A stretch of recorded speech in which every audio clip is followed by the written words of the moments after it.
Hello, hello. Hello. I'm assuming, yes. Hi, Spirit. Could it be?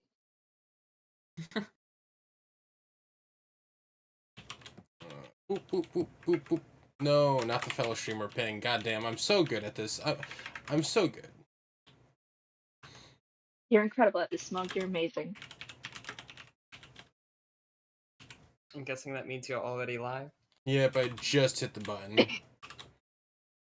I was closing out Minecraft to sit down and set up, because I was setting up the server slowly.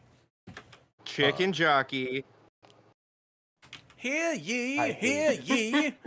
Let the record show that this was here first. I haven't seen the movie yet, but that is the only thing I know from it. Yeah. Oh no, then I should probably warn you. YouTube or on Twitter. Oh. You watched it on Twitter? Yeah, somebody uploaded the full movie, and I was like, yeah, I might as well. You're kidding me. Oh. You on Twitter like, you know what? Well, I'm here. Tara. Hello, hello. Oh, goodbye. Okay. Damn. Talk about getting blue balled. Oh, Hello. never mind. We may finish. I have to burp. Hi, everybody. Oh. Hi. Hello. Jessica's Hello. finishing. Hi. Is that set up? That's set up properly. Are you joining us today? Nah, couldn't do that. Okay. Nobody was prepared. Also, I do work in like 2.5 hours. My schedule changed. I'm on overnights gotcha. now. Ooh, fun. Yeah. So you just wanted to stop by. Yeah, dropping in. Also, FYI, I have I haven't Sundays killed off. them yet. Oh, good. Why? But I mean, but Imp is dead, so. Yeah, always. Imp has never been But- alive, though. But you guys have a good time. I just wanted to pop in and say hi. You said you have Sundays off. Hey, how Yes? are you? Correct. I have Sundays off, What- among other days. But I know it's the only relevant day. Among other days. I hope you don't work 6 days a week. That sounds horrifying. No, only four. Gosh. 4 10-hour shifts. Oh my god, twinsies. If we wanted to, we could swap 2 Sundays going forward if it's possible for everybody.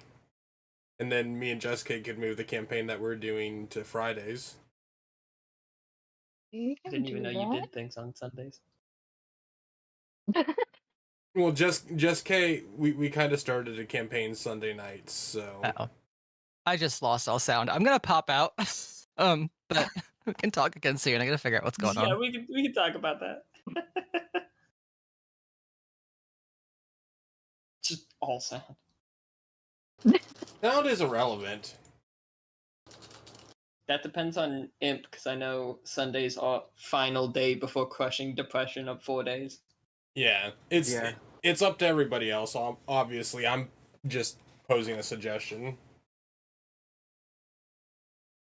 I'll get back to you guys.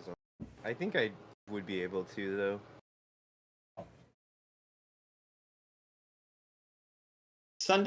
For me, Sundays and Fridays aren't all that different in terms of how often I get scheduled them. I never consistently get Sundays just because everyone gets a time and a half at my job on Sundays, so nobody consistently works all Sundays. Mm-hmm. Gotta spread that bonus time around. Yeah. What should be up? Bible is putty, Music so. is going. I wanted to start with that.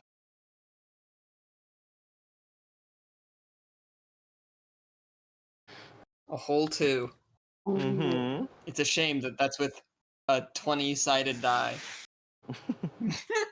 Oh, let's pull out Using the mine. blood pack dice, let's go. Yeah, 20. Let's go. Go next. One of us is rolling well. Yay! A 7. Mum leads baking's gonna go well.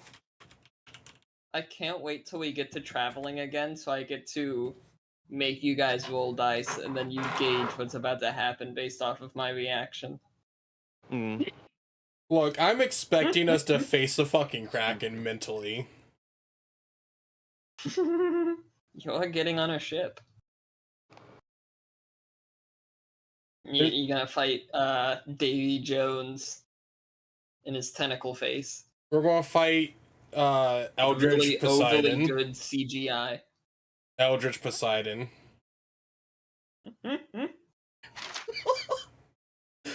I'm gonna be honest, I've seen the Epic, the one of the animatics for Epic, and like it's just all I can think of anymore. I have not. Also, sorry if you hear crunching. I've got snacks.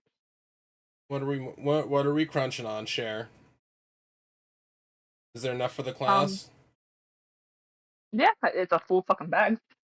I would like. That's the plus side of online D&D. I don't have to feed you people. Look, I've got 6 packets of mild Taco Bell hot sauce. I'm eating good right now. Oh, That Gross. girl dinner. The girlest of girl dinners. I've got sweet chili chips. That's what I've got. I I've saw a got my tweet box the other day now. that was like, my wife packed my lunch, and it was a Bud Light with a lighter and cigarette taped to it. Wait, Yes, your wife the packed your perfect- lunch? No, it was a tweet that I saw. It was like, my Oh. wife packed my lunch, and that's what it was. Yeah, Imp's wife. That he's never talked about until this Yeah. moment. Honestly, I've been married this honestly, whole time, guys. Imp, you seem like a private guy. I could believe you having a wife that you just kept secret. Thank you. I could also believe you having a husband that you kept secret, so. No, that one Only- he didn't keep secret. He's just keeping the wife secret. You made Makes me sense, choke. makes sense.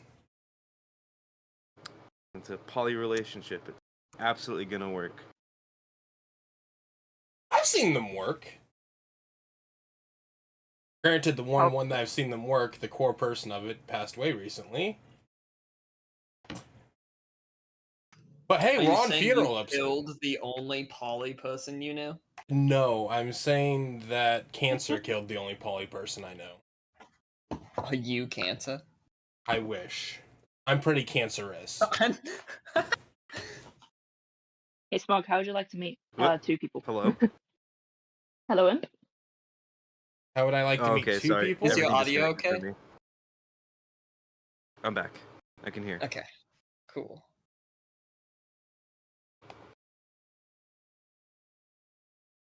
Say, what session are we on at this point? 13. I I thought was it gonna say, the don't unlucky ask number. me. Yeah, you don't have the full count. We're on session 13, and I've named the farewells, but I doubt that we're actually going tonight. I mean, I depends on you. I should honestly start messaging you the titles ahead of time. And you can just make them the session titles. Yeah, I don't mind either which way. I'm just like I kind of guessed because like we're visiting a funeral where we're saying our final farewells, and then we might be heading on a boat. Kind of made sense in my brain to just name it farewells. A massive ship sitting in the middle of a city that has multiple bridges that don't move. Yeah. Spirit. Can Aramis have a GMC one. Denali? I don't know what that is. Okay, I got you. Hey, Spirit. I need to make a channel for these things Aramis can have. Hey, Spirit. Can Aldrich have a life sentence? You know, Ironically, out of your two characters, this one so far is less of a criminal, which doesn't make sense. Look, okay, to be fair to Alphonse, he figured that sick. Truck. He figured that Albert probably knew about the flavor enhancing. Oh, probably. Listen, he probably knew I drugged his drink. Probably. It's not like I'm the bartender and supposed to be the trusted individual at the establishment. He's also only ever done that shit to like Albert thinking about it.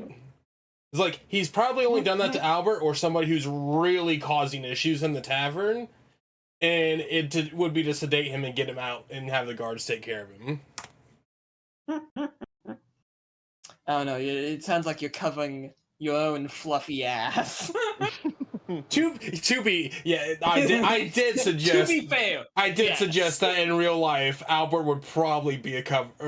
tavern would probably be a covered for the mafia. So you know what? That's fair.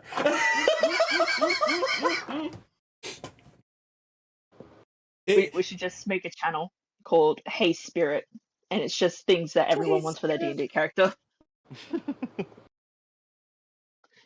Aldrich asks for a meteor hammer that he never retrieves. Yeah, the weapon you'll never have. I'm sure he'll come back for it. Hell yeah, Dr. Pepper, let's go. Oh, that makes sense. Yeah, why wouldn't someone come back for the thing they ordered? The thing they ordered and prepaid for. And, beyond him. Well, yeah.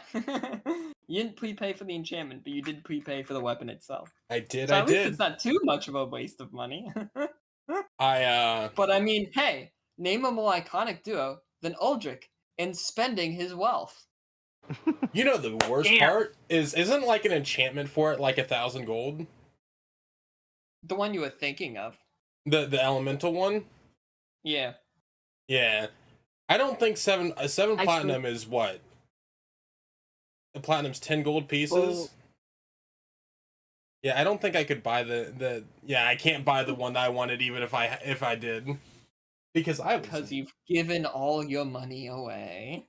What? No, I have no clue what you're talking about. Smog, you recorded the last session, right? Yep, it's uploaded onto the YouTubes. Okay, because I already forgot what enchantment I got. I need to want to go back and watch it. Say it was a lightning. I'll go back and watch it. Yeah, it's in the YouTubes. Try and check if I wrote it down. I don't know. Last thing I heard I about the usually have a enchantments, list I of think I things heard people elemental. buy. Ironically, the latest thing on my list that things people buy is the thing that isn't going to get retrieved anyway. So it doesn't matter. I'll retrieve it, okay? Because I'm thinking about it currently. That's probably the only reason actually thinking about it. Does everyone want the chapter title? Yes, please. Sure. Oh, sure. Oh. I'll change my note from farewells. New Tales of Illia, Book 1, The First Stones, Chapter 13, Will You Light My Fire? Oh, I'm Wow. scared. I only know one person that does fire shit currently. My in my head I was thinking, I'm still looking for my mummified bits.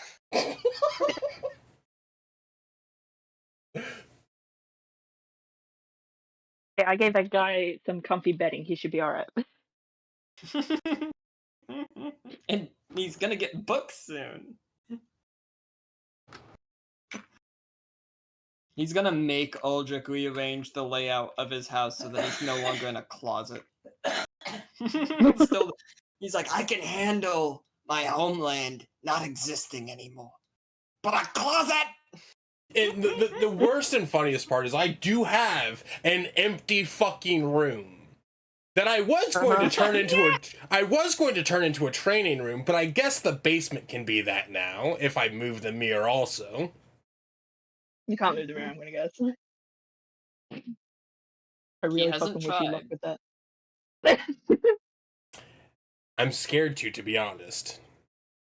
Granted, it is also embedded in the wall, so. And it also That's- has runes around it that probably means that it needs to stay there. Oh god, I just remembered. We I'm asked the sure question, with what if we enough walked in blood twice? sacrifices, anything can happen. No one has tried to go in a second time.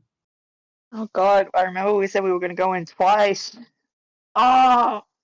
Granted, no one also thought to ask the mummy what would happen. But I don't know, he might just dryly laugh at you again. Yeah. Oh, right. I remembered why I want to So- do this session. Okay. He's gonna Or say back to who? the mirror. No, just what? Aldrich does the mummy. Aldrich makes a lot more innuendo than he actually cares about doing. Yeah. So, I believe we left off with you guys all mutually arriving at the House of the Dying Mm-hmm. in Timber Grove. Timber Grove, 3 towns, is a city both old and new. It is old in the fact that long ago, Timber Grove was a city of the Thornova Empire. But in the fall of the Empire, the city became more of a ruin. And it was only later repopulated and named 3 towns, before then becoming a part of the Attican Empire, going back to the name Timber Grove, and then once again reverting to 3 towns to most who live there. This house, however, as all temples to Ivana are houses, is old. Older than most of the city itself. You see, even when the Atticans ruled over this region, they were unwilling to try to tear down such a place. Temples of Ravana are not only places of worship and laying the dead to rest, preparing for the next life, but they also have deep catacombs and tombs underneath where many of the dead are laid to rest. And if their rest is ever disturbed, they will defend their home.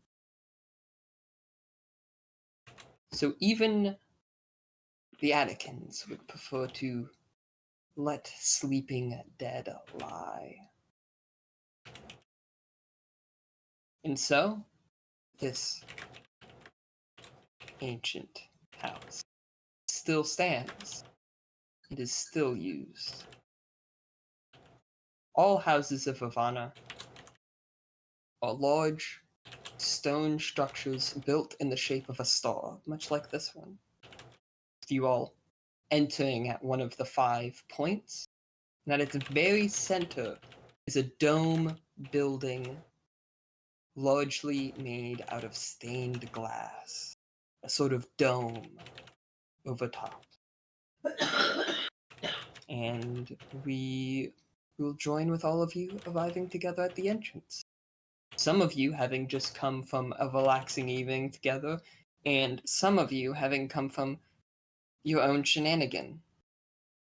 A lecture with the undead on rituals. Book shopping chip. Yep. Are we already inside? Because you said we did see the If you would like to council, right? start inside, yes. Okay, I would like to start inside. I that's too cool with would like everybody. to. I just wanted to make sure to give a full description of the building. And inside, there is, of course, as I described at the end of the previous session, a large crowd of people gathered, and you can see that all the council members have come. Aldrich What would is have. it that you all do upon entering? I want to. If I remember correctly, you said that Isaac and Sandra Tess were there too, or no? I believe they were, yes. Okay. If I spot them, I would like to go over to them. And you can freely do so. No one stops you. They are in a section of the temple that seems to have a large amount of hobgoblins congregated there. Based on just like first glance walking over there, can I get a read on like how somber they look? Because I don't know yet if How Isaac much himself knows. knowledge has been passed around? Yes. You know how kids put on a bit of a strong face sometimes, but they're clearly puffy from having Oh, had emotions to experience. Mm-hmm. Isaac has a very puffy little round face right now, but he is at least not presently breaking down in any way. I would just like to go over and kind of put my Aramis will put her hand on his shoulder, and I would just like to stand beside them for whatever ceremony is going to happen.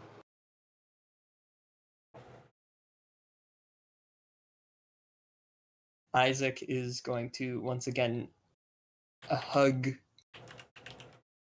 you noisily around the waist, making a loud clinkling sound against your armor.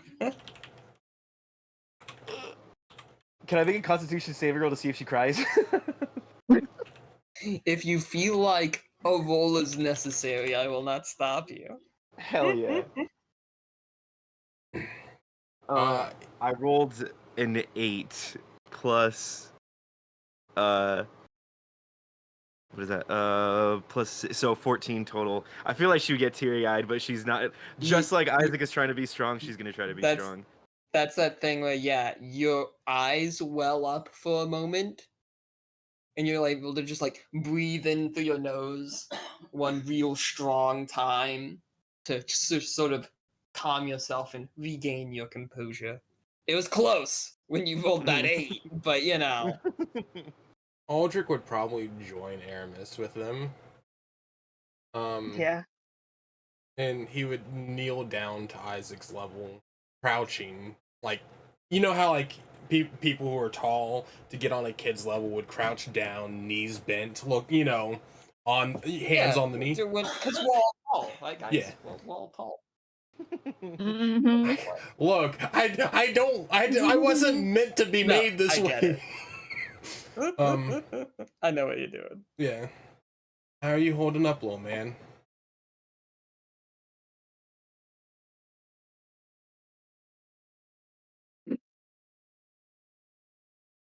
It's better with you all. Look, you And did. he's just gonna sniffle a little. Oh God. I hate this. We did our best. I'm sorry. Do you still have the darts?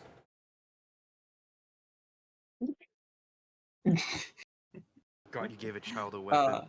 Yeah, multiple actually. I gave him a It's full set of 10 darts. It's like giving children lawn darts. Remember those? Back to the 90s, everyone. At this point, Sandra looks over at you. I have them. Gotcha. I'll look up at her. Keep safe with them. I'll look back down at him. Those darts had been with me for a long, long my journey. They've protected me. They'll protect you. The young boy looks at you. and goes, "You must be so old." I think Aramis would definitely laugh. Aldrich will chuckle. I'm only turning 40 next year. That's so old.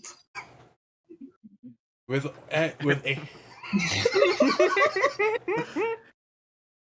age comes more wisdom and creativity. And trust me, if you're creative enough with anything, you can make it through anything. Aramis would look down at Isaac and say, "He was here when the town was first built. An ancient dragon he is." Oh god. My great-grandfather. The boy nods at Aramis, looks at Aldrich, and goes, "I hope your knees are okay." They are. They're a lot better than the mummy in the basement. What? Oh my god. God damn it.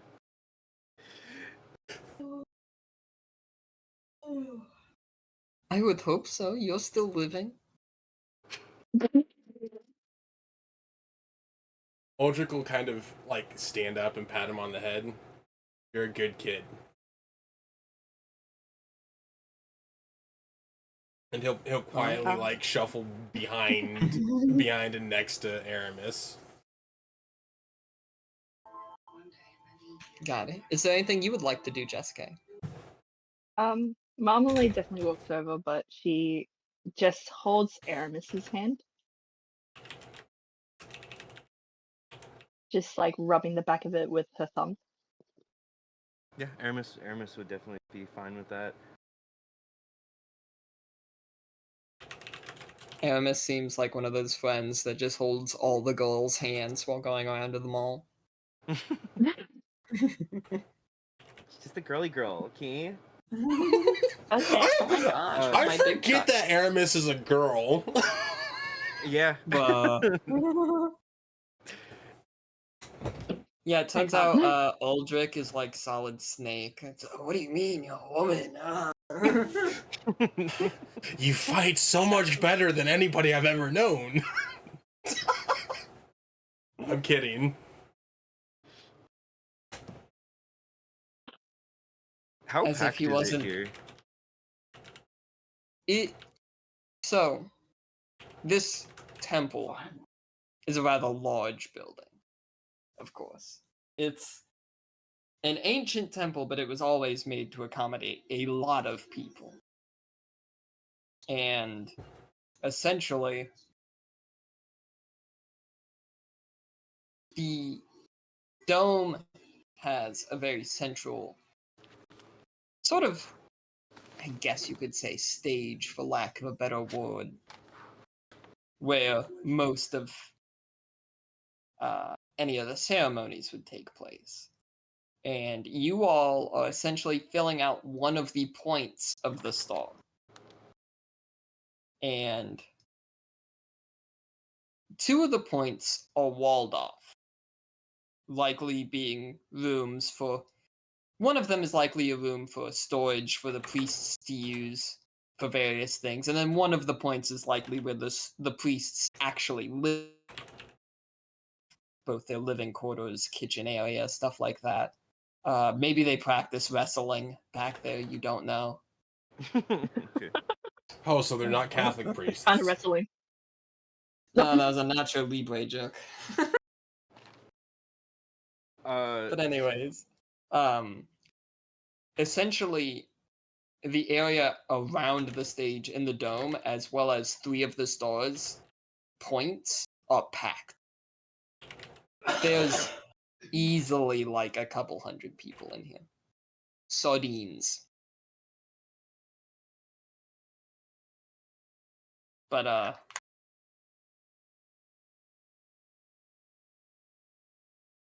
at the center is, of course,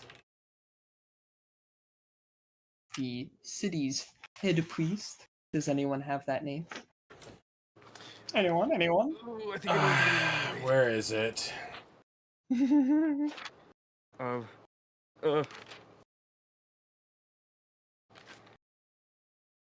Oh, wait, I got this. I can solve this puzzle.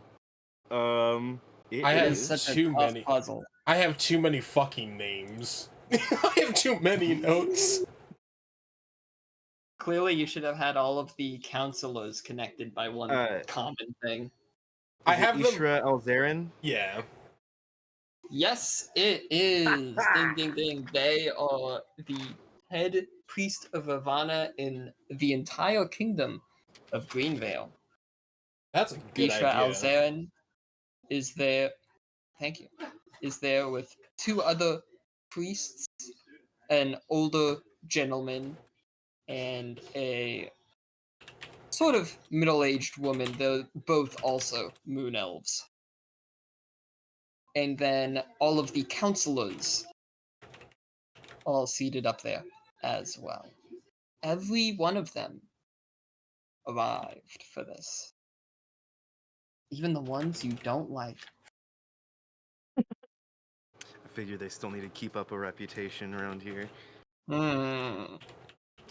Well, I would like to still, as much as Aramis is going to be paying attention, to keep an eye out around in the room, just for anything suspicious, like anyone who looks In like case they anyone shouldn't would be like here. to disrupt these events. Yes.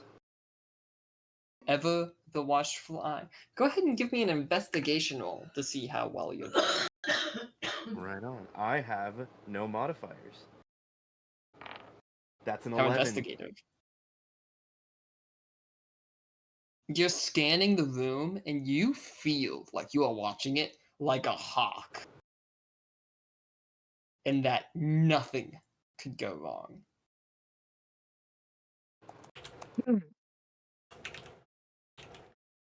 Except for all those times you occasionally space out or Look back get at stuck Isaac. looking at something and thinking, yeah. Isaac's kind of shuffling around near your feet, so you keep kind of paying back attention to him. But you are watching the events around you like a hawk. All right. You don't spot anything yet. Now, of course, the members of the council are very somberly dressed for the most part. Go through all my counselors again. Allison Cure literally hasn't changed. The exact same plate armor that she was wearing the last time you saw her is the same exact plate armor she is wearing this time you see her. Yeah.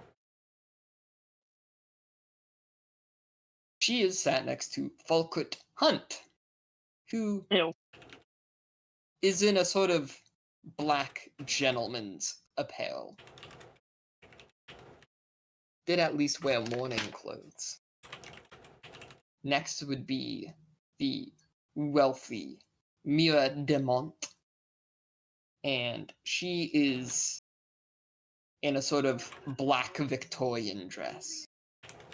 Long sleeves, not really showing anything. Clearly just a mourning toned down dress. Cassius Vex, on the other side of her, in nowhere near as amount of luxury, is dressed plainly and in black. Aurelia Typho, to the surprise of many, is not only more plainly dressed and in black, but is even wearing pants.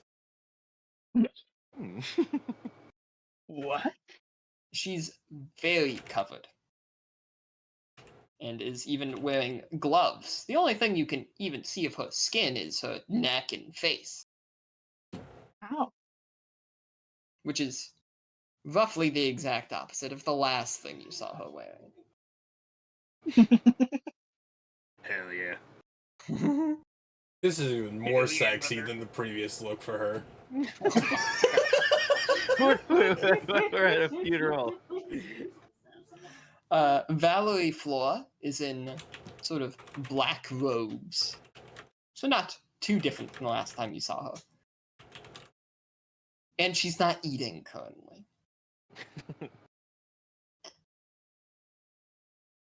Piece of fruit gets tossed at her.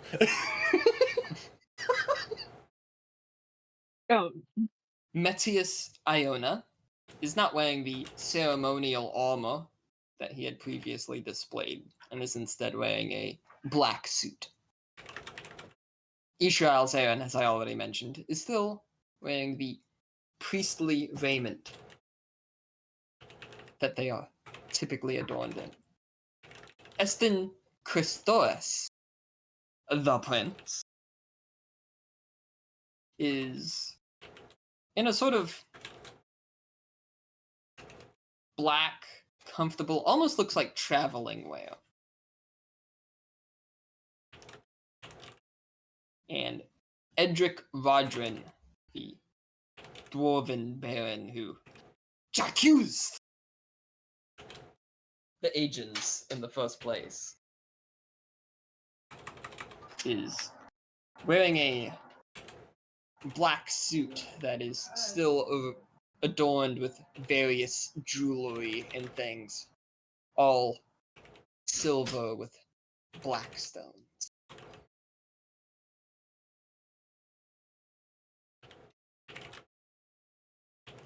And that is where they are at. Are there any questions before I continue? No, ma'am. Not that I can think of. Not at the moment. Beyond Smaug being horny? No. Pause. This is a funeral. I'm just saying that a covered woman is a good-looking woman. I'm bringing it back to the 1800s over here. Oh, back to the sexism. Okay. God damn it! Hey, Smug, guess what?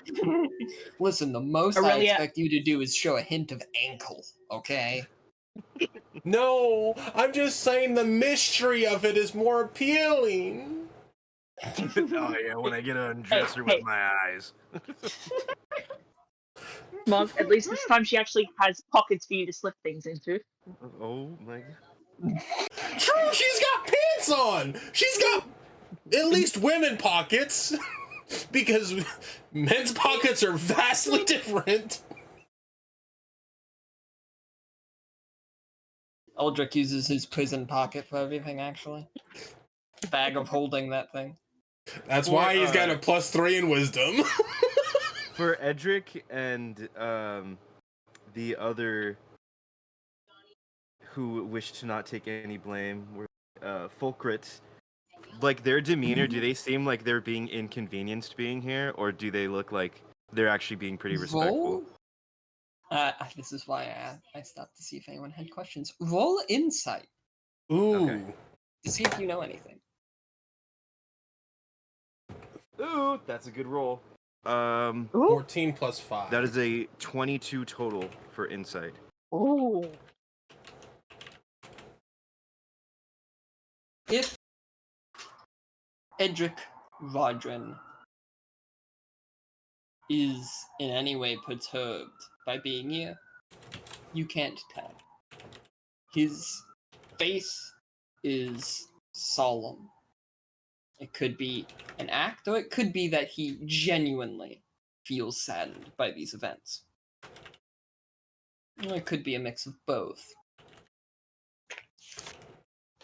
Fulcrit Hunt, in an interesting display, seems very almost irritated the way he seems to be tugging at his outfit, checking the time. This fucking guy. This fucking guy. That fucking guy.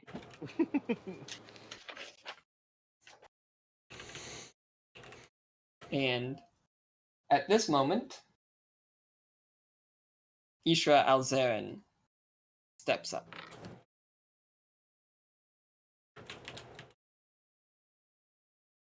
Ishra pulls out a small wand and just sort of taps it against his neck.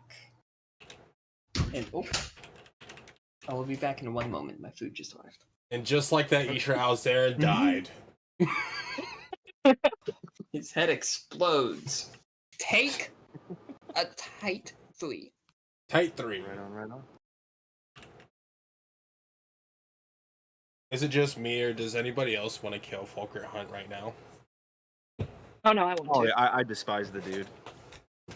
But I can't. Actually, let me get Hey, V8.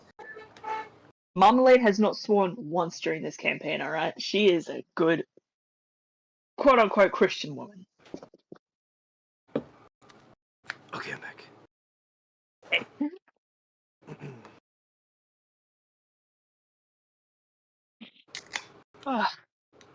Who? What'd you crack? It's a V8 Energy. It's peach mango flavor. Ooh. Yeah. That sounds nice.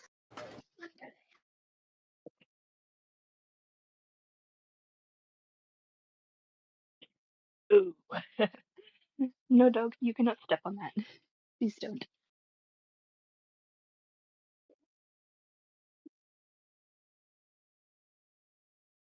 Oh my god. Hi, dog. You know, after she sent us the lore for the different funeral rites, I'm very curious about how this is gonna go down. Mm-hmm. Yeah. I will say, I am happy in my choice of music, because this might be the most somber music I've ever played. What are you playing? It is a playlist that I found, and the current song that is going is "Asleep" by Sleeping at Last. Instrumental. That very much feels like it fits the scene. I just have one of those like relaxing fantasy music playlists going right now. Mine's a bit darker. I just have like a fireplace background, like ASMR background thing going. Okay. When you said darker, I was like, I was expecting death metal. Amazing Grace or something like. Yeah, I was expecting No, death get a metal. I'm gonna be fireplace. honest. Oh no, Bury the Light was on earlier, but which still doesn't help. Next thing that comes on is the song that they made for Chester's passing. Oh gosh. Nah, I've got Live or Let Die in this playlist, so I'm about to get Shrek vibes. So live or let die. Aldrich when playing D&D, very fantasy themed music. Everybody else, let's pump it up. Bump it up. You got I to want the bump it world up. to know. I gotta find more. One thing Nah, that's hard to find, I and feel, one. is like those like tavern music, like Yeah, like Irish shanties like the flutes and stuff stuff. like that. Yeah, like the flutes and stuff. Mm-hmm. Yeah, I love those. Like I found one that's the Rumbling Rover, and it's like, oh, this is very nice, but I want it. I wish it was like a crowd of people singing it to make it feel more like a tavern. Nah, I think one of the ones I did find that I listen to quite often just for the fun of it. Almost Hoist sea the Colors. shanty-esque. Hoist the Colors. Hoist the Colors. Have you heard that one? No, I haven't. I'm looking it up right now. Hoist the colors high. Oh, okay, yeah, I know. Evil thieves and beggars. Yes, I have seen Never the Pirates of the shall Caribbean. rise. Yeah. Yeah, it's a banger. The one I listen to, fuck, it's good.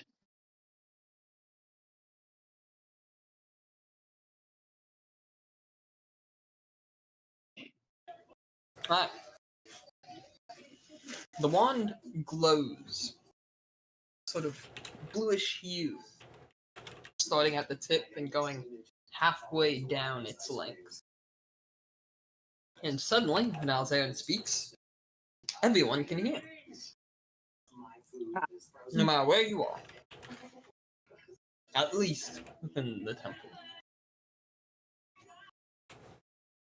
Welcome, everyone. I am glad that you all have gathered, though it is a somber thing that brings us together.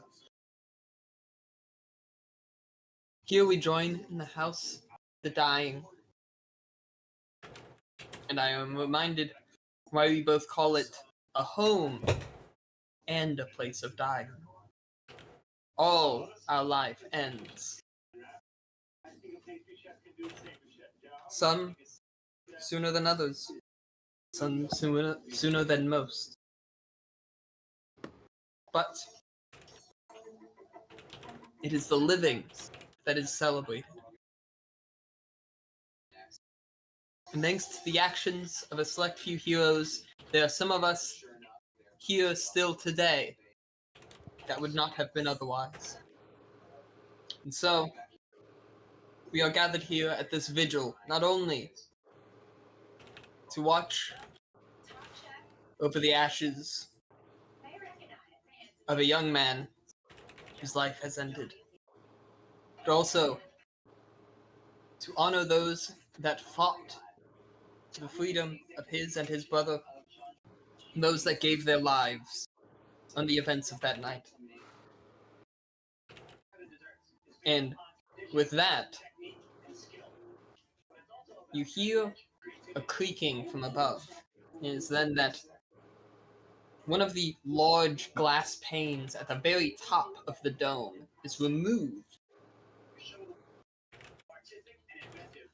And now, as Alzarin turns to face the funeral pyre they have constructed, and a group of 4 priests usher out from one of the closed rooms behind the stage a wrapped body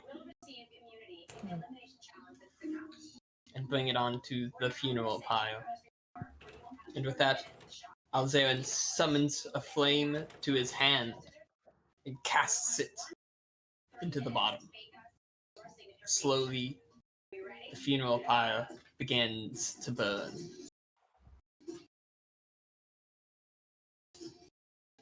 And with that, he hands off the mic. I mean, wand. Who would say that?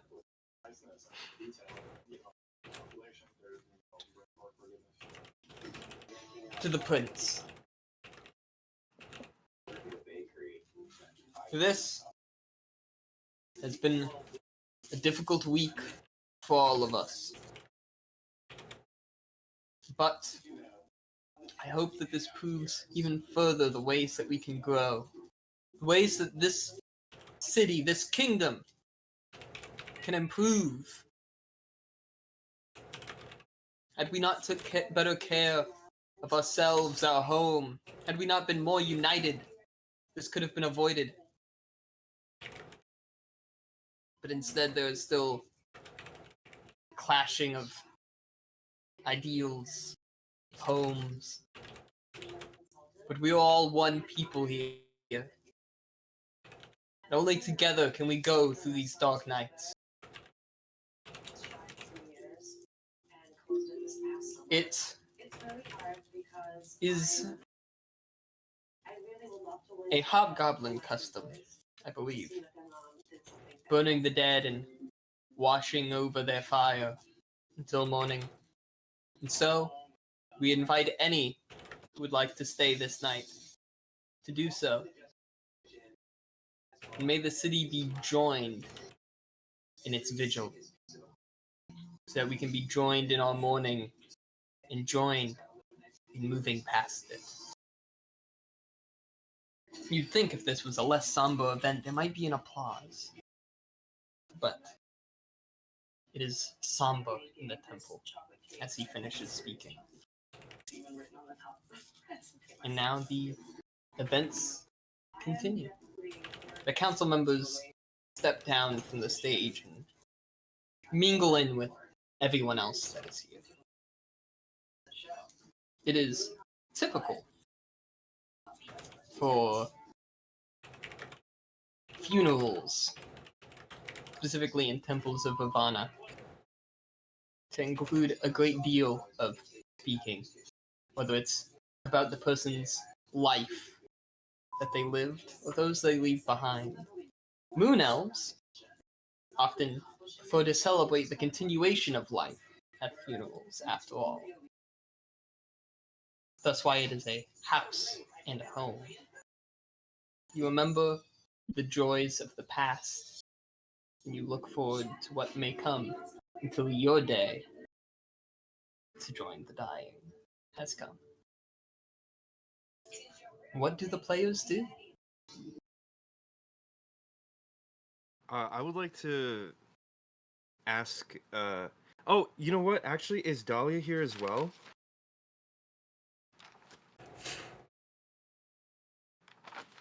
You are welcome to. Actually, I would say since you rolled a good enough investigation, I would say that while you were looking around, you did notice that she is here. Nearby, even. You're already pretty close to her for that to have been a good enough number. Then I would say she would go to all those. So, like, essentially the initial ones from Oak District, Sandra, Dahlia, and Isaac, and just ask for stories and such about what's the brother's name? Hey God. Damn. It's been a minute. It's been a minute. Oh. Resnick. She would ask for like just stories and stuff about him.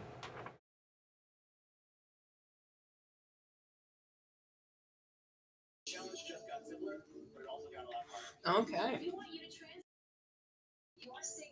And she would still kind of keep a lookout as well too while she's listening. Of course. You can multitask. I trust you, 11. I trust you're 11. Aldrich would step up to Ishra and ask if he could contribute to the fire. We will get to that in a moment. Aramis, you learn that Vesnik was a very outgoing boy. And even some of the other hobgoblins nearby, hearing you asking about him, lend their own tales to be hearing. He was the sort of kid growing up that always had scraped knees, just somehow, you know? Always wanting to run around. Loved when it initially moving to the city, just because there were so many more people before, you know, you learn more about the people around you, and then you become disillusioned, disenfranchised, and then you go down the path that he went before the end. But one consistency after he and his brother lost their parents was that he always looked after little Isaac.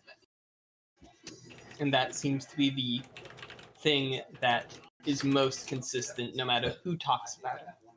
He loved his brother more than anything.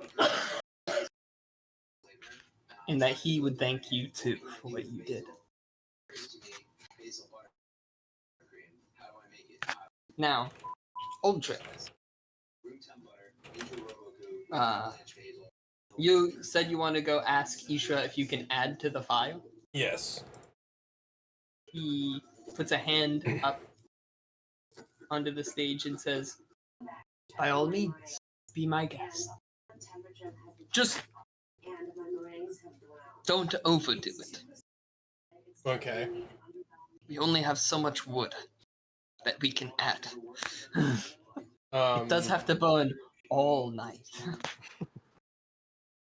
Aldrich will take a piece of the wood and Then he'll do something a little unexpected.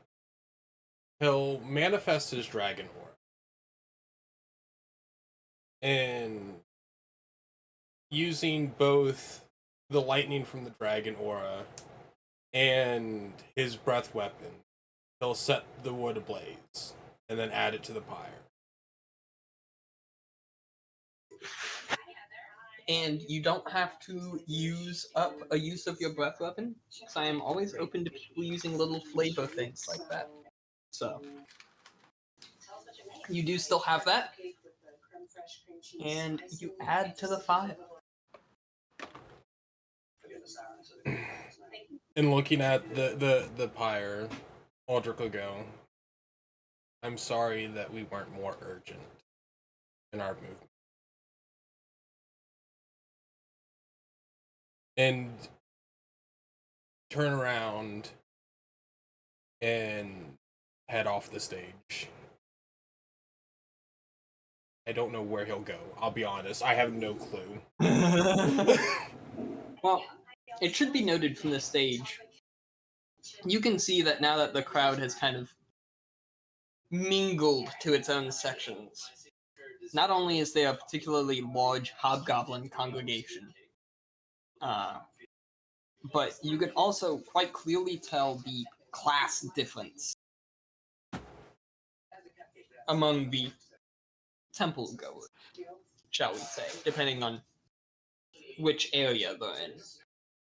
And you can even see that the council members have gone to different areas, depending on what background they have themselves. The only council member that didn't intermingle with everyone is, of course, Ishra, who has stayed by the fire. Ooh. This Aldrich incites. No. The funeral.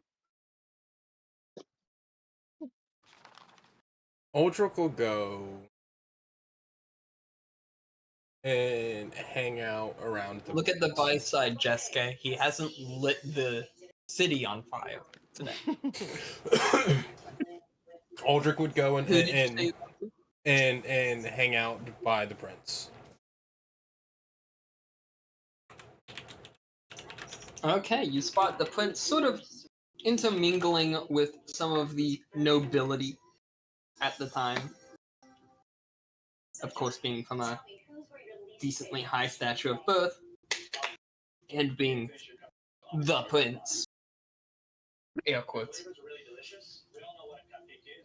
He's actually currently talking with two well-fully dressed individuals you don't know, and Edric Vodrin, if you still care to approach.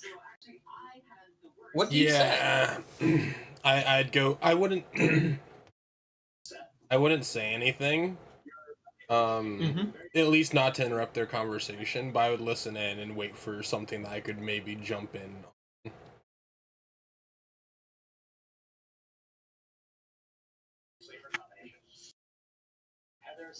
Okay. You come over, and so I was finishing chewing. You quickly gather that the conversation appears to be about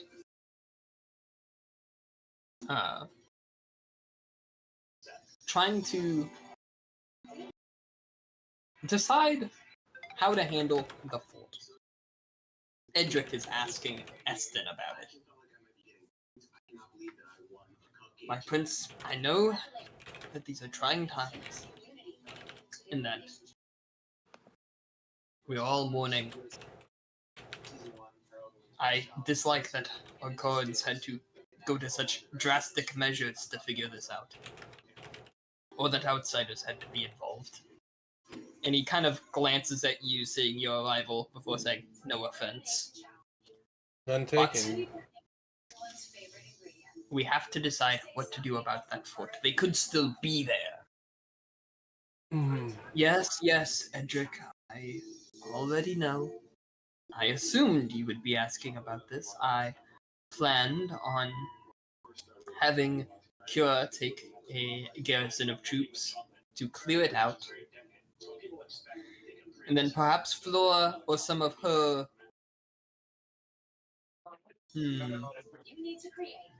teachers, professors, however the wizards like to be called, could investigate it into the crystal.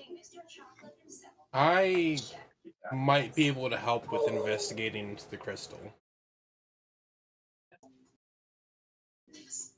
Oh? And why is that? Well, and Aldrich will turn to to the prince. You know the house you gifted me? Yes. It's not haunted. Oh, well, that's good to know. It's inhabited by a mummy that dates back to the Thornova Empire.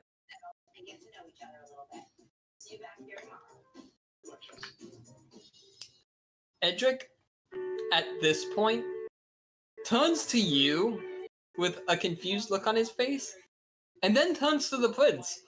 You didn't investigate this?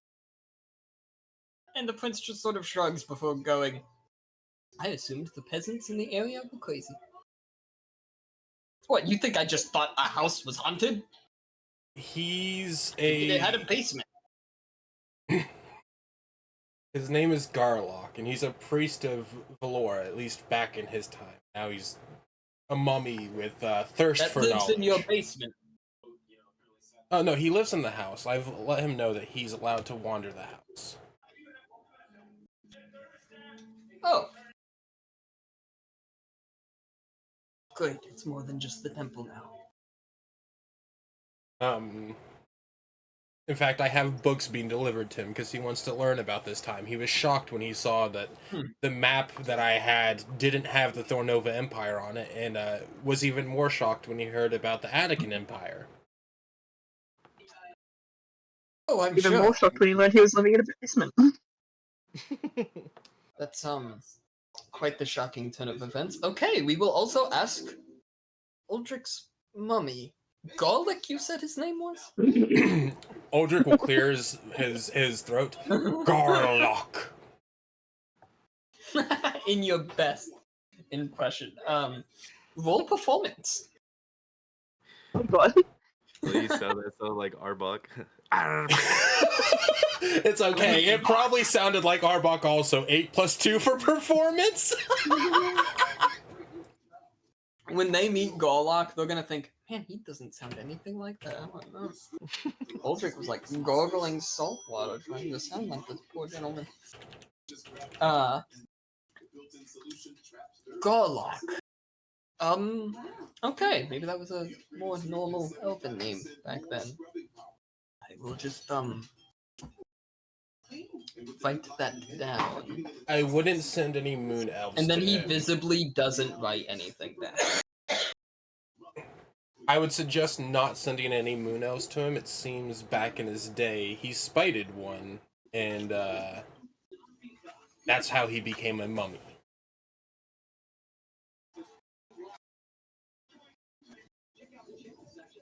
Huh. That's interesting. I'm guessing he's an elf? He's a mummy. That's the extent of your knowledge, huh? Yes, okay. Alright. We'll ask the mummy about it.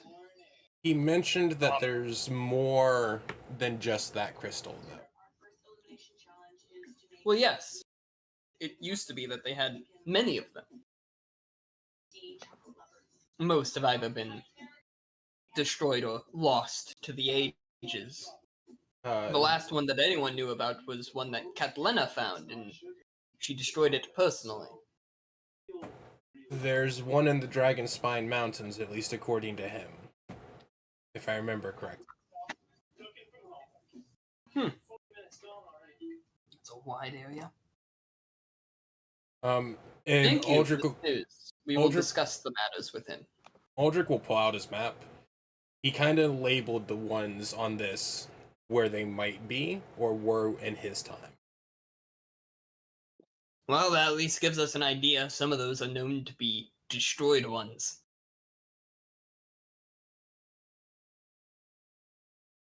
And Aldrich will hand the map to the prince. I'll pick up a new one before I leave town. Oh yeah, he has already stuffed that thing into his coat. It's gone. Yeah. You've given away one of your possessions and therefore a part of your soul. It hurts me personally because it's like, man, I like this map. Yeah, it was given to you by a funny little man for eating some funny little roots. God damn it. That was What was that, Jessica? I liked that map. That was a nice map. It was a nice map. It was very detailed. It is at that point that you suddenly also hear a voice behind you. You seriously have a mummy? And you turn around to see everyone else's other favorite undead, Baron Tempest. Yes, sir, I do. And if a single hair on his head were to be harmed, I will hurt all of you. Oh my god. I doubt it.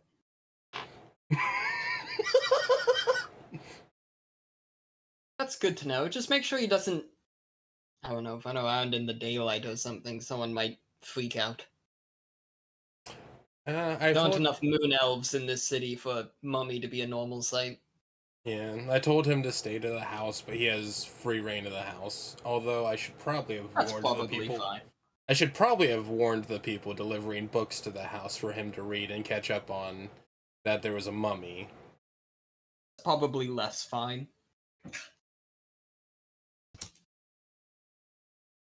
Okay.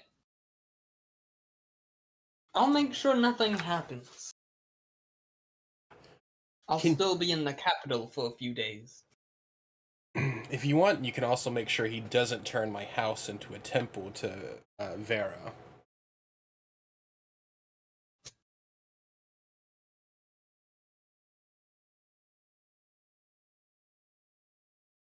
I'm just gonna say, how dare you get his goddess's name wrong? Did I write it wrong? Hold up, pause. Hold up, pause.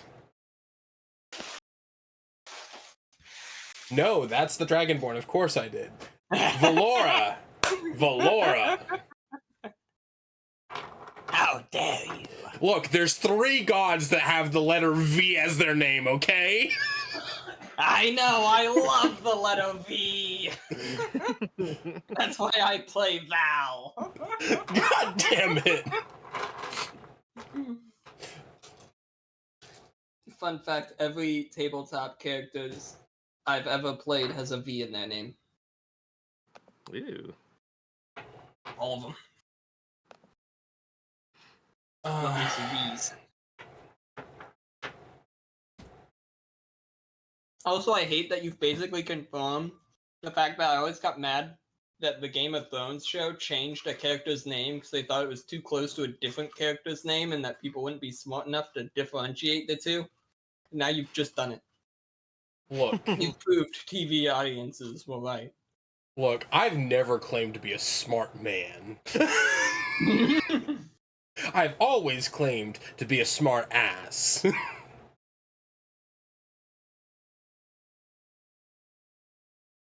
And one that now sells ass. At a fair price. Yeah, and they're all super well paid, hopefully. Hopefully, he says the owner. I hope they are. Don't you control that? I think. I only have a basis of what my wage is, and it tends to be 100 or so gold. Just cut to Aldrich just adding a bunch of zeros to the end of each of their pay. This seems right. He's like, you know what? We don't make this amount of money, but my adventuring wages should cover it. I'll just pay them my rewards. Aldrich forever poor, his company forever blossoming.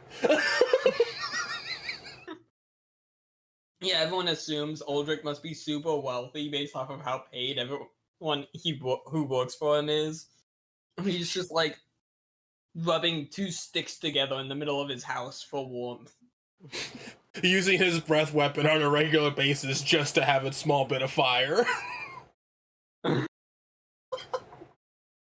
Yeah, is there anything else anyone else wants to do? Jessica? Anyone? Molly's just knelt down praying. This is a place of what? Place of the dead, so. Can I find my That sister? is fair. It is a house of worship. What is that? Can I find my sister? Oh. Sure enough, you are able to find her and Captain Cold bickering. What are they arguing about? Would you like to listen in before making your presence known? Yes, I do. Got my tea ready.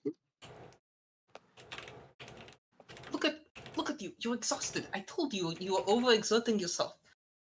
They needed help. I'm a cleric.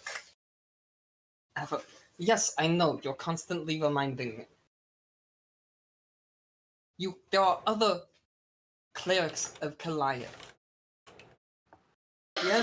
Well, Aldrich also bought that business, and he seems like he's intending to make it better. So you don't have to personally take care of healing every person you come across. Yes, I'm aware. That doesn't change the fact that I'm still going to do it. Do you know how dangerous to your own health that... Just shut up and hold me. And it is at that point that Evelyn does that thing that Aramis does a lot, where she just blushes and looks away and tries to ignore something, while Cold rests her head on Evelyn's shoulder, where they're both seated. And it's just half awake. I would like to clear my throat, but I imagine the sound of my armor is enough to give away my position.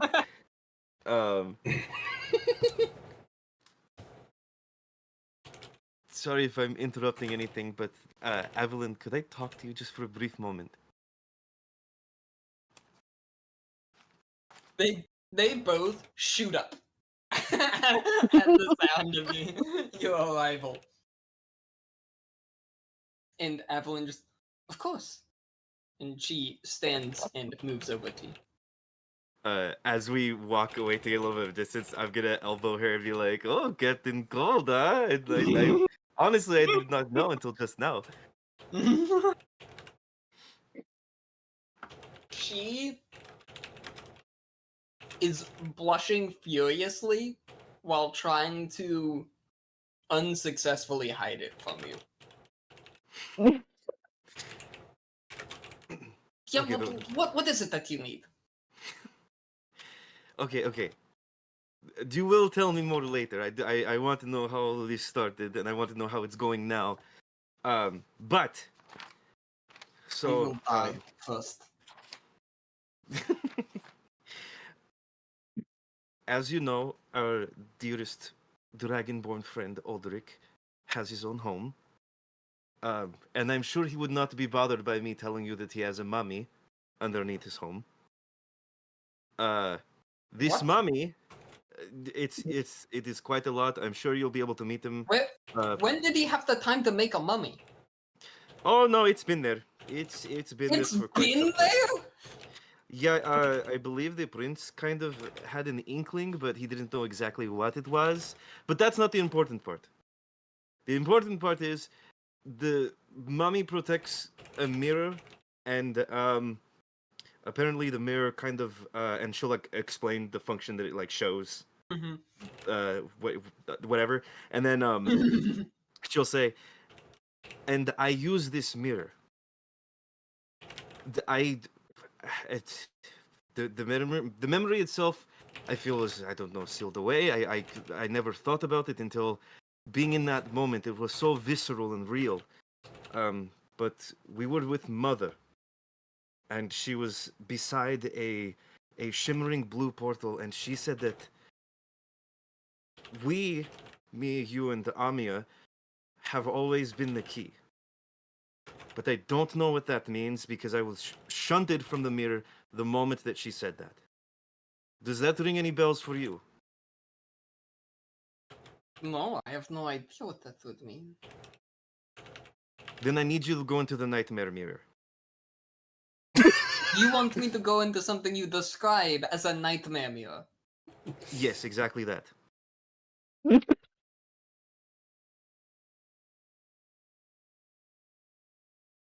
Have other people gone into this mirror? Is it just torturing any hobgoblins that get tossed inside? Everybody's gone in. I will warn you that every single time it shut somebody out, they all looked either confused or horrified, or a combination of the two. You But want listen, me to do this? Yeah, not just want. I need you to do it, because Need me to do this? Why are you being such a little scaredy cat all of a sudden? Can I point out the irony of that coming out of Aramis's mouth?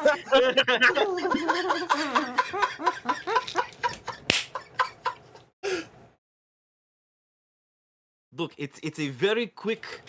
It happens very fast, and you'll be fine. I promise you. But just as soon as you can, because we will be leaving the city in the morning. We are going with. Sorry, it's been a minute. We're going with Cynthia. As you know, we are the greatest envoys of the prince himself. So I won't be here, and I need this information now. Believe in cold. Wait, what was that? What are you people even called? We are called. Hang on. We came up with it. We did. What are we called? We did solidify it. The flames of unity. Okay, Aramis is going to take a step back and stand proudly. We are the flames of unity. My God. Is it because you have a dragonborn in the group? Is this racial profiling? No, that is not the only reason. Because fire burns bright. Fire is it's hot and it's awesome, okay? And along with the unity part, because we're together as a group and we're going to bring people together, it's a whole thing, okay? Now I feel that we need to workshop it because the look on your face is telling me that it's not good. God damn. It's good. I am a supportive sister.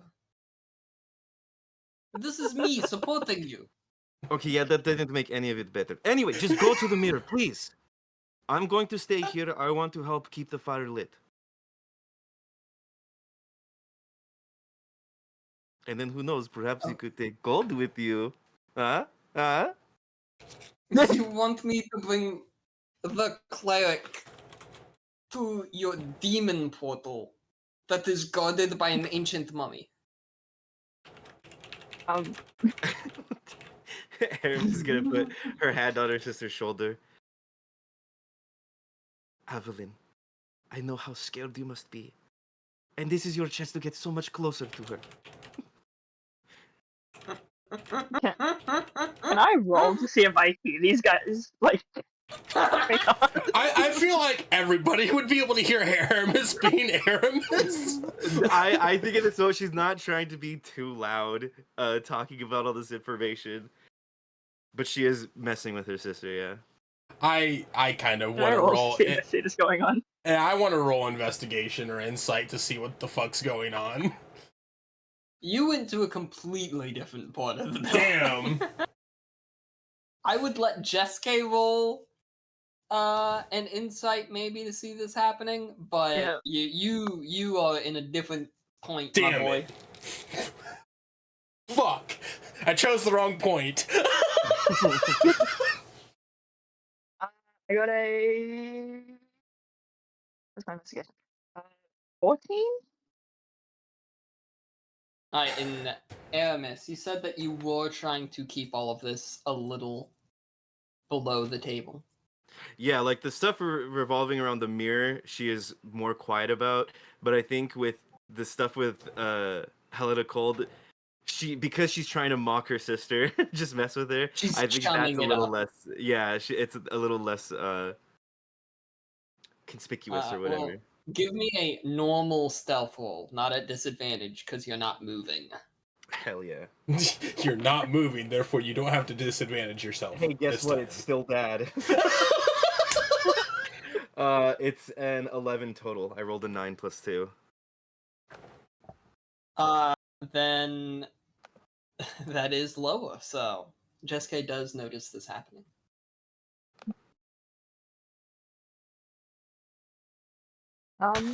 I walk over to check on Aramis to make sure everything's okay. Originally, Aramis is weird. Oh yes, everything is fine. I'm just trying to get my sister to go speak with Garlock and then use the mirror. Fine. I will bring Captain Cold and go see this haunted mirror. I already know where Eldrick lives, at least. I can help you with your dice. I'll take it. No, it is fine. I can find my own way. Great. I'm going I to shit appreciate in his it. house while I'm there. Oh my Not goodness, please again! don't. But I really do appreciate this, sister. I don't know if I will end up seeing something that will help you, but I will let you know the result. Make sure you go down into the closet. That's what he is. He's not very happy about it, but that's what he is. I'm glad that he has opinions. But is this just a man? Why is he a mummy? I don't know. No study. He's been dead for quite some time, but he seems like an okay guy.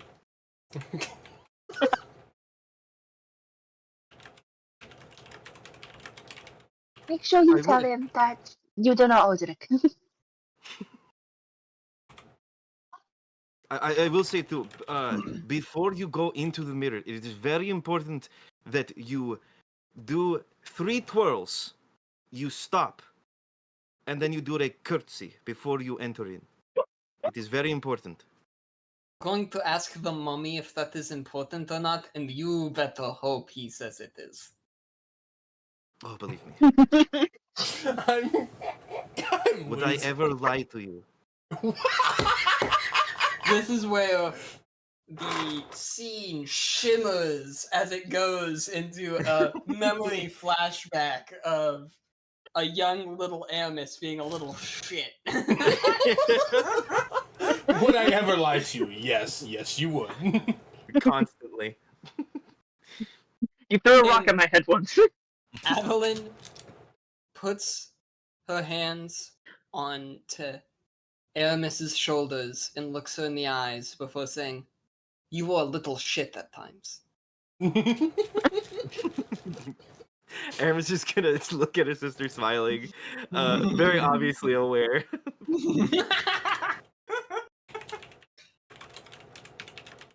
Imagine having good sibling dynamics. So, do you guys have like nicknames for each other? I'm leaving now. No. she'll let her sister go back. What? Yeah, she collects her sleepy fellow captain.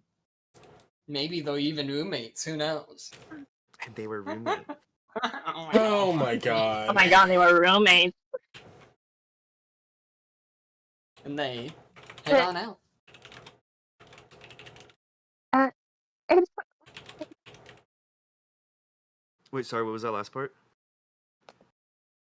that about?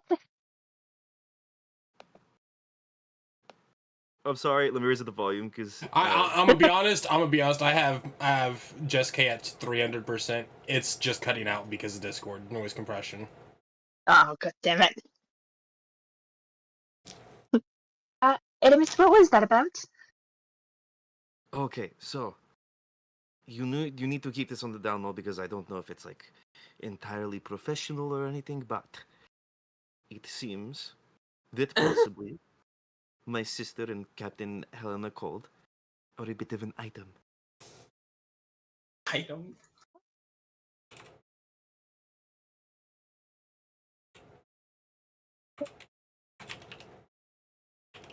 What was that, Jessica? It's still cutting out. Yeah.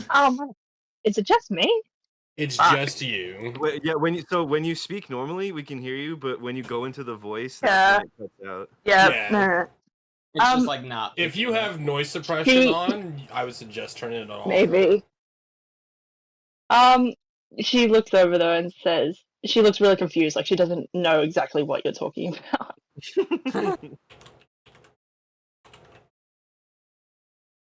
But she will say too, I am going to stay the night here to aid in keeping the fire going. But I do not want any of you to feel obligated to stay as well. I will still meet you all in the morning to travel with Cynthia and her troop. That sounds good. I'll go find Audric.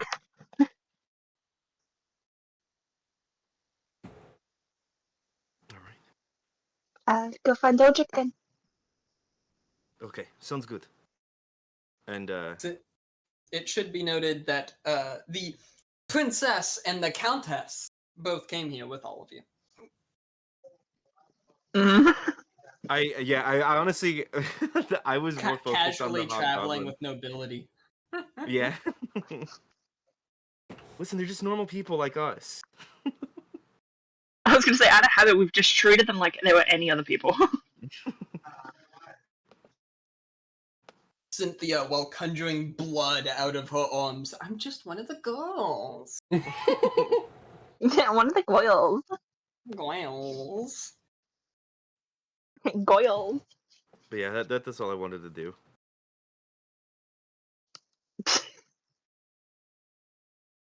Okay. Can't believe they're in a relationship.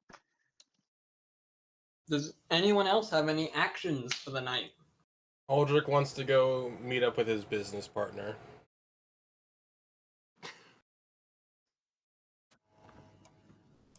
But of course, Miss Illia Typho is still in the building. Miss Typho. That's all I got. Miss Typho, you look ravishing tonight.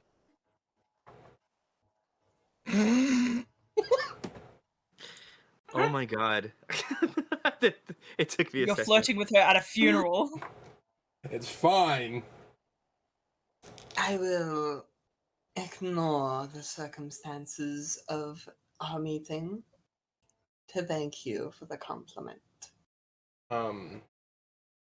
I would like you to know that I visited the Harry Harlot today. And looked at the ledger and have updated their pay because it seems like they were barely getting paid. I'm sure that was the case. I was in the process of trying to get that establishment shut down, but my fellow council members didn't think that line of work very important for their protections. Yeah. I've also set a job board out for anybody who would like to act as bouncer. Which will be a future session.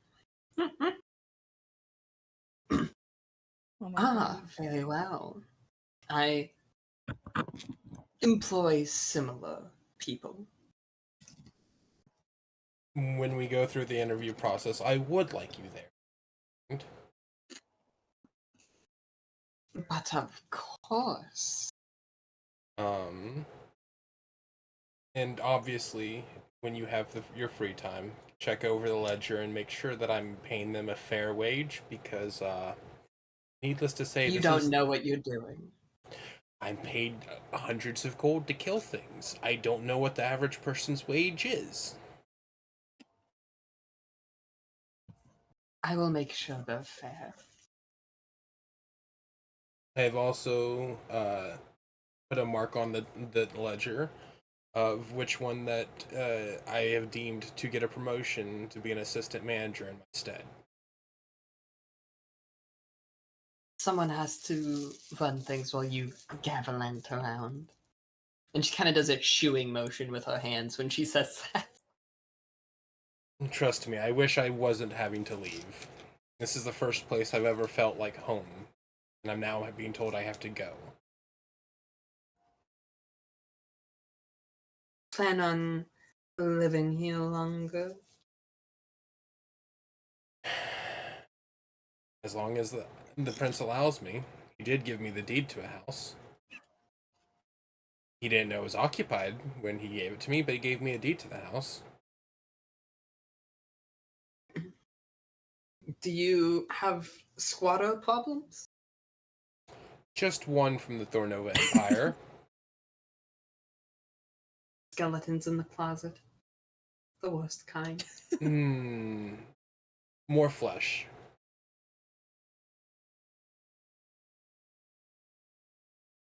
I'm not sure what that's meant to imply, but I will remind you of what feels like the second time in this conversation that we are at a funeral. He is a mummy.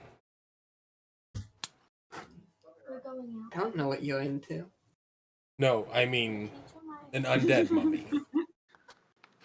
Is there any other kind? Aldrich will kind of like take a step back, look her up and down, and then take a step forward again.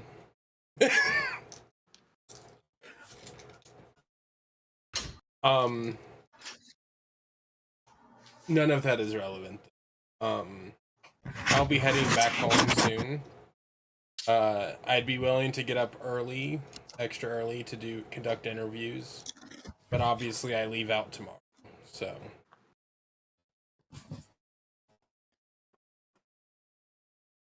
I'm sure we'll be able to work out everything.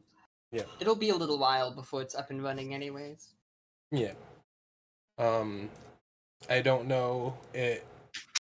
Feel free to send a mail. I'm sure it'll reach me. But of all the things I need to know in regards to running the brothel, liquor licenses, healthcare, etc., etc. Don't worry, if I need you to know anything, I will make my presence felt.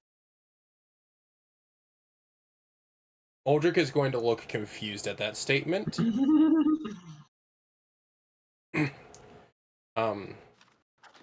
Because I feel like Aldrich's like, does she mean she's going to scry? What does this mean? Of course. She's gonna send you a book that makes you feel things. Oh God. Jesus Christ. The first remote control vibrator. Well, I will see you later. Have a wonderful rest of your night. And with that, Aldrich Given the will circumstance, go ahead. given the circumstances, I highly doubt it. And she bows to you. Wow. Oh my goodness. He'll then back up and give her a bow also. Right. And then head out to his house. Yeah, he's gonna go home. I would say since Jessica said that she was going to look for you, you would probably run into Marmalade on the way out. Oh, hi, Marmalade. What are... Have you done your thing here? I know that you were praying. Yes, I finished praying not too long ago. I'm heading home, trying to get some good rest before things I have to do in the morning before we leave. I'll come with you. I'll cook you dinner. Well, one of the counselors indeed really liked your scones, so I can imagine it would be good. Although I don't think I have much in the house left to make. Do you want to take a quick stop to get groceries and meet me at the house? Oh, I have rations in my bag. Don't worry. Okay. That feeling when Aldrich has definitely eaten off his rations by now.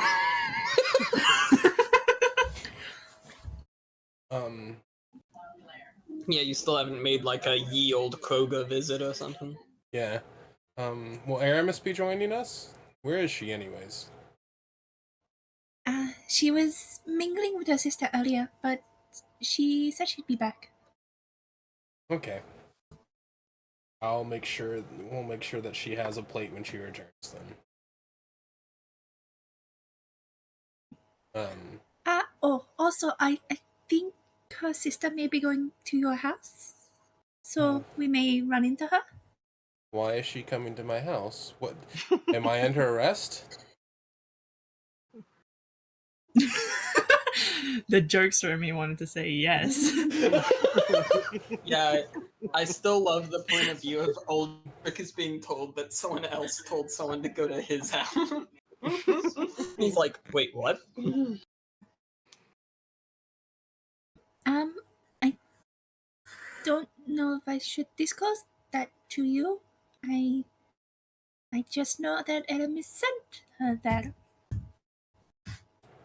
Marmalade, I'm gonna say this with all kindness. It's my property. As Aldrich pulls out the deed to his property. If anyone should know what's going on in his house, it is me. Meanwhile, Aramis, in her Russian accent, our house?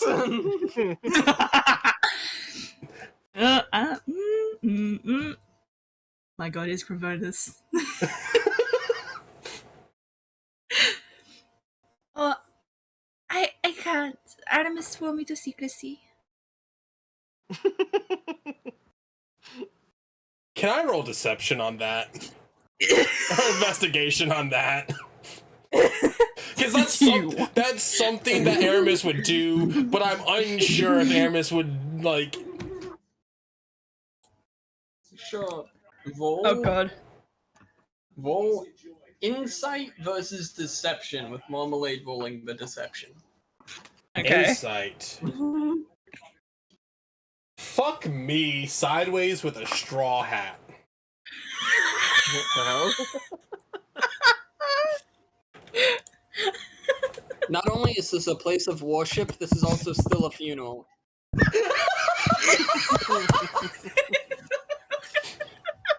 Fun fact, this is why I never attended any funerals in real life. Clearly, Marmalade has, like, made a blood pact on the spot in your mind, Aldrich.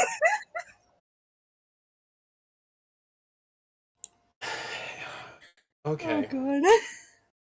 Then let us make haste, because I'll find out from Helena herself why she's heading to my house. Okay. And Aldrich will just kind of, as he's leaving, recognizing this is a funeral, but not caring now because somebody's been sent to his house, turn and look for Aramis in the crowd. Aramis, duck. Duck. Go ahead and give me a spicy little investigation. 18 investi. Ooh. Now, Aramis, since you said that you were staying at the fire, I'm guessing you don't really have a way of being stealthy because you're there at the funeral pyre. Mm-hmm. So, you know, on the center stage. Aldrich, you clock Aramis immediately. She's innocently making sure that the fire is well stoked. Aldrich will go. Although she feels you staring at her, she sneezes. Would Aldrich make a scene? Oh my god. Aramis. No. Marmalade, head on ahead, I'll catch up. And Aldrich will walk up to Aramis and tap her on the shoulder. Oh boy. Yes, what happened? Nothing. Just make sure that you don't get too exhausted tonight. Marmalade told me that you're going to see over the fire. I should be fine. Make sure you eat something, please. Yes, father, I will.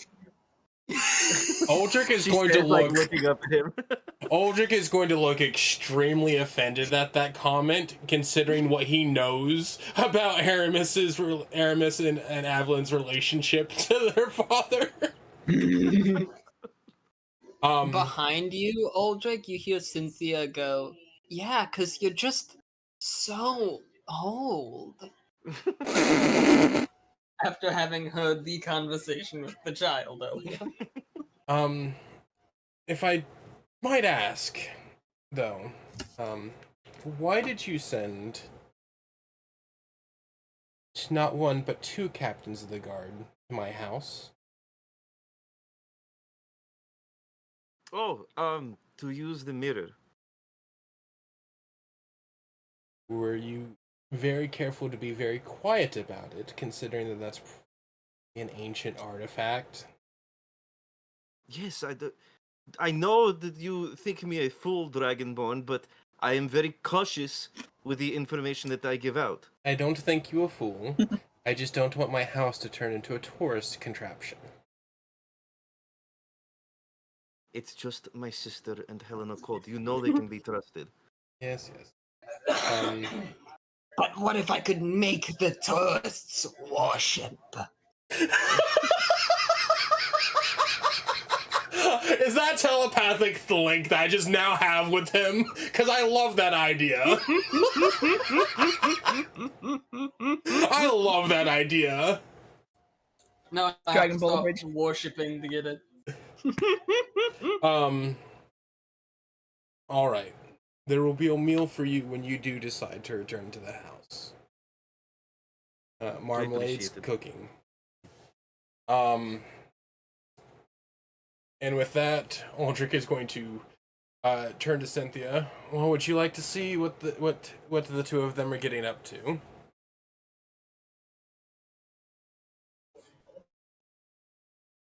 Personally, I was going to stay for the vigil. Okay. And Aldrich will give a low bow to the funeral pyre. Nor- Are you just bowing to the fire? yes. Like, Nor. You bow to the burning corpse. What? Look, I don't know. People touch the casket in real life. I guess I would bow to the fire. You press F to bow. He's just jealous because you got outbowed earlier. And then, adding a little bit more of his breath weapon to the fire, would then turn and make haste to catch up to Marmalade. She don't gotta move fast. She got little legs. Aldrich doesn't have little legs. He got big, muscular ones. Give me an athletics check. Fuck me. See how far this little like dragon 17 plus 2 for a 19. I'd say you're able to catch up there. Marmalade in good time. You don't even trip.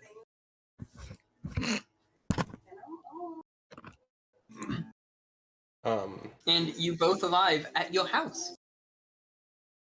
Aldrich will unlock the door.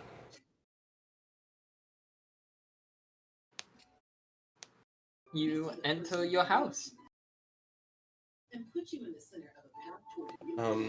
Feel free to start getting set up for dinner. I'll come back up quickly to help you. I must go see if Garlock would like some food, as well as let him know that he's going to have more visitors. Right. I tried to offer him scones and food. He doesn't have a stomach.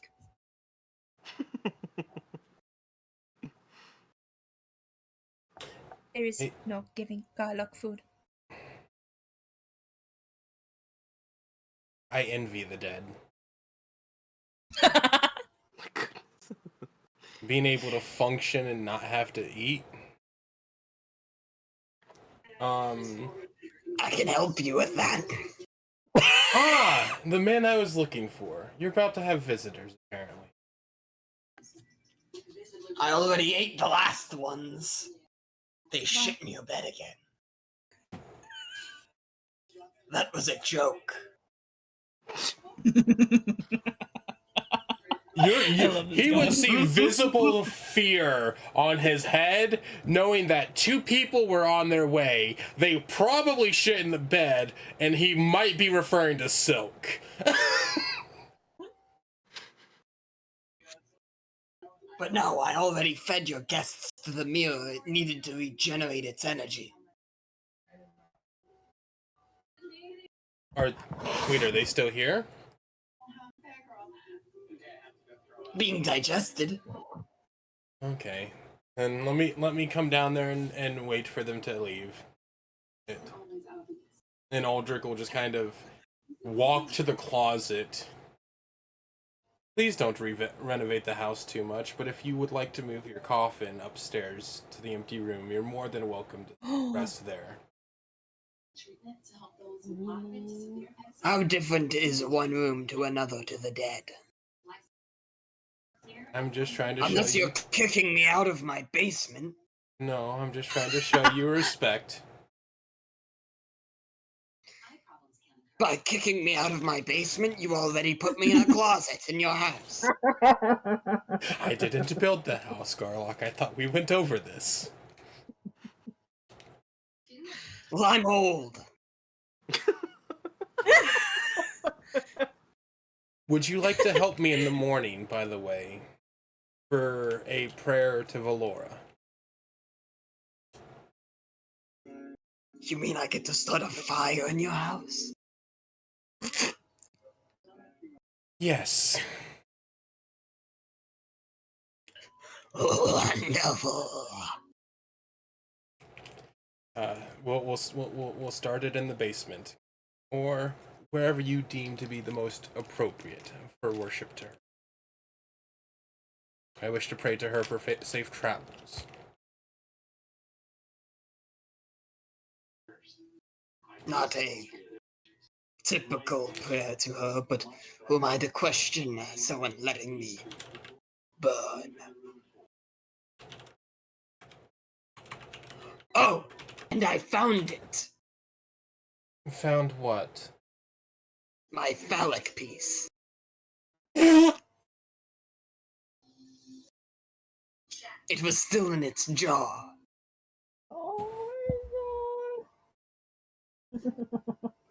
Yeah. She used to use it sometimes to mock me.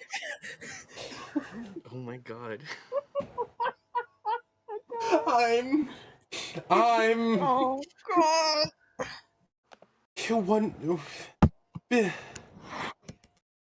Wonderful, Garlock.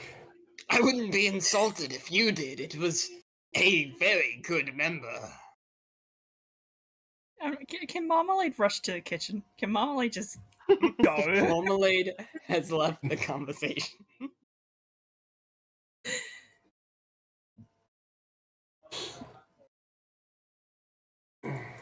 This is... You're not allowed to burn it, though. That's not something I'm giving up as an offering. Not even to your goddess? I'm sure she could use it way better. Oh, I'm sure she has sizable enough.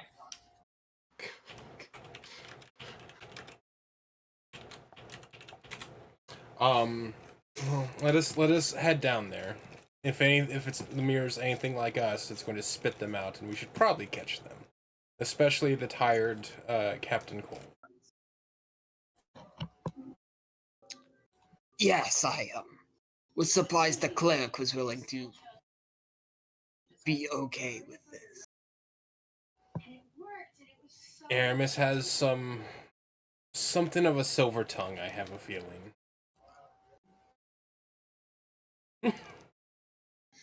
I love that he says this despite the fact that Cold and Aramis did not speak a word to each other. Aldrich doesn't know this.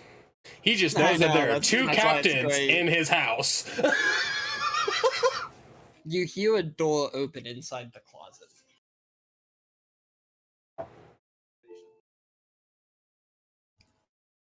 Wonderful. And then within a few moments, the closet door opens. Oh, did you guys... hi. Well, that was an experience. I'll be honest, I wasn't expecting Aramis to get you guys to go into the mirror. I wasn't expecting Aramis to tell anybody about the mirror, but you know... Cold very seriously just goes, yes, I can't wait to write a lengthy report about it. About the mirror, or about your experience? About the mirror. It's going to be published on every street corner. You'll just see Aldrich get very just flabbergasted. Actually, I'll inform Silk about it, then everyone will know. Silk already... He'd love to sell that detail up and down the city. Wait, Silk hasn't been in the mirror! Speaking of Silk... Nope. Where is... No, you haven't thrown your little goblin man into it. Have any of you heard of him? Or I didn't think to look at him at the funeral. I have not seen Silk. I do not look for Silk. He just turns up, I've come to discover.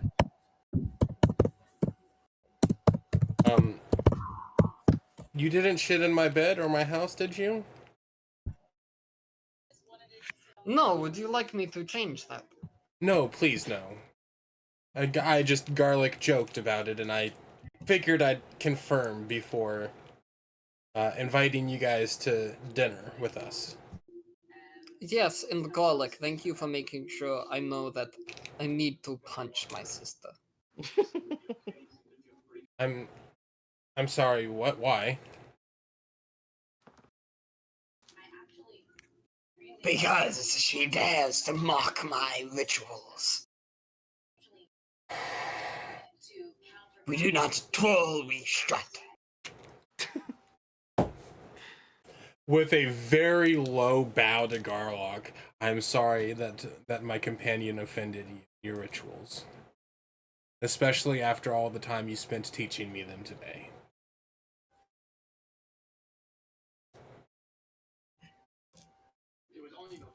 It's fine. At least I can use my jaw later. God. How about they don't? You can't tell me what to do with my things. They're mine.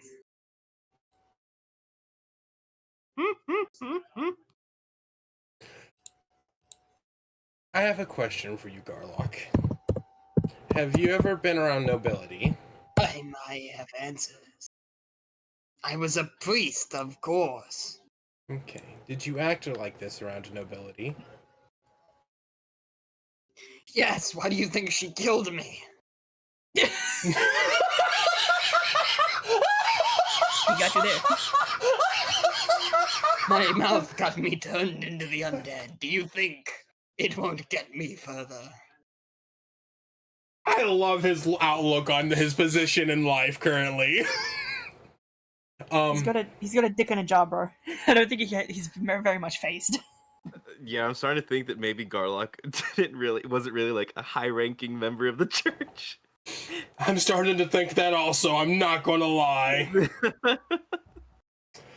Well, Garlock, If the rest of the church isn't here, then I am the highest ranking member. Oh my god, he can hear beyond the dimensions. Man's on the fourth level. Yeah, man's is Deadpool, and I love it. Well, Garlock, a prince of the current nobility will be coming to investigate the mirror. And will also probably seek out your wisdom in regards to the crystals. Oh, I have so much wisdom. Oh, about the crystals. Well, I guess I know some things about that. Obviously, you should have books that should be delivered soon. I would not request things of the prince, considering he's already been generous enough to give me your temple. That is what you would do, though, but what would I do? I will not embarrass you in front of the nobility. You don't have to worry.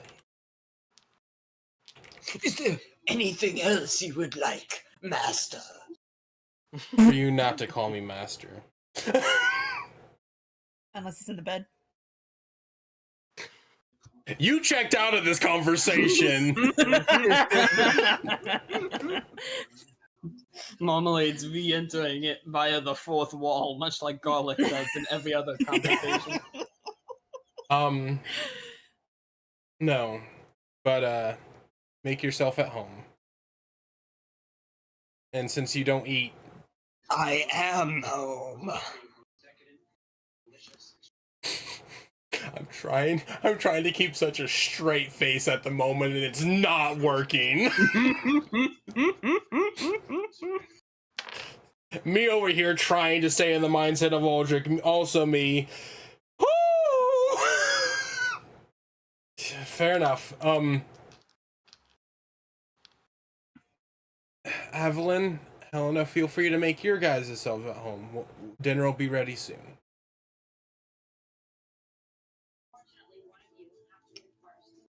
Oh, you don't have to. And at that moment, Cole just gently takes Evelyn by the mirror and goes, "If I don't eat something right now, I will crush you the second we leave."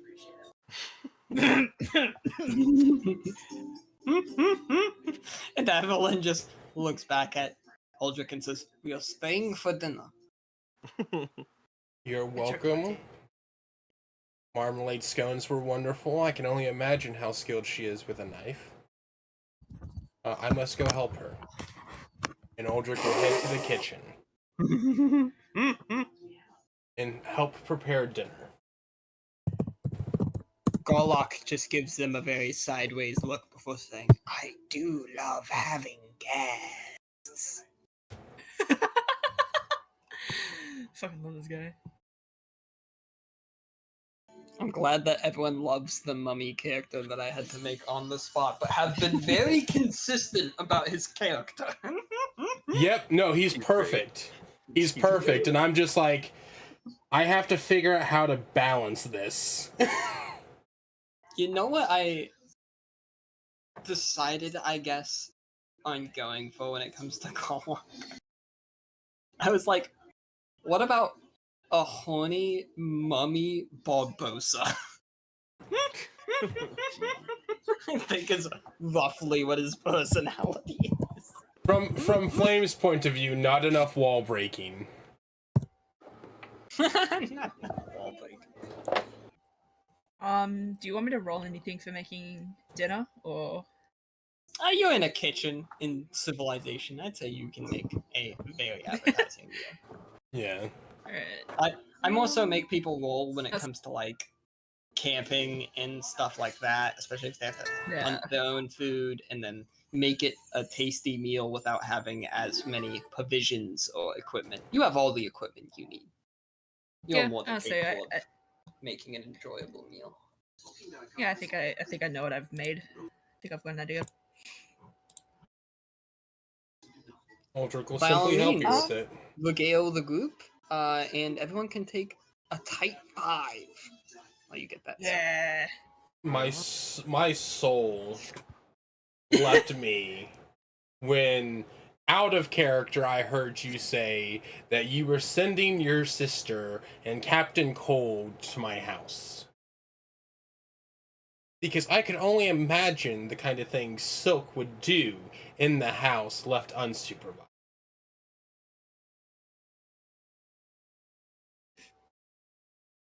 I think I kind of lost it at the whole, like, flaccid in the jar. I'm trying so hard to forget that detail. You know what? Just because you're trying to forget it, I'm going to bring it up every campaign.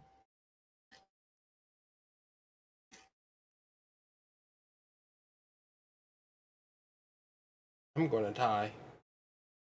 Mm-hmm. This campaign, Aldrich tries to be... I try to play a character that's very just... to the ground. Ain't no way you typed that, then pinned it, Flame.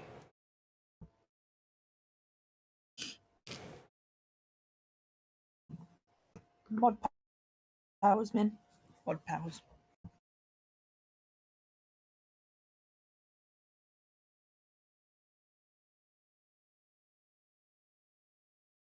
Did I post my thing today, by the way? I don't remember if I did. Oh my god. Flame has now moved up in being one of my favorites. Flame's a great guy.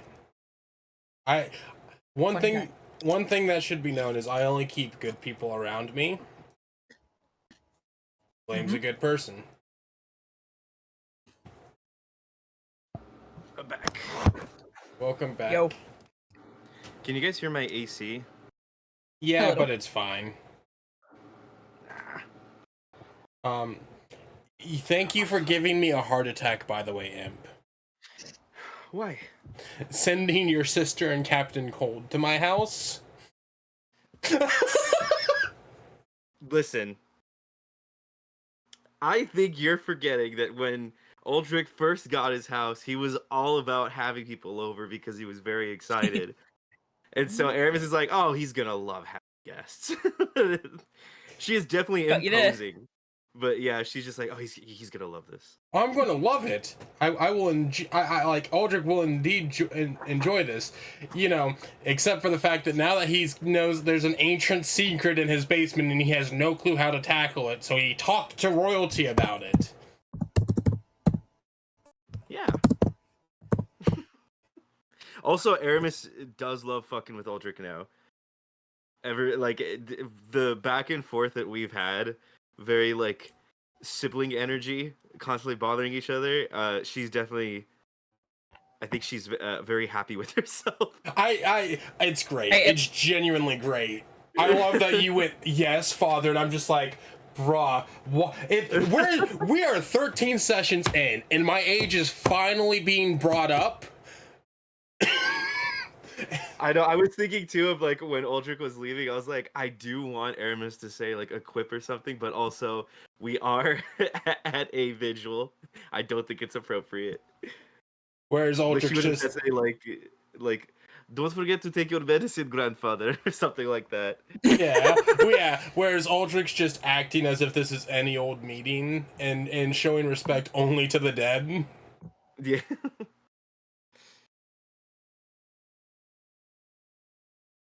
I love how it's going to feel like that you never left your sister behind.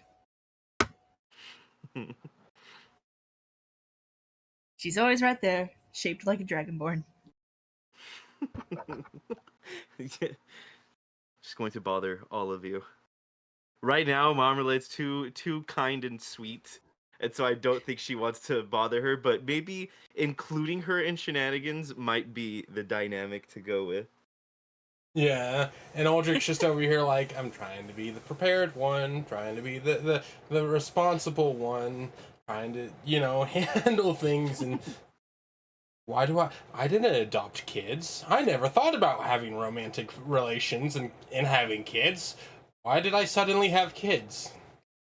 Just wait till we get on the boat, dude. Oh my god. The only dude surrounded by like a magical girl anime. We don't know the entire crew yet. He's gonna be the star of a hentai. We don't know the entire crew yet. It could be completely fine. Turns out it's all women.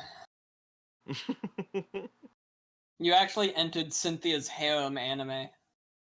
Yeah, that's what it feels like. Oh god. And just like that, my hopes are dashed by the GM. No, you don't know the crew. I look forward to showing them.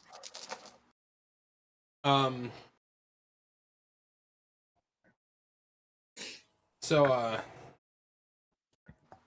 Upon So is that... upon finishing the Can I- meal, go ahead. Sorry. Yeah. Yep.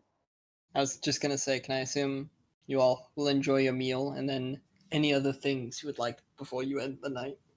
Yeah, I want to try and talk to Evelyn about what she saw, sharing what Aldrich would have seen in far more detail than, oh my god, I was abandoned.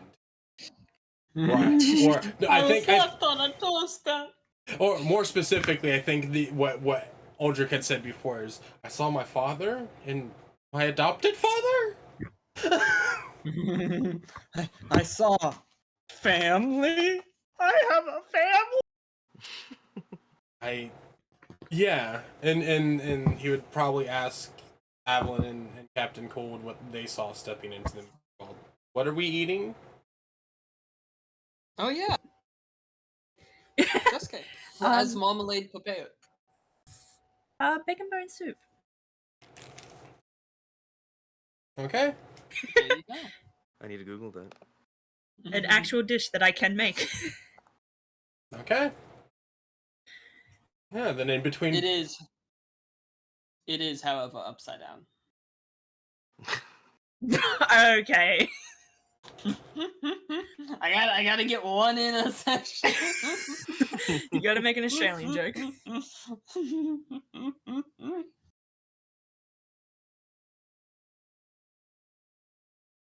It's okay, I live in America. That's already a joke.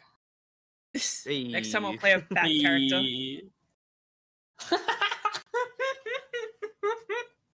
Bat Eric Cochran. They all sound Australian. G'day. Alright, mate. Hi. What are you doing down there? Okay. Hearing someone Australian do a stereotypical Australian accent.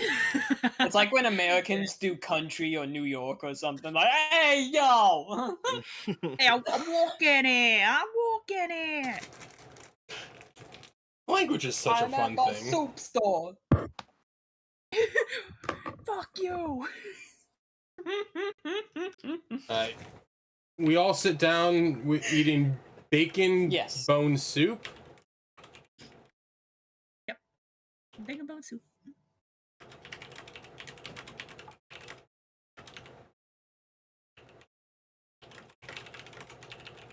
Also, Imp, are you impressed with the pictures you found?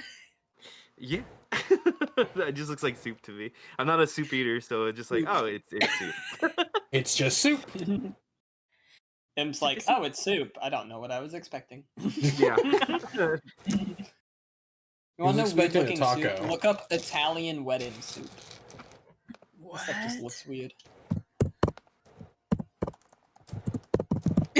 Typing. Everybody Typing, instantly going to go type in Italian wedding soup. It looks weird. It's got little balls. It's got little balls. It's like that tea. It's boba soup. Boba soup is not something I was expecting to be said today. Okay. Boba soup. That's not what you had for dinner. Flame, we hear you. We hear you, Flame. Flame is currently crashing out the fact that you compared it to boba. Crashing out, I'm crashing out. So, yeah, Aldrich would recount his experience in the mirror and what he saw in as great of detail as he can remember. Right. And normally, do you think you would share? Not if I wasn't asked. Just making sure. Yeah. And then ask Evelyn what, your sister must have wanted you to enter there for some specific reason. What did you maybe see? Well, I will ignore the fact that that is a conversation between my sister and I, because this is, in fact, your house, and I have now apparently impeded on your residence. It's fine. She's very much right in the fact that am okay with having visitors. Is just normally I'd like to know that my visitors were coming before they came.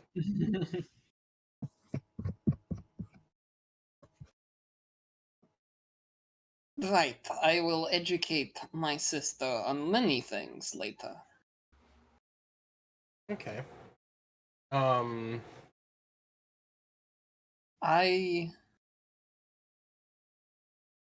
happened so fast. Was it? I mean, you told me your vision. It's almost confusing. Yeah. But I saw the branches of a tree. And specifically, the tree was dying. It wasn't growing leaves anymore. It was decrepit compared to all the plants around it, and yet it stayed that way. I watched it through seasons, through years. A dying tree. But then one of the branches specifically began to come alive again.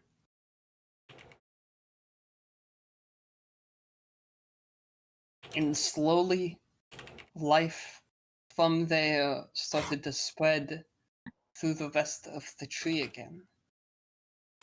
And then I got tossed out of the fucking mirror.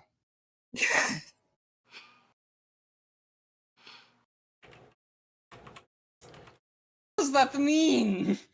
You. She just like grasps her own hair in frustration. I don't know much of the Asian family. But maybe it's something of a spark. Almost like you ever hear those folk tales of like people bringing honor back to their family? Maybe that is what it's representing. Cold, who is slowly nudging Avalon's half-finished bowl of soup in front of herself so that she can begin eating it as she has already finished her own, just goes, "It could very well be a family tree." And at that point, Avalon just sort of nudges it the rest of the way, and she picks it up and drinks. I mean, yes, okay, maybe it's a little more obvious than I thought, but I mean, that makes sense with what Avalon's vision was. I mean, with what Aramis's vision was. That they kind of like go together in some sort of way, but Aramis hasn't talked about her vision yet, so I won't pry. Yes. That said, I hope that at least my guess is close to accurate.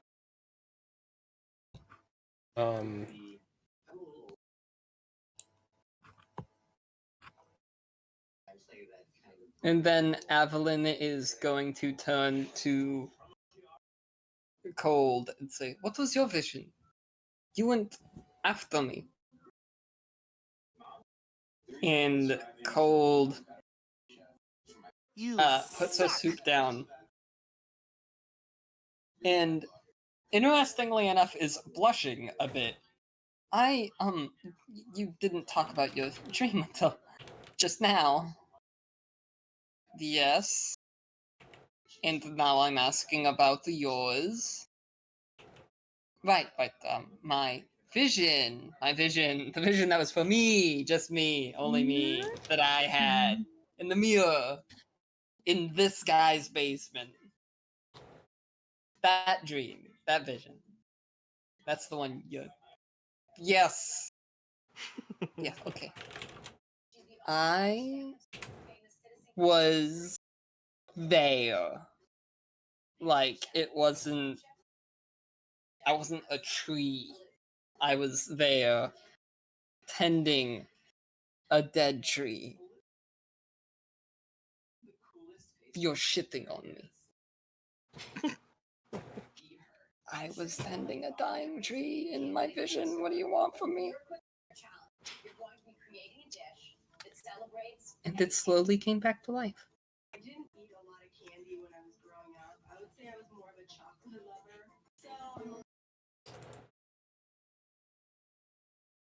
And the pair just sort of blush and look away from each other. They look anywhere else, actually. Maybe my assumption on it was wrong. Or maybe Captain Cold here holds some importance to whatever this quest that we're about to embark on is.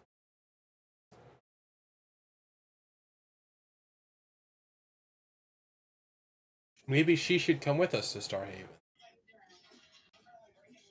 I'm not even going with you to Starhaven.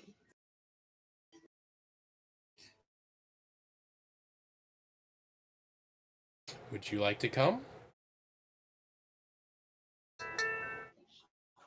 At that, she facepalms.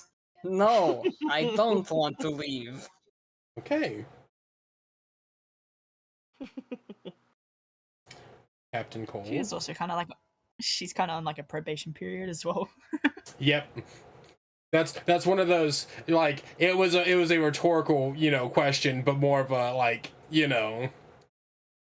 It's open. Yeah. No, I'm not leaving either. Okay. Before you ask. I wonder what would happen if we were to enter the mirror second time. Do you want to go into that thing again? For me, it felt like a blink. I don't think time passed at all, really, while I was in it, so I don't see why I wouldn't want to see what else it might hold for me. Garlock, do you know what happens if somebody goes in twice?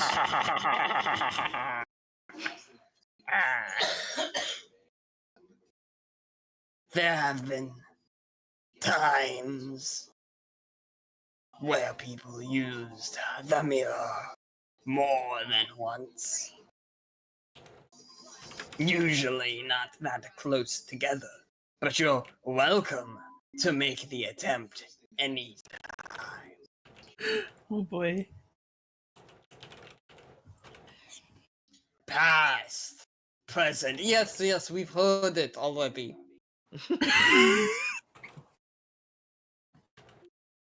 Children. Garlock, I must ask, have you entered the mirror? I did, as a youth. Well, it's been a long time since you were a Ute. What do you think you might see when you enter it now? It does not accept the dead. Do you think we could revive him, not as a mummy, Captain Cold? God. No. We would not be able to.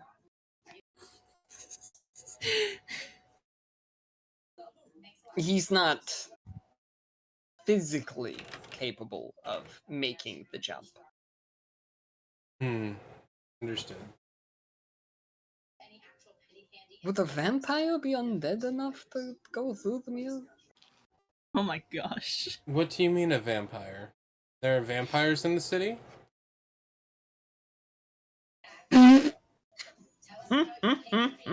Even I remember, I think there's at least one. Theoretically. I mean, for undead. What do you mean theoretically? Tell us about your dessert. My dessert I mean that I had the thought. You randomly had the thought to throw your mummy into it. Garlock is his own person. He is not mine in the slightest. Despite my claims otherwise.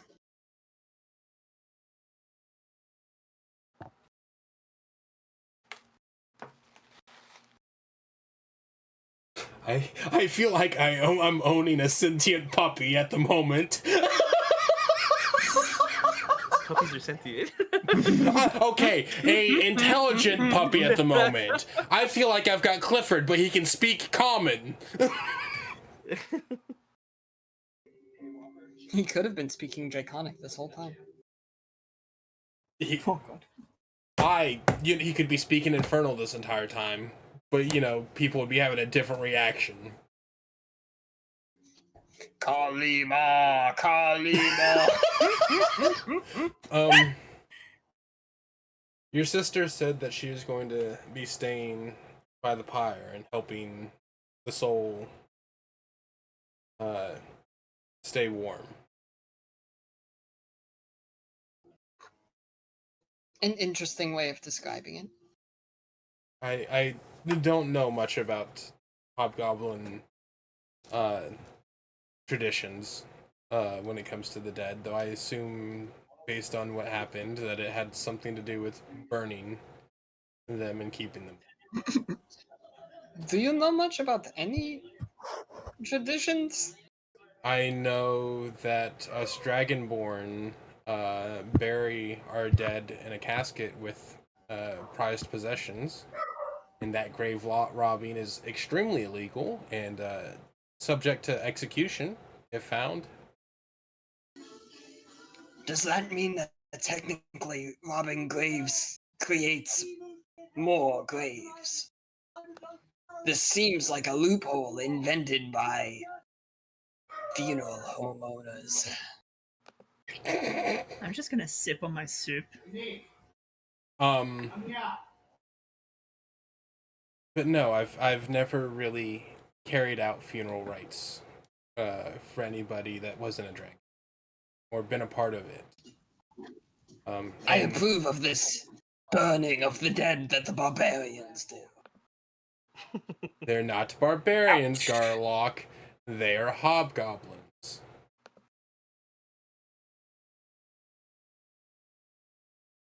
Children of Goliath.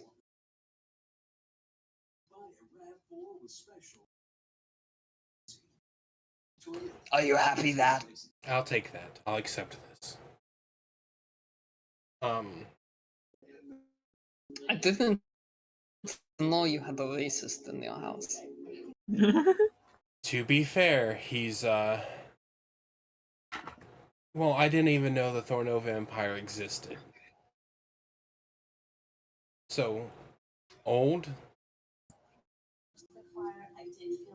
I didn't know the owner of my home was so uneducated. The owner of your home stays as educated as possible, but didn't think to go to ancient, and he'll raise his voice, history in regards to something that was currently more recent and dying. What are Vera's children taught these days? This is why she is one of the inferior children. Oh, our god is still worshipped. This is the wine uncle being too drunk. Our god is still worshipped. What we were taught, well, let's be honest, I was not a good child. And so I didn't listen to... I can tell. Adopted dad? Your first house haunted. I don't consider you a haunting. I consider you a blessing.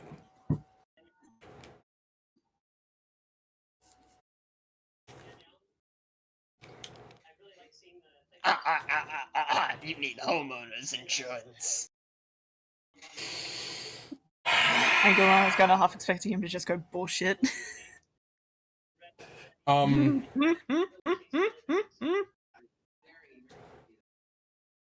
Cold, by the way, thank you for your continued dedicated hard Yes. work.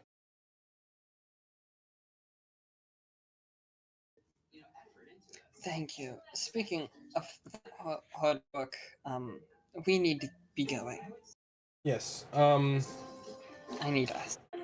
Do you want to borrow the mules?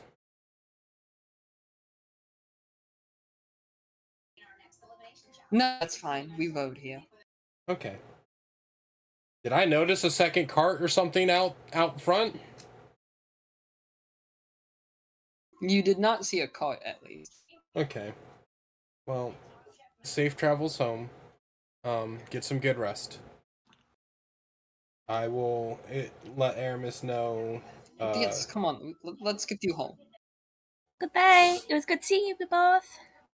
Yeah, I will let Aramis know of your departure if she returns in the middle of the night. Speaking of which, Marmalade, I am going to go see her. Okay. Marmalade. Ooh, Marmalade. Can you prepare a bowl for her since Evelyn is going to go see her? Of course. Marmalade's just gonna rush off to the kitchen, quickly grab like a bowl, 2 bowls, and just rush over and hand it over.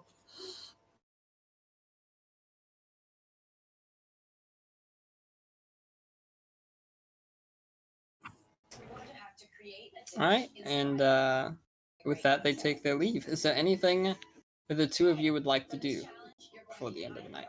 Can I go say hi to Art and pick up my weapon? Yes, you can. I already sent you the stat block. Yep, I'll have to add it in as a custom item eventually. Given the late hour, Art is not there, but one of her people is still there and are able to find your delivery and give it to you. I have obtained 1 ball and 1 meteor hammer. Correct. Marmalade's just gonna sit on the dining table and just stare at the closet for a little bit.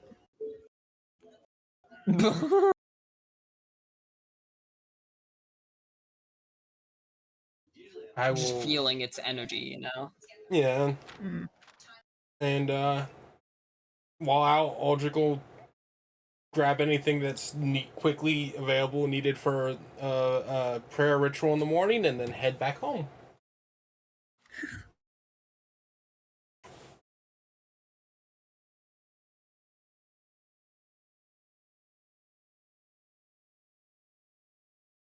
And then turn in for the night. Alright. That is the remainder for you two. Aramis! You, of course, are at the temple. Now, you are watching over the fire, and there is still a sizable amount of people here. Is there anyone that was already previously mentioned that you would like to interact with at any point? I want to go up to Fulcrit. This should prove interesting. Yes, my eyes raised instantly. Alright, Fulcrit Hunt, you find him amongst the commoners. But not amongst the hobgoblin commoners. The other commoners. Of course. And he is not with any of his fellow counselors. However, he is standing with a different guard warden, but not. You've only met one of the wardens thus far. You can tell that he's a warden because he has the same raiment of Lennox Ornor, who you have met. But this is a human man. Okay.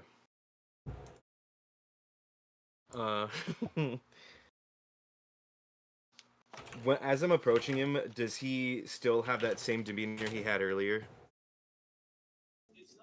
Now he is busily talking and socializing. He doesn't seem as impatient now. How late is it at this point? We at this point are getting closer to midnight. Okay.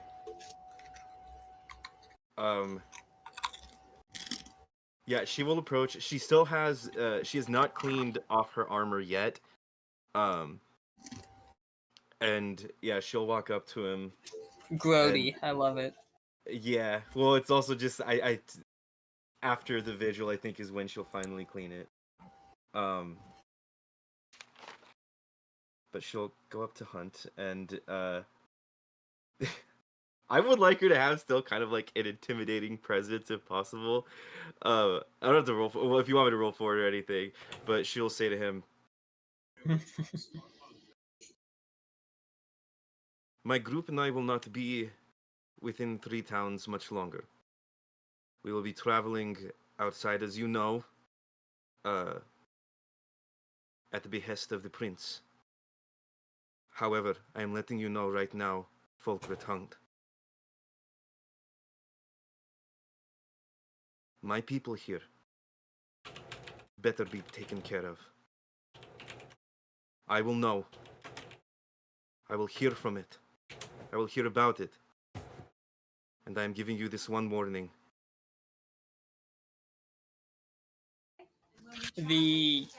Before Hunt can answer, though he does seem like a flash of irritation is ready to bubble up, the warden sort of takes a half step in front of him.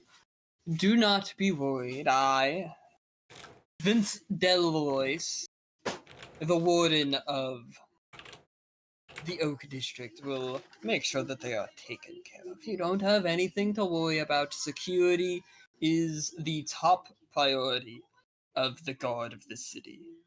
It comes to your memory and recollection that Donick Hyatt and his glorious mustache thinks very little of his district's warden. Okay. So I would like to follow up that. Do I believe him? Roll insight. Well, actually, you know what? It's not so much rolling insight because it's not as if he's being ingenuine or something.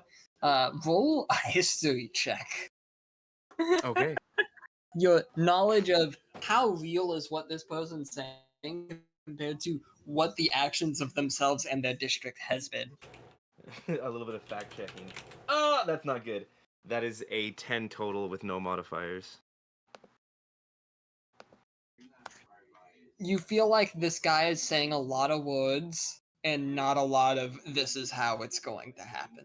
There's like no sustenance.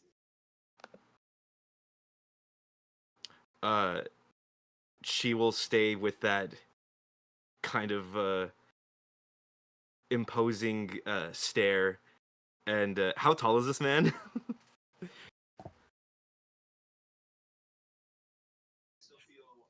He's not a whole lot taller than you. He's only like 5'8". Okay, all right. I was wondering how high she would have to look up. Nah, he's pretty normal sized human. Your words do not dissuade me. And what I said still stands.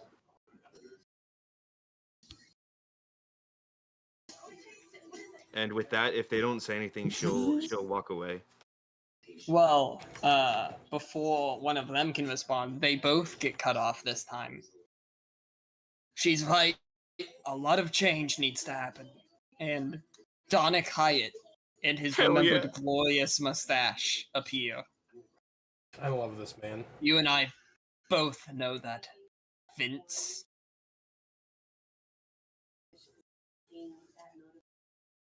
Hang on, sorry. Yes, well, things will be more orderly in time. This wouldn't... You know what? Folkert stops himself. Never mind. Sure, we hear your pleas. And it should be mentioned that when you arrive in Starhaven, you will likely be met with our kingdom's representative, our ambassador there. So, do give a word of greeting to my son. I'm sure you will enjoy his company more than mine. And he says that with a little sting on the end.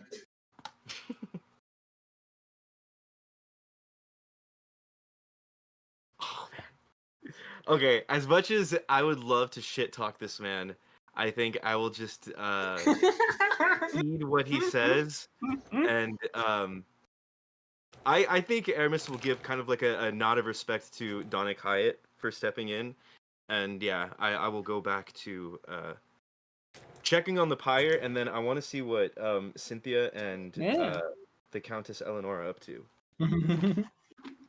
Countess Eleanor Azamont. And Cynthia Hurrell Gallanor. The anime duo. I can't wait to unveil their secret magic goal transformation. They have one of those? Well, she already kind of did one, didn't she? Yeah, I mean, Cynthia did kind of. She now has her blood scar tattoos all on display. Hell yeah. Sure enough, you check on the fire and it is doing well. And then you join your other companions, where Cynthia looks over at you. How are you doing? I know this is probably bringing up a few of those memories from the other night. It is, but I'm very much appreciating the turnout and seeing all of my folk here. But I did want to talk with you about something. Of course. It's gonna be awkward. She's going to kind of like look to Eleanor like, can we have a moment?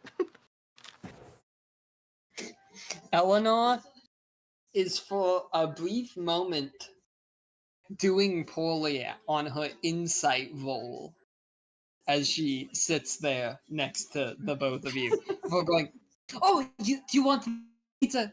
Oh yeah, I can. Oh no, you have your moment, my friends. Let me just. And she just like picks. She doesn't get up and move to a different chair. She does that thing where she grabs her chair and sort of lifts it, and then just walks a few paces away, and then sits down with it again. and then she just like puts a hand up to kind of like cover her face and look away, and just. I love her. Like she's not even there.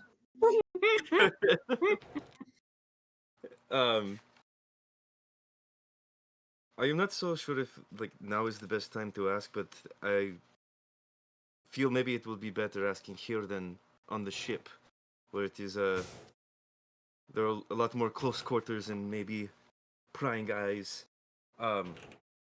You had mentioned a bit of a strained relationship with your brother. And I see you kind of know. Right, that. And unfortunately, you know about mine with my family. You do not have to tell me, but you are my friend, and I would like to know, especially since we are going to your home. No, it's fine. You have every right. It's certainly not overly secret. I have 2 and soon to be 3 siblings. One of my mothers was pregnant last I checked. And probably going to be expecting soon. Now that I think about it, oh God, this. I haven't been thinking about that in a while. Yes, my brother Guldrin and I don't always see eye to eye. We have a tight moment I'm gonna go ahead and wait for Marmalade to get back, since this is gonna be lore exploration. Right on, right on. I utterly love your hunt. I fucking hate that dude. I wanted to say like above tail, I wanted to say something like, well, I could already like judging by how you speak of him, I'm pretty sure that your son is a better man. But I don't know his son, and I don't want to kind of make that judgment call quite yet, because his son could also be kind of a piece of shit, just in a different piece manner. of shit in a different way. Yeah. Yeah. So I was like, okay, I'll bite my tongue. Like, goblins are the same as human people, and they're all peasant rabble. It's just like, you're a different kind of shitty. Yeah. You see all peasants equally as dirt under your feet. I have officially added the meteor hammer into my equipment. It took me way too long. Nice. Yeah, sometimes homebrew stuff can be annoying when it comes to that site, but that site is just so good for everything else. Yep. I'm remembering that I'm going to have to train with this. Excuse me.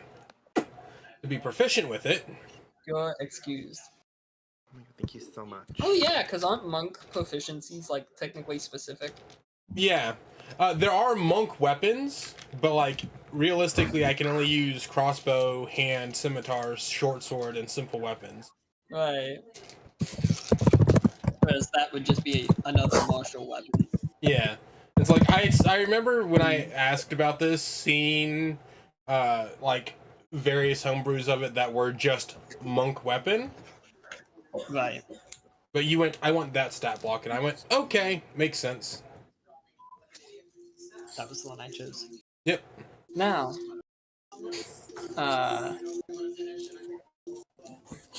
so my brother and I, Miss Goldrin, don't always see eye to eye. I mean, when we were younger, we got along better. After all, we were the first two children. So, all eyes on us, sort of thing. And our mothers are both wonderful. No complaints about the childhood fund. He dislikes, though, that I didn't follow in a very priestly manner. I mean, our mother is literally the leader of our religion and country. It's kind of a lot, pressure-wise. And obviously, I still deeply worship Ravana. It's just that I'm not a cleric, and I practice dark magic even by Moon Elf standards because I'm a blood mage.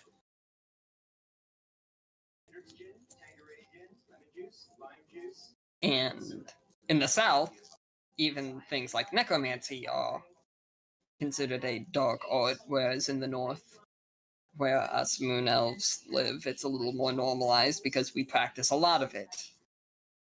But blood magic is kind of responsible for some of the darker things the Attican Empire did.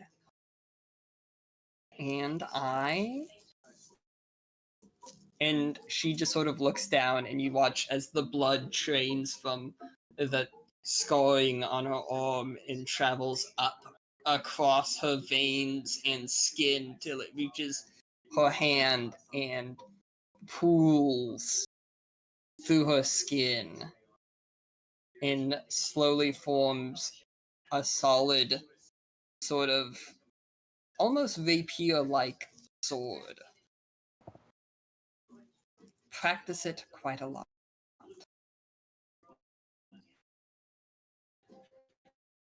But he a paladin. I'm sorry, you broke up there. Thinks that sort of research, but he is a paladin, and he believes this sort of research should be left in the past with it.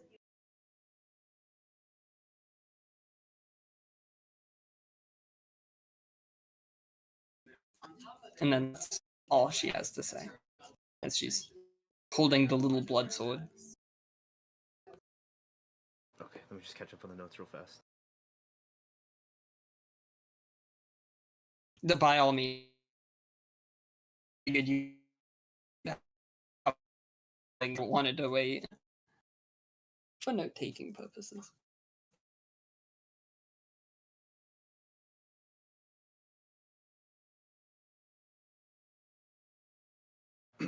Do you need a spelling of Goldrin? Yeah, I'll take that as well, please.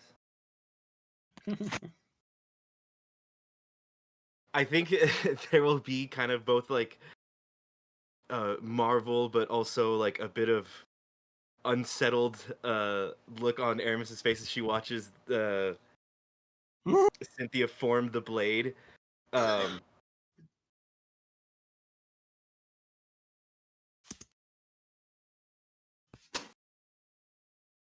mean, even if you are not,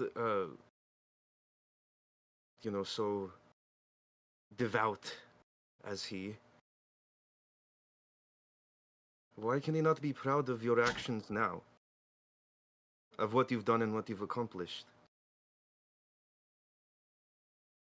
Well, there's also just years of typical sibling nonsense added on top of that. That was just our most recent fight. We haven't spoken since. And he is back in Starhaven. Yes, he is in Starhaven. The last I heard, at least. Well, how do you feel heading back there? It's fine. I'm not gonna cause you any problems. It's not about causing me problems. I just want to make sure you're okay in all of this. Well, I'll get to see mothers, so I'm good. When I left on my pilgrimage, I figured he and I would have time to sort out our feelings separately. Who knew I only got through 2 kingdoms before my pilgrimage would lead me back to Starhaven?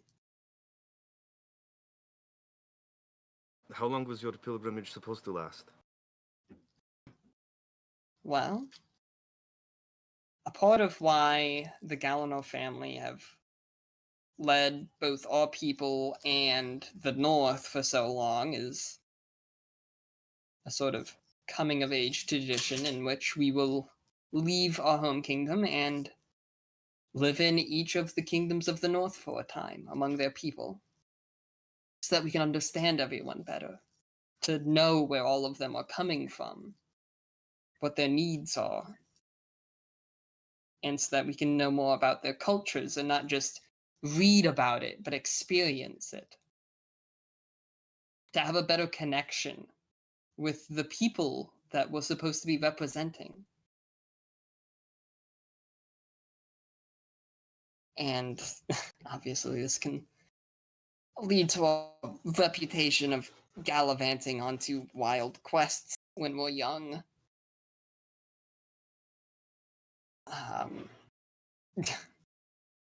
Catlenas are practically famous. The journeys she went on. I visited 2 kingdoms. Obviously, I was in Vermento when I left the North, visiting the dwarves. Obviously, I already know a fair bit about them because of Astrid, my other mother.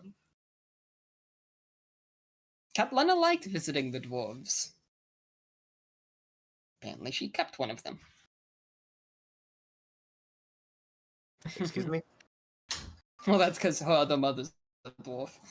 Oh, okay. So that's her poking fun at. Oh, I see. Yada yada yada. My mother sampled the local cuisine.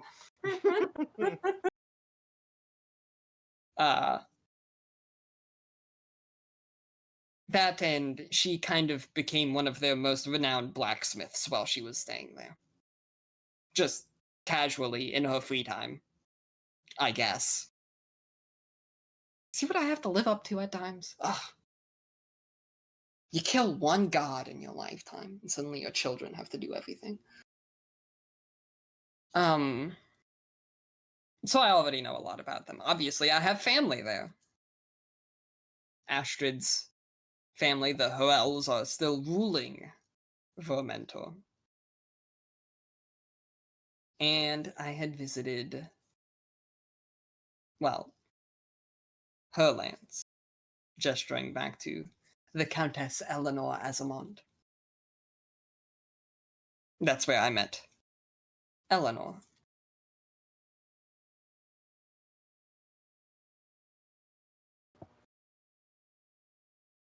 Wait, can you repeat what was the place that she met her? Oh, she didn't say specifically. Oh, just okay. that she was visiting her kingdom. Which I think technically Eleanor said where she's from when she introduced herself. But you could always ask for clarification. Okay. I could ask after.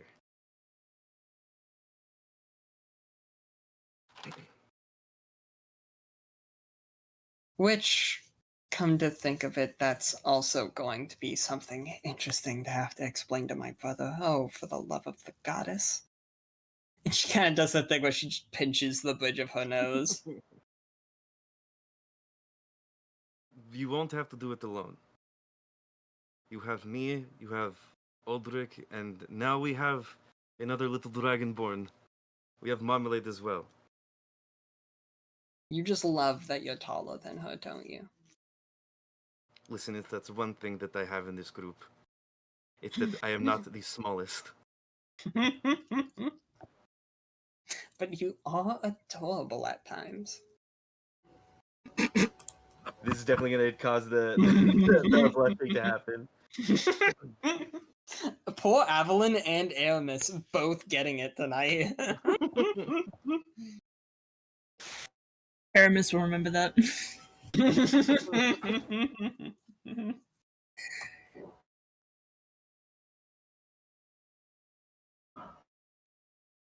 Empicus, I'm going to need your notes afterwards, because while this is all went on, I went and made dinner. And have listened so they better be specific. Yeah, and have listened from the kitchen. Cool. I do shorthand, so it's even confusing to me. You're gonna be like, what are these notes? What do you mean by this? And Imp's gonna be like, I don't know, man. Maybe you should just watch back your stream. Give yourself a view, bruh.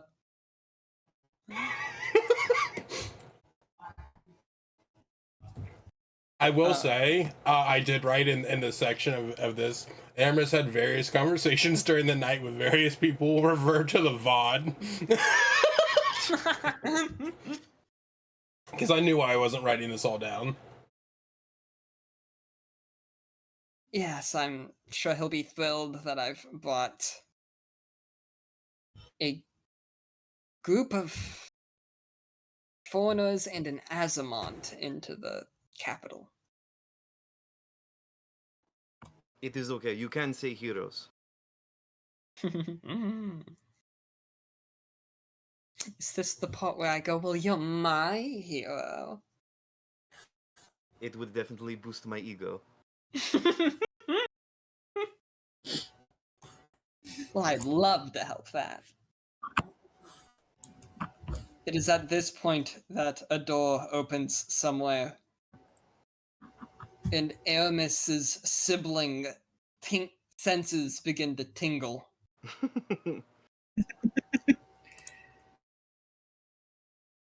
Yeah, I'll look out to see if my sister's approaching. She I'll is, stand and here to make sure. She has a stern look on her face. Sister, so how did it go? What do you have to report? She slaps you.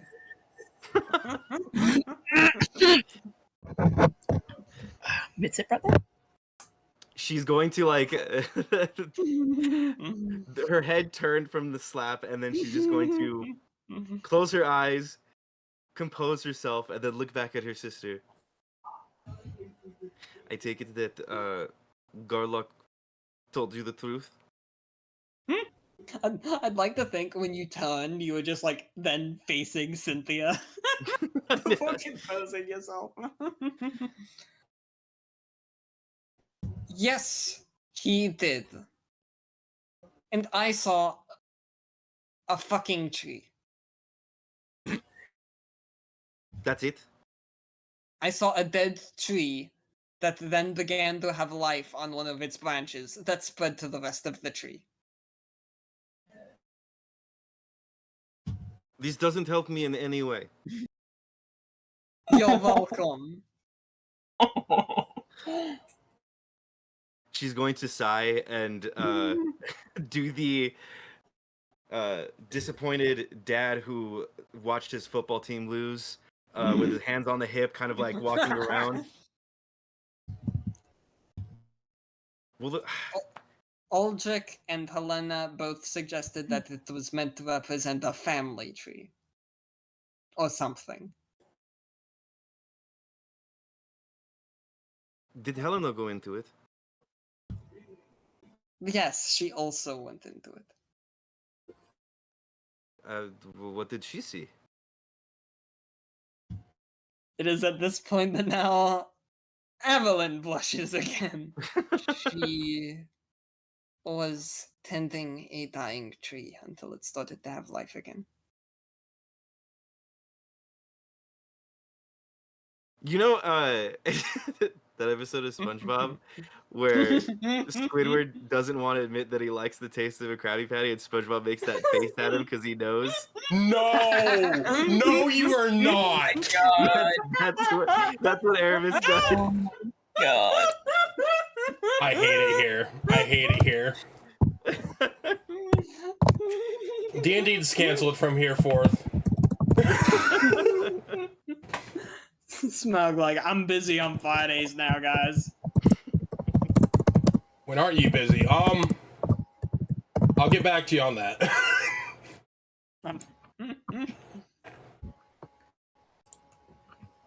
Stop giving me that look. Put it away. Fine. Well, thank you for doing it anyway. I'm wondering now, maybe I'll just go into the mirror again. Maybe I can get like an extended version of that vision. You're going to get it again in HD. Whatever that means. Is Helena with her or no? No, you do not okay. see her. Well, we'll be leaving in the morning. What are you going to be doing now? I don't know if I'm going to be able to say goodbye now, or will you see us off? She puts her hands, one on your shoulder and one just touches the side of your face that she slapped. I am always with you from here on out, sister. And also, yeah, I'll see you off in the morning. Good. And she's gonna hug her sister. It doesn't matter if it's unprofessional. You hear from behind a ooh from Cynthia. That is very weird. Look at you get along again. It's not even found family, it just is family.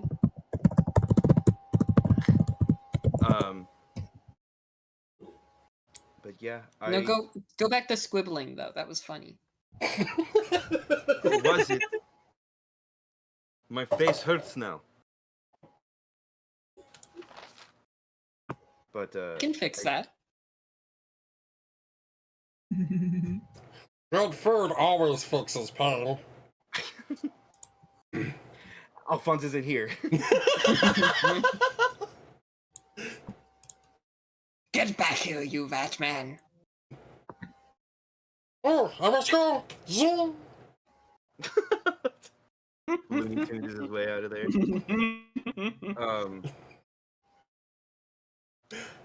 I don't think I have anyone else that I really want to talk to.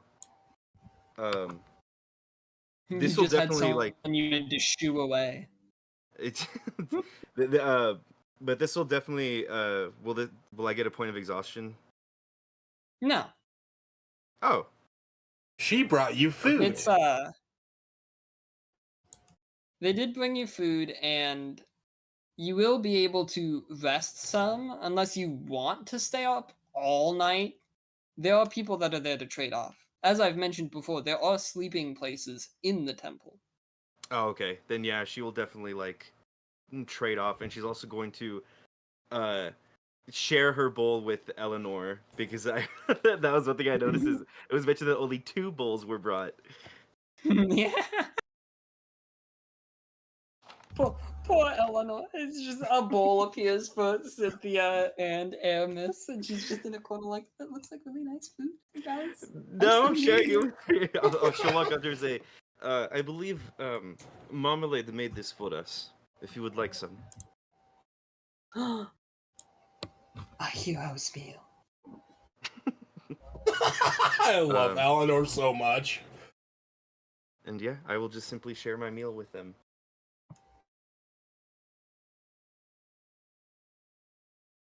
It is good that we are doing this. Standing vigil all night. Never leaving from this spot. We are meant to rest some, you know, Eleanor. Sometimes leaving from this spot.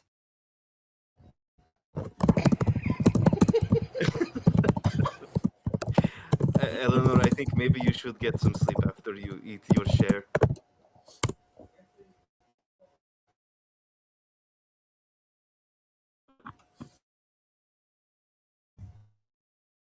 Oh, that reminds me. I am finally having a meal. And with that, she pulls out a small potion bottle that she unplugs and takes a very long drink from. What is it? Can I see the liquid? Is it a glass bottle? It is a colored bottle. Oh, okay. So You like, cannot see into it. Okay, fair enough. Aramis now thinks that she's also a vampire. No, but she's wondering Red if this viscous liquid. Is this also another form of cream soda that is being consumed? I think I finished mine already. You did. The Yeah. scary drink. Yeah, Mrs. I feel like, oh, do you also know a small man that makes beverages? Not even potions, just beverages. Yeah.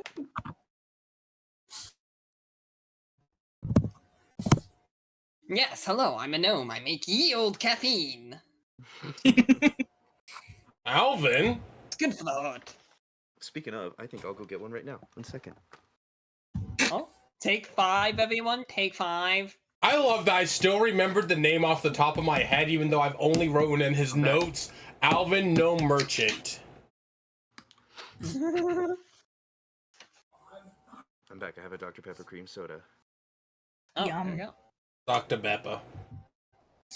Beppa. The Beppiest of the Beppa. But if everyone is good to move on to the next day, we may. Yep. Indeed, I I'm am. happy. It is now morning. Hi, how are you?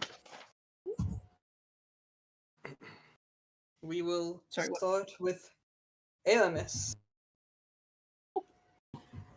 You awaken, see the end of the sort of vigil.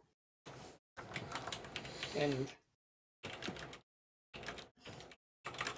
now the only remaining council member, Ishra Alzern, looks over the remains of the fire.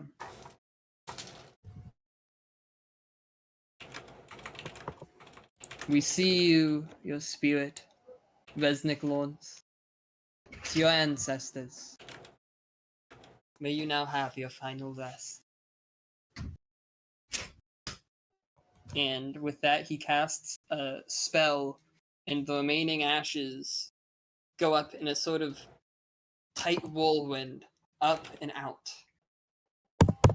of the hole that they made in the top of the sort of stained glass ceiling, spreading out. I think before leaving, Aramis too would kind of go up to the as it was kind of put out, and just say one quiet prayer.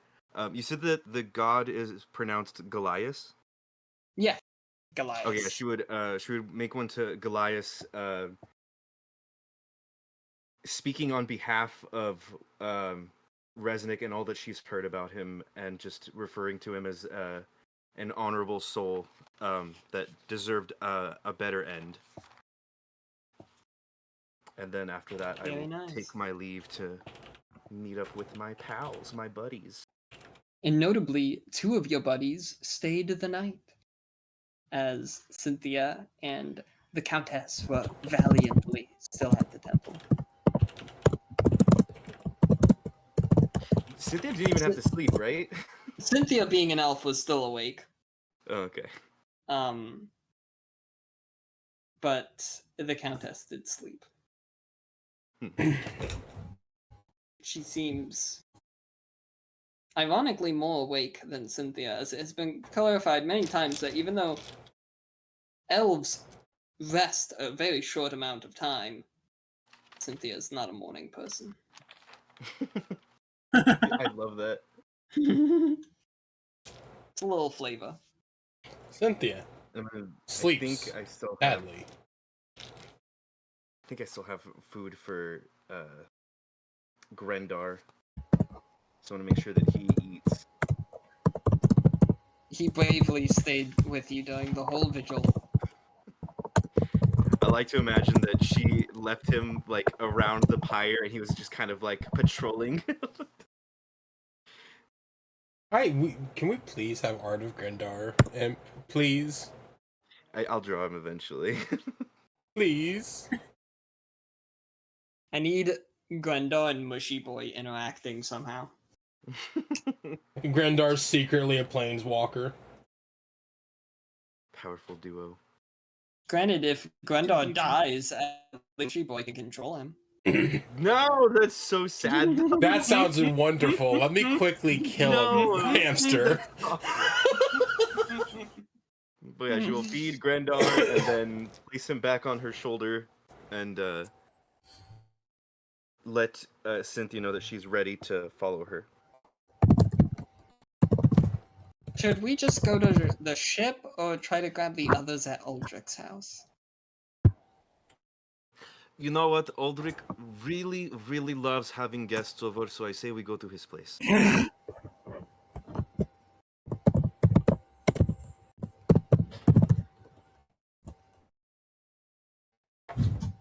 Yes, let us go to the cursed building. Hey. Before they get there. Can me and Garlock start prepping the fire for the ceremony? Sure, if you would like to try to set something up with him. Yes, please. That is your morning activity. What is Marmalade's morning activity? I guess she's already herself praying in the morning. After washing that fluffy coat again. Brushing that fluffy coat again. Like fucking Rapunzel. Outside of your room while you're praying and brushing and whatnot, you hear a ruckus of, I don't know, someone's like moving plywood or something? in the living room. Or let's do it in the empty room upstairs. Nothing could go wrong here. People are bringing This house is heavy gonna get objects burned down. upstairs. Garlock, you promised that this won't cause any lasting damage, right? That depends on how big of a fire you make. Is there a chimney up here? Aldrich will open one of the windows in the empty room. Not a chimney, but at least we have flowing air now.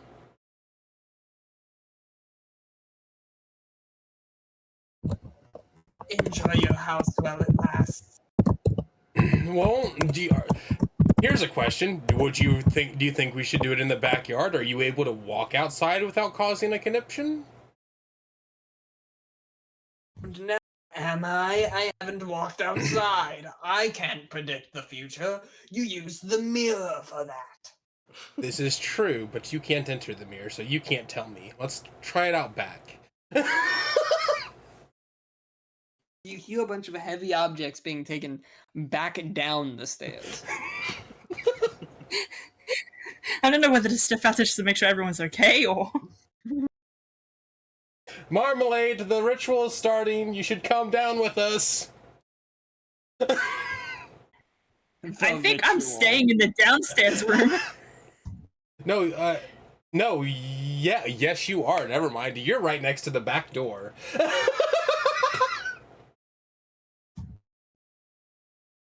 I remember the layout of my house. You were right next to the back door.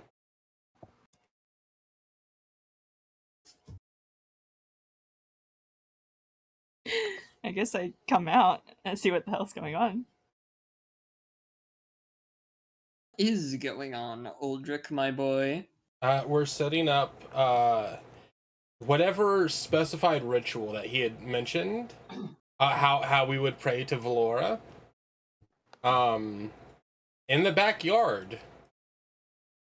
I don't think I have a backdoor fence. Thinking about this.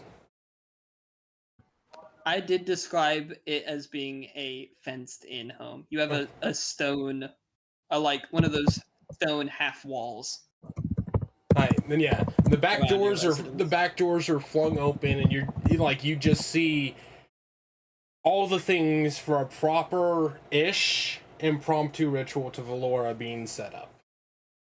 They are building a wooden effigy that they are about to burn.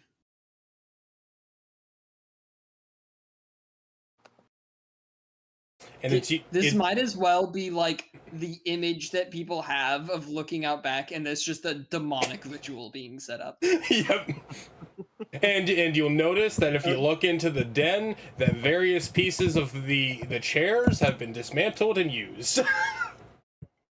This wooden effigy has horns and strange attachments on the back of it that you think are supposed to be wings, but they didn't really have anything proper for it, so it's just sort of the arms of chairs that have been sacrificed.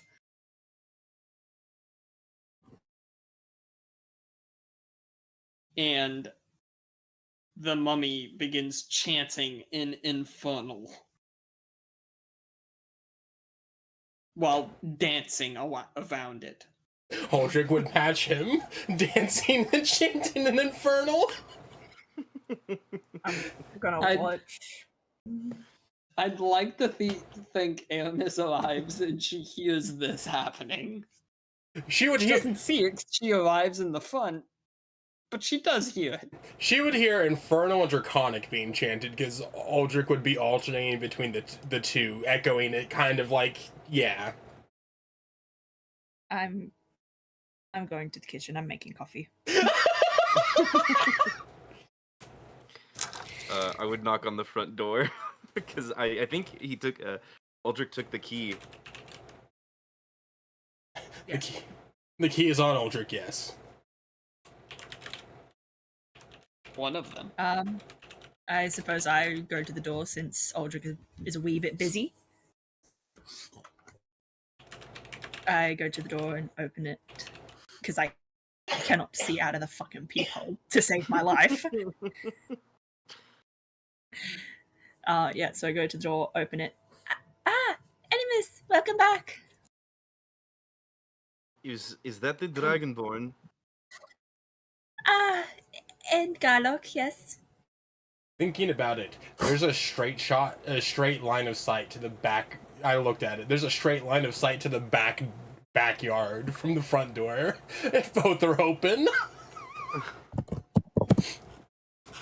I guess Aramis would go cautiously walk over to go see the display that is currently happening.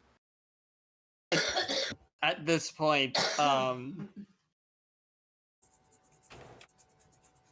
Garlock looks at Uldric, pointing at the effigy before saying an infernal, light it. Uldric would sit down and use his breath weapon to set it on fire. It goes up in a burning blaze of glory in Uldric's backyard in this suburban area. Not really suburban, but you are in a residential. Yep. And he continues chanting. Aramis is gonna close the back door and then just go and make breakfast, or help make breakfast. There's coffee on the counters. You are a godsend, marmalade. Cynthia shakes her head. It's too early for worshipping Valor. Cynthia, it's too early for yes.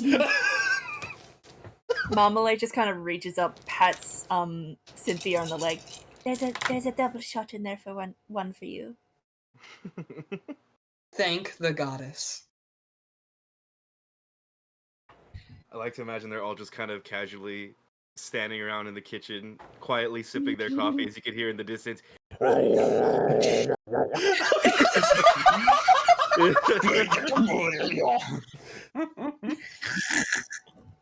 On the occasions you just hear the word Valor and you're like, yeah, that's the one you're praying to.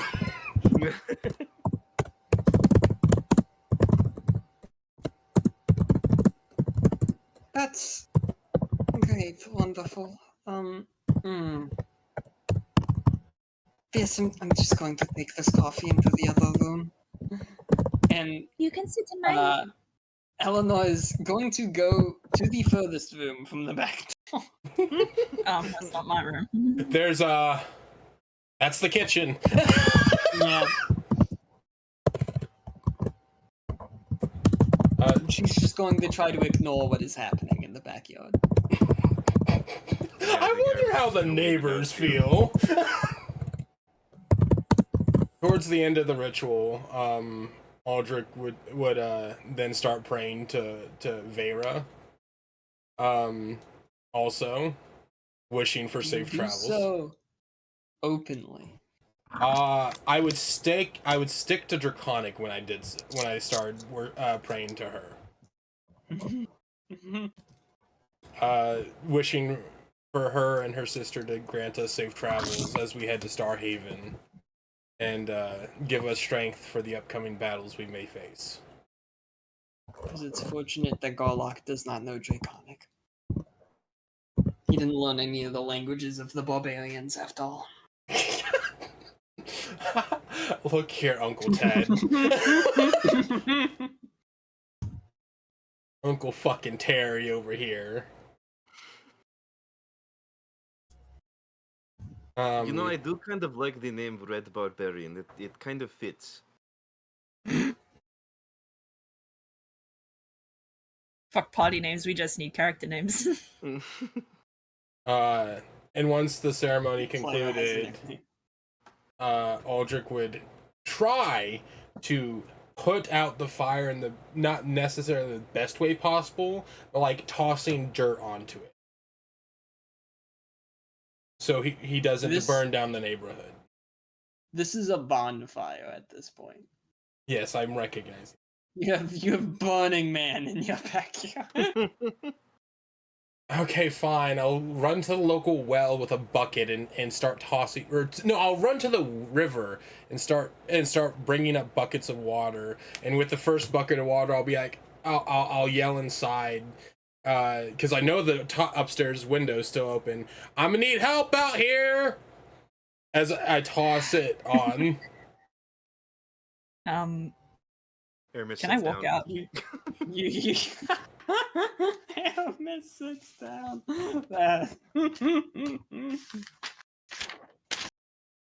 I'm gonna walk out, just 1 second, I'll be right back. fanning my face. I'm gonna look at my various spell casting. 1 moment, be right back. That are in the area. Yep.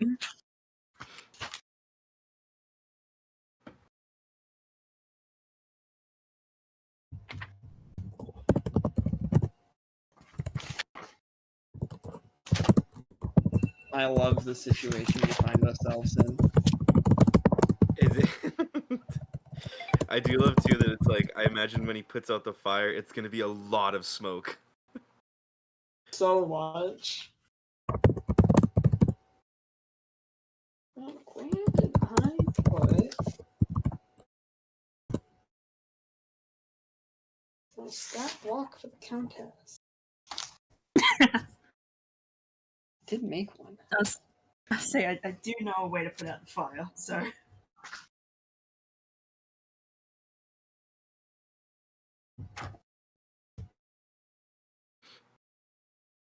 Oh, it might be in my player handbook. That would probably. I will say too, because it wasn't said, she's gonna make sure that Grendar and Susan have food. Sorry, I'm back. Grandma noticed the fact that there's a hole in the roof in the thing and in the mold that's been there for however long. Oh jeez. It's been there for like 2 years now. It's just part of the house at this point. Is it paying rent? It's like Garlock. Yeah, it's like Garlock. Part of the house, part of the crew, part of the house, part of the crew. But did everybody come help us put out the fire? Define everyone. I think Marmalade, you said you were gonna do something. Yeah, I have a way to put out the fire. I mean, I have a way to put out the fire also. I just didn't want to use magical means. You know, Aramis just pulled up a seat and sat down. Can I use my cold breath and just put out the fire? Yeah, interestingly enough.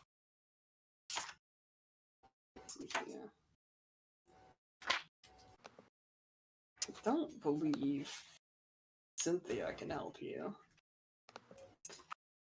Because she doesn't have shit for ice attack.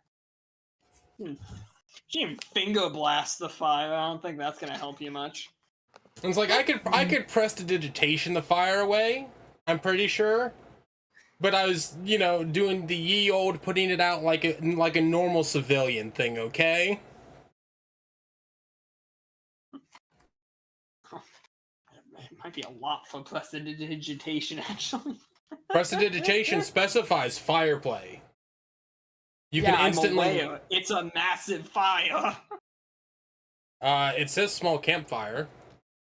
This is more than a campfire. I think massive and small are two different words. There's a difference between campfire and bonfire. I don't know what you thought a burning effigy was, but it is bigger. But yeah, I would say a frost breath is able to put that out without having to roll. Yay. You huff and you puff and you blow a whole bunch of smoke. Oh, thank you, Marmalade. Very helpful you are.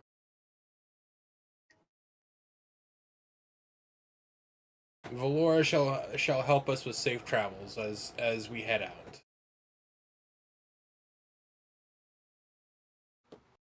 At least she'll protect you from Aramis. You prayed to the goddess of laws, devils, and fire for safe travel? Yes. And once like Garlick's out of earshot, or like low enough in a voice, also I prayed to Veyra to sit down and give us protection also. but I figured it would be nice to show Garlock some respect since he was a priest of Valora. Whatever kind of priest he was. But all right, fair. Hold on. Oh my god.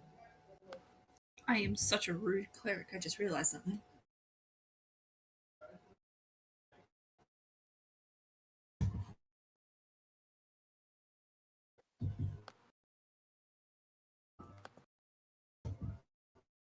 Oh wait, shit. I give Marmalade 2 potions of healing, right? Yes. Okay, cool. You cool, gave cool. the cleric the healing potions. Yes. I'm just double checking my inventory to make sure I got everything. The Dragonborn has 3 potions of healing currently on him. Okay. I have 1 of greater healing too as well. I also have 1 of Hill Giant Strength. Me too, twinsies. Do you know how tempted I am to make one of these potions into like a food you can consume instead of having to drink it? Would it still have the same effects? You just turn it into a food instead? Yeah, because it doesn't lose its like materials that it was made with. It just gets fused with more things. Oh, okay. Oh! You were saying about like mixing it with the food too, right? Yeah. Earlier or no? Okay. Kind of like how Alphonse's first interaction with the group was to sit down and pour one of his healing potions into somebody's drink to revitalize them. Yeah, it was for Gower. Yeah. Kind of like spiking the food, but with healthy things. Go. He's a Pokemon. You know, but I realized I'm a terrible cleric. Why? Why? I didn't even offer to rewrap Garlock's bandages. Oh. He probably likes the tattered style. You never know. Look, Garlock likes his member, and that's all that you like. You want to handle his member? Hey, it's not on him. Okay. Where is he holding it right now? In a jar. It's in a jar. Yeah. I don't want to know where. I want to pretend it doesn't exist. About everyone simultaneously in a jar. He's made it very clear. I didn't know where the jar was though. No Well, one he else showed is it to us. interested, I guess. Hey, he didn't say he showed it. He just said he found it. Oh god, that's even worse. Oh, Smog's gonna get home and his entire master bedroom is just the jars of his organs and stuff on a shelf. Yeah, I would say not only did you breathe on the fire, but I would say Eleanor uncomfortably came out and used a ray of frost on it as well. Just a really Thank you that both. fire is out. Just keep these things to yourself. She just walks away. I'm gonna walk over to what was once the bonfire and just lay slightly on the ice, let out like a really content sigh. The house got warm, okay? Sorry. Well, on the plus side, at least we didn't do it inside like we were originally talking. You wouldn't have a house anymore. Yeah, I would no. still have my tomb. No, we wouldn't. Then maybe they would build a temple again. You Or they know, would run me out. you know, What Garlock. else to do? Maybe eventually, with all the income that I generate, we'll sit down and actually see if we can get the city to build a tomb, place of worship to Valora again. How does that sound? I mean, I'm sure the city has one. Does it? I don't remember what all the city has, despite being in it for like a week now. I'm gonna be honest with you, the fact that I remembered the name of the library is a shock to me.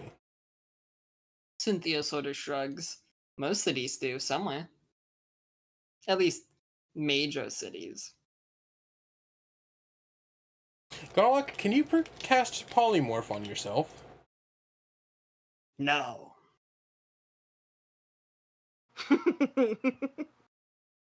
Nothing else, just no. No visiting the temple until we get an ability for you to cast polymorph or something on yourself. A scroll or something up. Do you not like my appearance? Oh no, I love your appearance. I don't think the rest of the civilization would. Then do you want my jaw? I'll take your jar with me, so there's a piece of you with me as we head to Starhaven. I do not want that in the cart.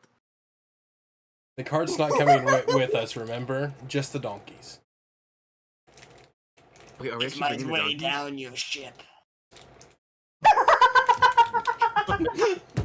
That is a risk I'm willing to take. I've already prayed for safe travels. I was hanging dong in my day.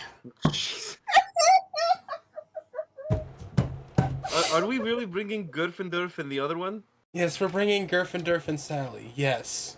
Who's the other one? She's been called many a name. She's a mysterious being. What, Susan? Yeah.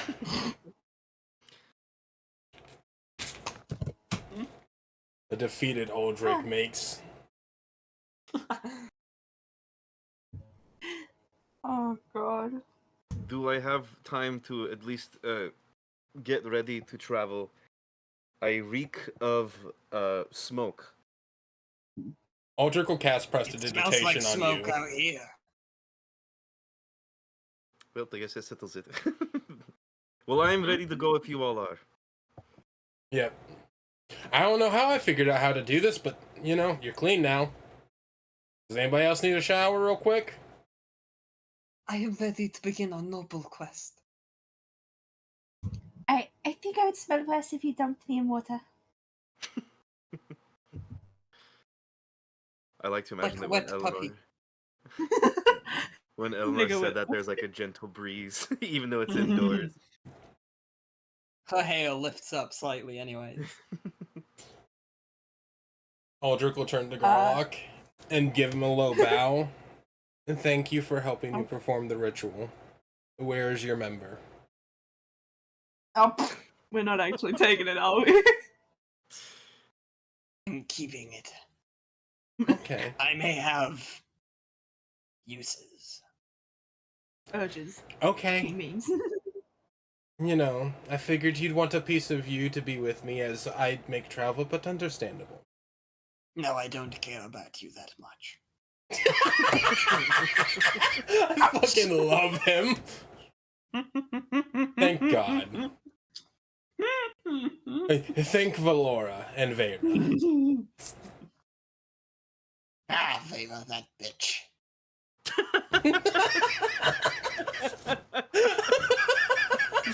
That was like perfect, like old person.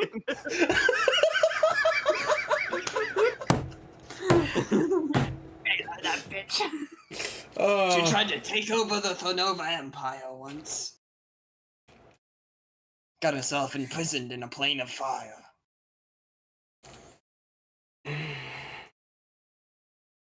Well, I hope you have a great stay here, Garlock, and you learned much about our modern cultures.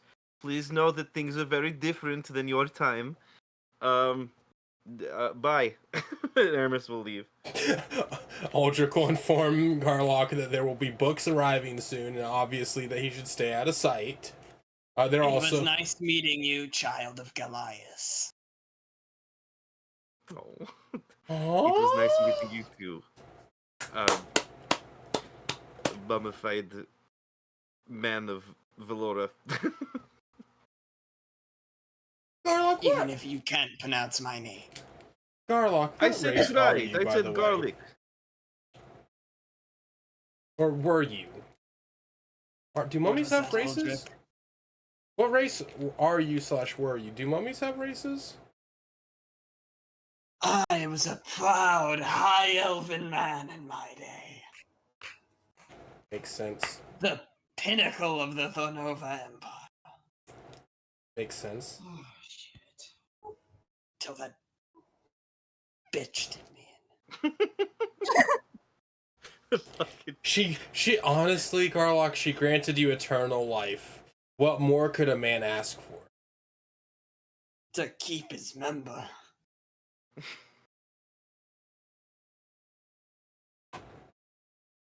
I can't take him seriously! I can't! I'm trying so fucking hard! Ah. Alright. You guys will go to the ship and we will take a break. Okay. Oh my god, my head. We will resume at the vessel. Assuming that everyone has said their goodbyes to Garlock and his magic jar. He will not make you rub the jar before you head out. Thank goodness. I'm just gonna leave like bandages, like 2 rolls of bandages on the table. He's gonna TP Aldrich's house. Doesn't use them to re-rep himself. Type 10, everybody. 15, maybe. Oh my god, okay. Sounds good. That's not how I expected anything to go. How did you expect it to go? You know, I'm gonna be honest with you. Mm-hmm. Worse.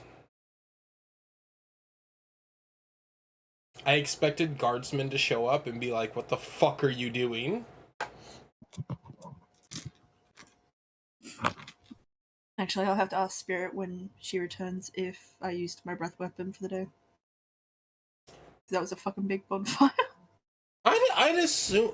I'm going to assume no, because, like she said, with for flavor things, it's okay. Yeah, for small flavor things, though, that was a bonfire. I used Manifest Dragon Aura to sit down and set fire to a piece of wood with lightning.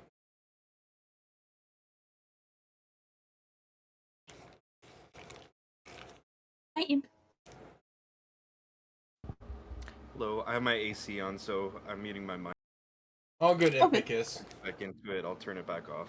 Impicus, I love Aramis. I think I've mentioned this in the past, but I love Aramis.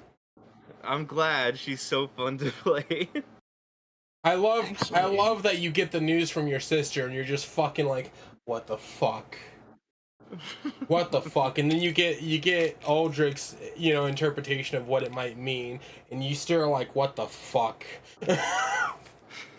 This answer's nothing. I want to know what's going on. Aramis is just like, this was supposed to be some kind of grand prophecy machine. Why does it make no sense? But I feel like maybe with my other... It's like, I don't play to Aldrich's wisdom much, but I felt like interpreting that vision was probably like the best he could have done.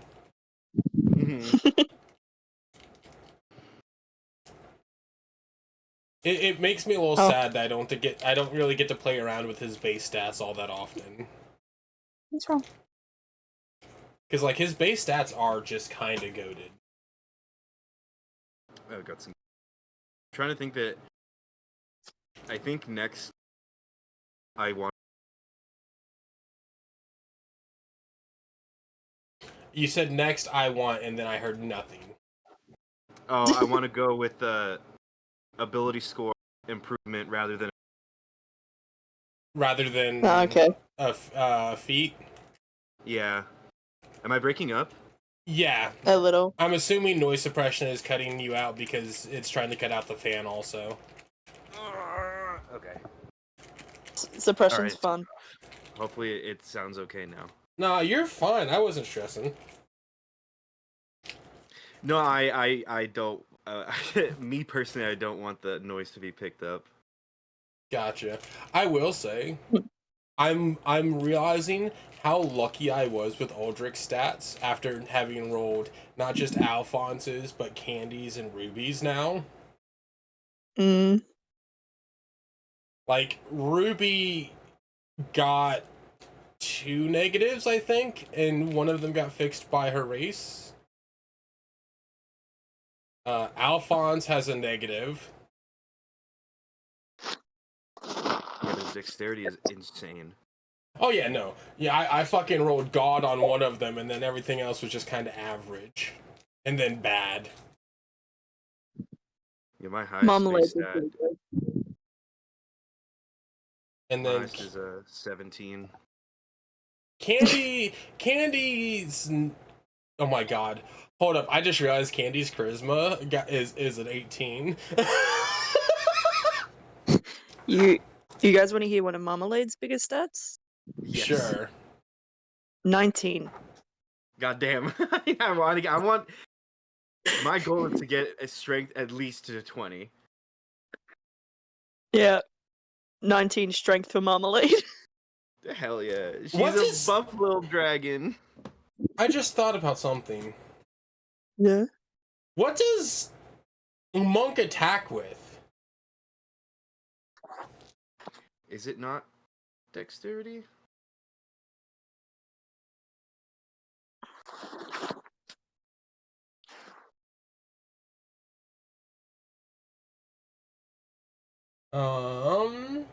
Well, unarmed strike, you make an attack roll against the target. Your bonus to the roll equals your strength modifier plus your proficiency bonus. Oh, okay. But that's just my unarmed strike, but like... I don't know. Googling it. What does monk attack? What do monks attack with 5e? I just can't wait to reach level 5 so I can finally get 2 attacks per action. I'm sorry, is it because I pet your nose? Sorry, I got dog with me at the moment. All good. She's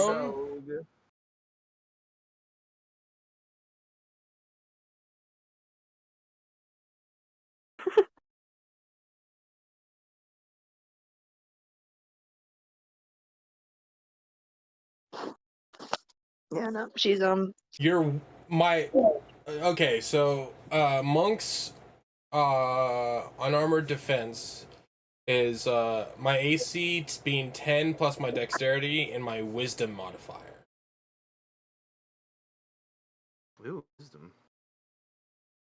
You gain the following benefits while you are unarmed or wielding only monk weapons, and you aren't wearing armor or wearing a shield. You can use your dexterity instead of your strength for the attack and damage rolls of your unarmored strikes and monk weapons. You can roll a d4 in place of the normal damage of your unarmed strike or monk weapon.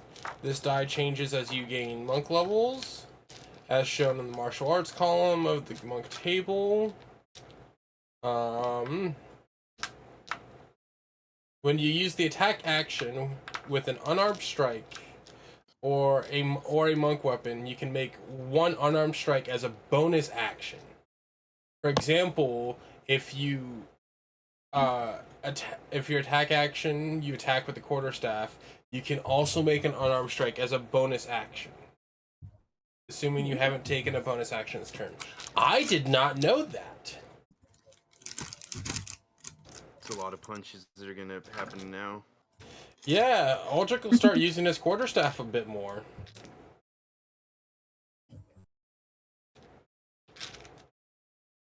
People are really going to be throwing hands now. Look, the stat once Aldrich gets trained with the meteor hammer, damage is going to start fucking rolling in. Because let me read the meteor hammer stat block off real quick. 1d6 bludgeoning damage. The meteor hammer is a set of 2 bludgeoning weights connected by a chain or rope, typically 6 feet long. Extended strike. You can use your bonus action to swing the meteor hammer in a tight circle. Preparing it for an extended strike. The next attack you make with your meteor hammer on the same turn is considered to have reach. Double weapon. When you take the attack action and attack with the meteor hammer, you can use a bonus action making another attack with it. If this attack hits, you deal 1d6 bludgeoning damage. Don't add your ability modifier to the damage of the bonus attack, unless that modifier is a negative. And so, think about it this way. I hit him once with 1d6. Bonus action, I hit him again. Then, oh wait, no, I can't unarmed strike on that.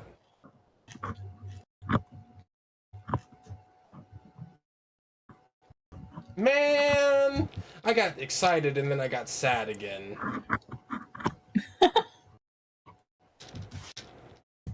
Story of my life.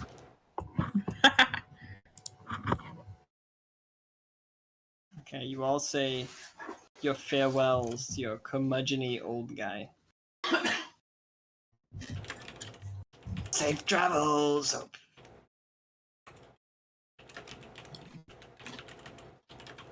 You, for all you know, will never see him again. Especially if we never return to Three Town. He actually gets bought in an auction of Uldrich's things to pay off his debt. Oh, please don't. I'm already worried about that since I let the prince know about it. I don't want to lose Garlock and my house to my debt.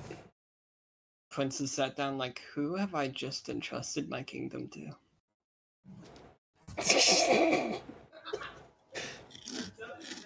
Somebody who showed noble causes so far.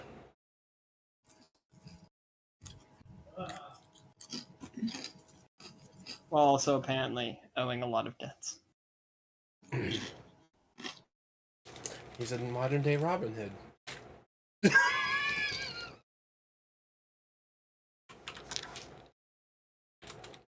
But does he wear tights? Jessica, would you consider what you put him in tights? When you requested the art, you said it was leather they were made of? Yeah. No, I believe when I made them intentionally a bit loose, considering the movement you've got to be doing. So they're restrictive when they're outstretched, like you stretch your legs into like a splits, but when they're togetherish, they're a bit. Got it. When I split, he's not jumping around in a cat suit. Got it. Yeah, sadly, I'm not Catwoman.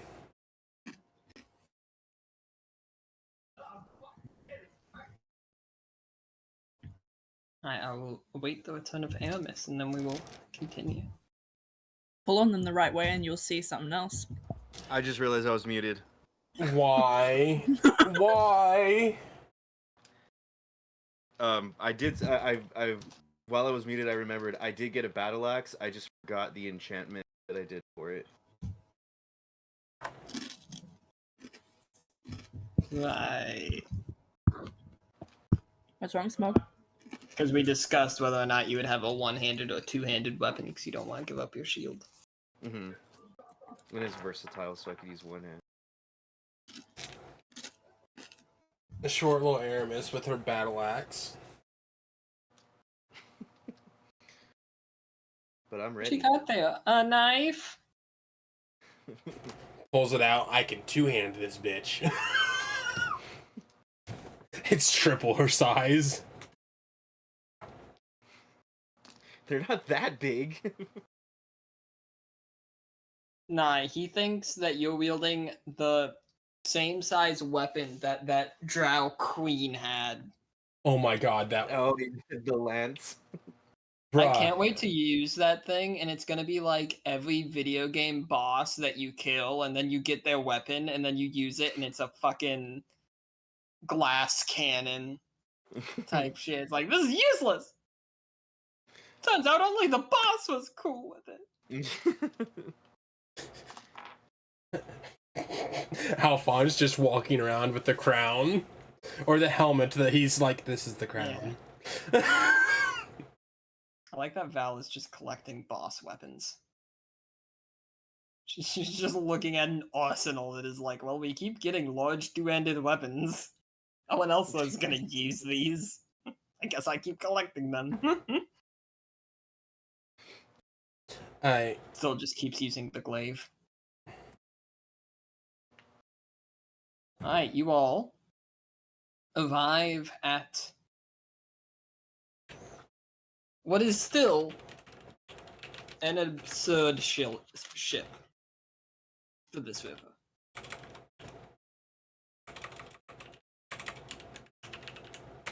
Assuming you don't have anything you want to do before going to the ship. Can I? Oh, you first. No, you first. I wanted to go to the Beaver's Den to talk to what's his name. Only if you remember his name. I do. I have it here. It is.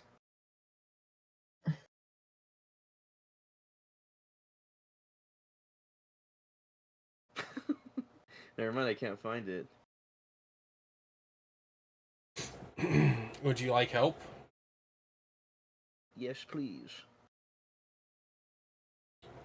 Fentnackle. Fentnackle. And of course, one of you cannot enter.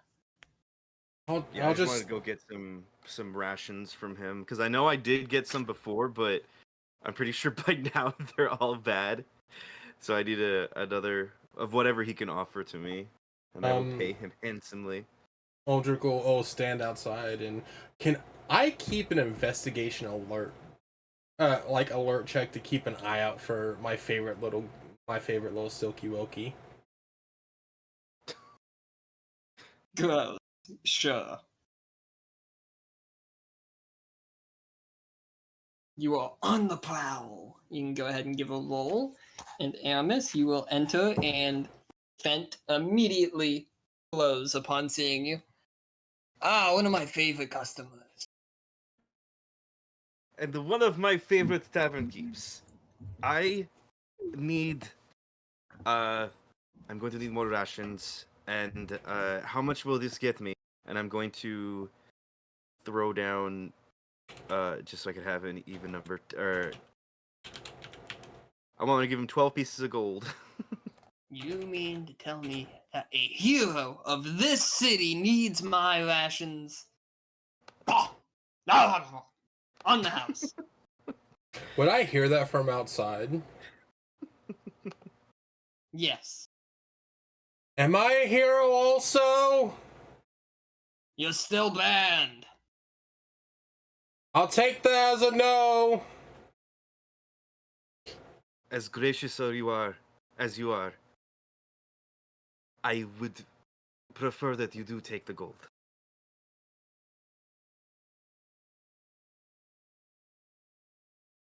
Modest woman. And he is going to place in front of you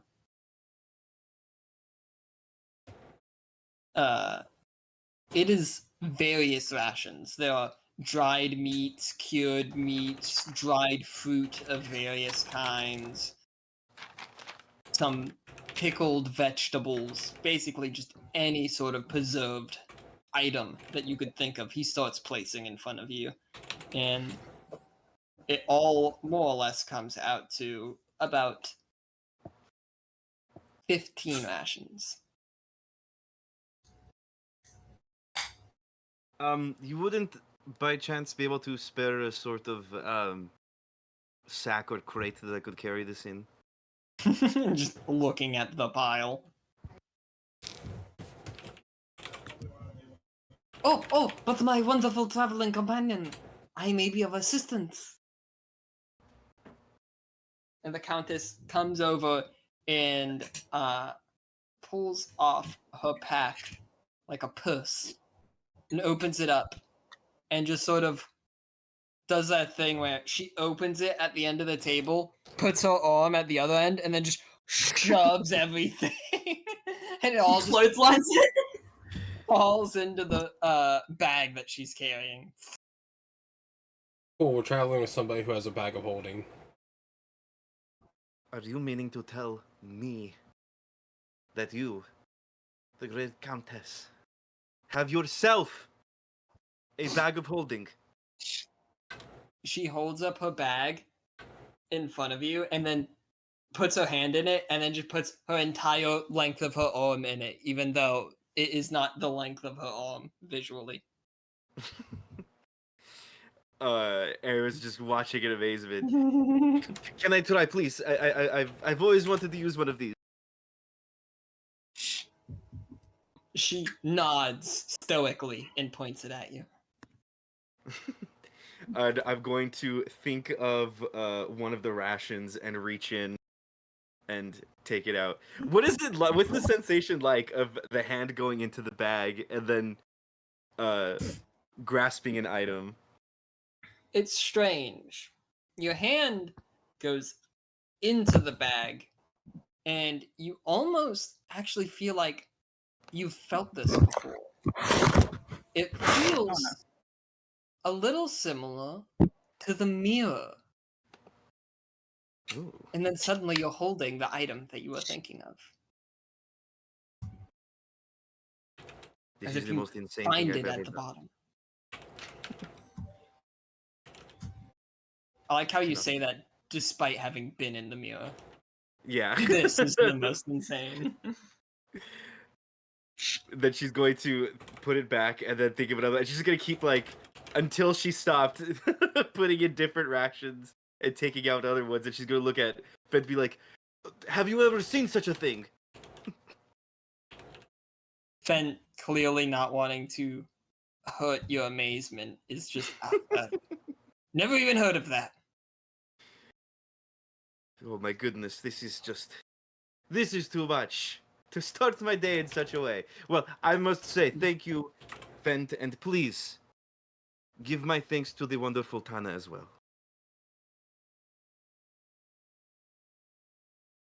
And as you say that, you hear, well, you could always thank me yourself. And a little gnome woman props herself up at the bar. This is the first time I've seen her, right? Because she was like, she sends food up. You've only heard of her and seen her work. This is the first time you have seen her. She is this little... She is like 2 feet tall. Red-haired gnome. My dearest And her hair is like half her height. It's all tightly... Well, it's not even... It's more of a bit of a loose bun on her head.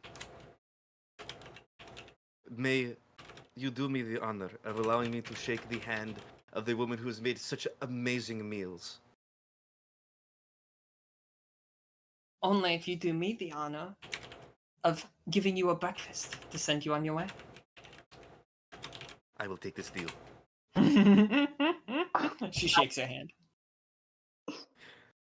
Hell yeah. Aldrich just standing outside looking for Silk, keeping an eye out, feeling sadder and sadder. And then she'll share the breakfast with the Countess as well, if she accepts. Of course. And this time, you get a peek into the kitchen as she heads inside and claps her hands. And you see as she, almost like a puppet master, controls a number of magical strings as a number of kitchen implements all start moving at once. She's chopping up the ingredients as she's also heating up various pans to start cooking different things at different levels of heat in simultaneously. And soon enough, you have a heaping plate of pancakes accompanied by an abnormally large omelet with like bacon and mushroom and spinach all in it. Hell yeah. I like to imagine that both Aramis and Eleanor walk out, just like enjoying this plate, walking and eating, and then we just walk past Ulrich.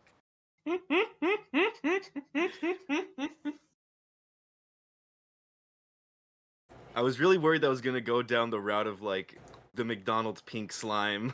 Like that's how she's making all of her food. Oh god. Aldrich will It's the chum bucket. Aldrich will lean into the doorway. Thank you, Fent, for your rations and your help. Sorry again. And he does that thing that people do when they see someone driving a Tesla, where he just looks at you, shakes his head, and just puts a thumb down.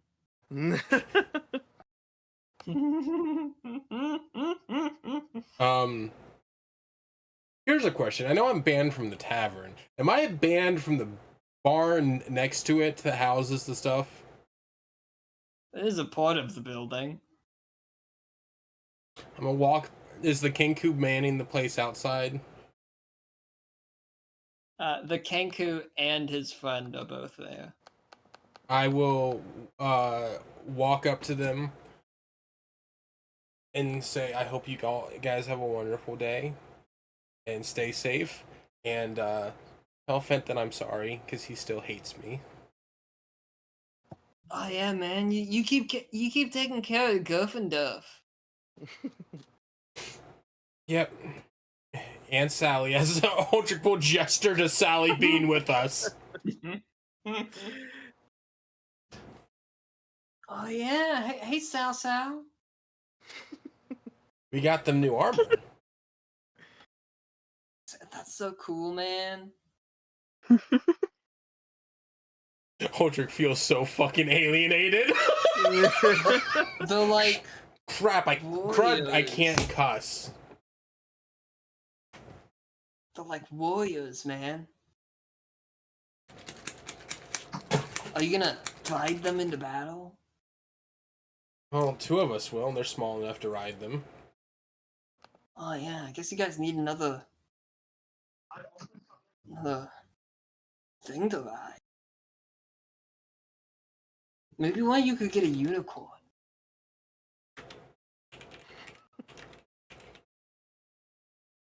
Maybe. Or a shadow dragon.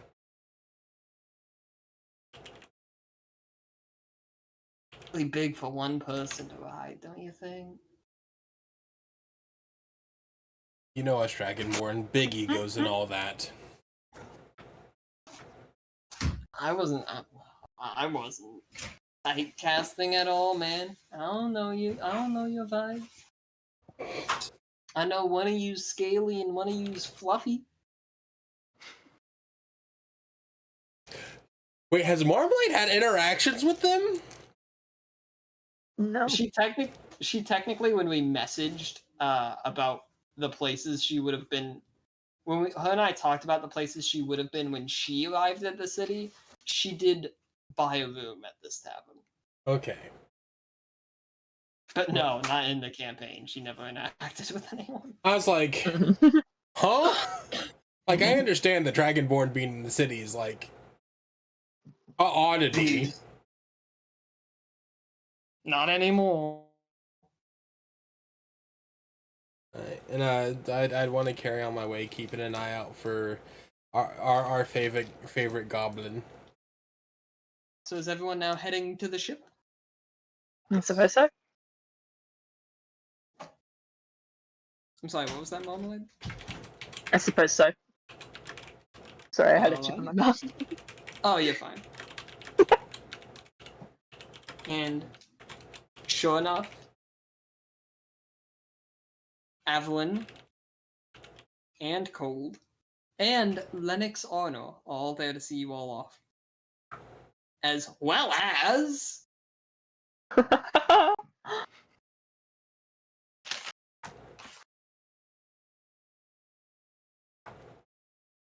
Mira Demont. Damn, I was so excited.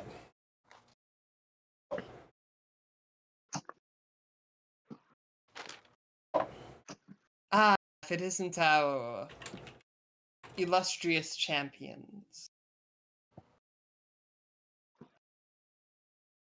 Hello. And your group does have a name, I believe?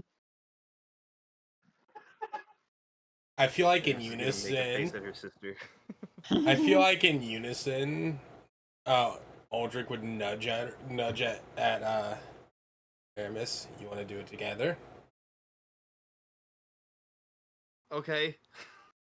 And we would say the flames of unity, and Aldrich would spit his breath weapon into the air. You're not gonna do it? I thought you were gonna do it, together. I think it's gonna be harder to count it down and do it on voice chat. I know. I'm willing to make an attempt. Okay. Go for it. I was just saying, have Spirit count it down. Yeah. Alright. On 3. 1, 2, 3. The flames of The unity. flames of unity. God damn. Yeah, this is so sad. Because her sister made her doubtful that it's a good name. Aramis sounds so sad. Aldrich feels so proud of it. Aldrich breathes fire into the air, and Demont claps her hands together. Wonderful. I can certainly spin that name. I will make sure that they recount your group's name when telling of your deeds in the city square, as well as while the news travels throughout the rest of the kingdom. Thank you, Miss Demont. 1 second. Holding.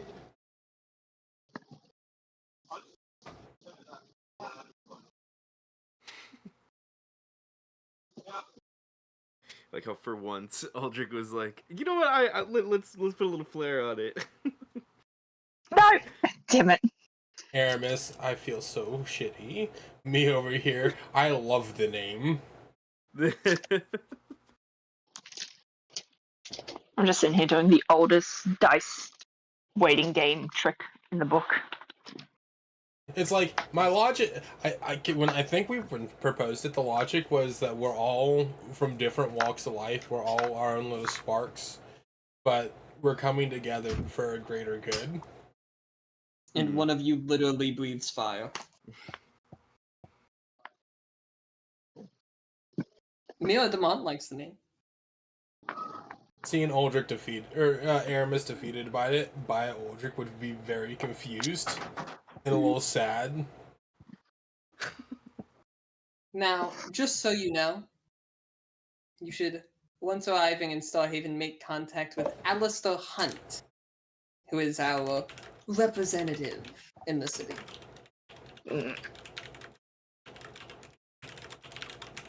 Yes, Folkworth had mentioned that we will be meeting with his son. Marvelous. Is Alistair less of a douche than his father? I would never disparage my fellow councilmen. But you will find that they are very different people. It turns out sometimes the fruit does fall far from the tree. Thank you. Thank the gods. Can I get an Alistair check? An Alistair check? Yes, I spelling? Yes, please. Someone didn't play enough Dragon Age growing up. Look, I typed it all is ter, okay? That's kind of why I needed it, because I had a feeling I messed it up.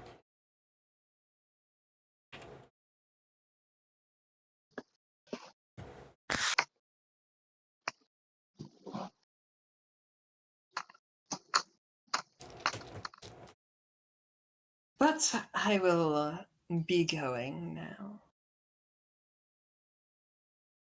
I've done my duty. Oh, and Flora wanted me to make sure you knew that she will contact you if she finds out anything. She didn't think to tell me what she meant by that. If she thinks. But I'm sure you know. Yeah, she's probably deep in research on the thing that she's searching. How to control shadow dragons. Whatever you had her looking into. Aldrich will give her a low bow. Thank you. At least some people remember their manners. And she's just simply going to take her leave.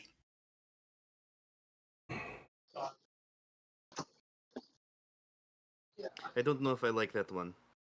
Bureaucrats.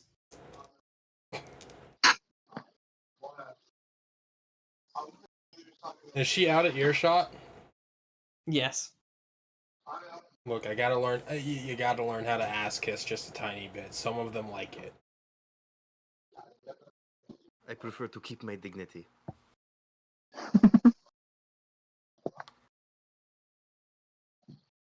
I certainly appreciate a bit of dignity. Well, I can sincerely say you're some of the most chaotic individuals I've met the past few years. But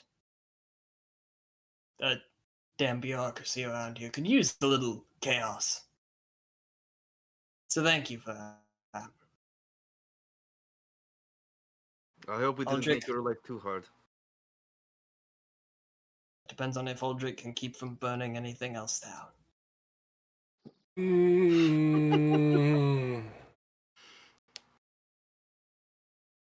I think at this point, Aldrich will finally, the guilt will weigh up to him. You guys know the fire that was in Oak District? The fire that had multiple citizens in the clinic with burns? That might have been my fault. I got very angry at a certain set of individuals at the Oak Courthouse for how they disrespected you and treated you. She's going to cross her arms and look the other way. That doesn't make it any better. So he caused a fire next to a stone building because the people inside the stone building upset him. If I had caused a fire inside the stone building, I think I would have been arrested, and we definitely wouldn't have been able to save Isaac.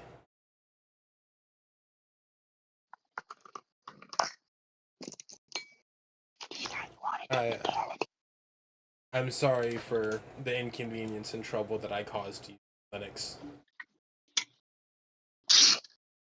Well, you're the rest of my people's problem now. I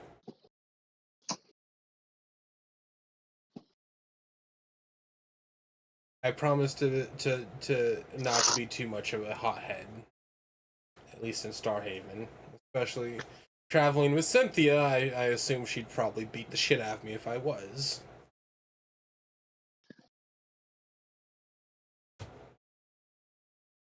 And he does turn and bow to Cynthia.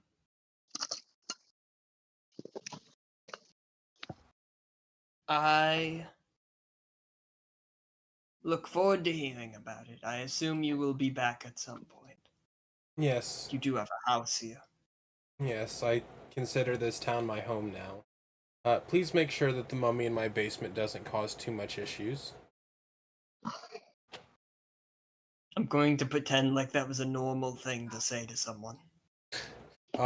There might be more fires, so just keep the water guard on watch for my backyard.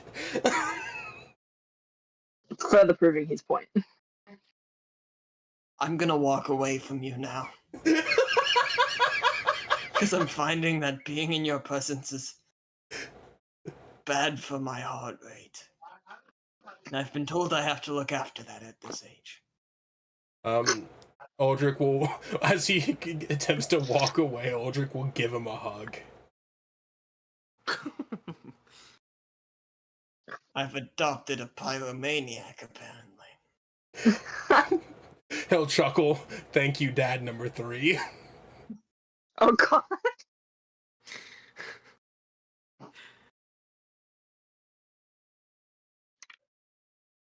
You want to fight me? You gotta fight my dads. I was barely keeping my composure.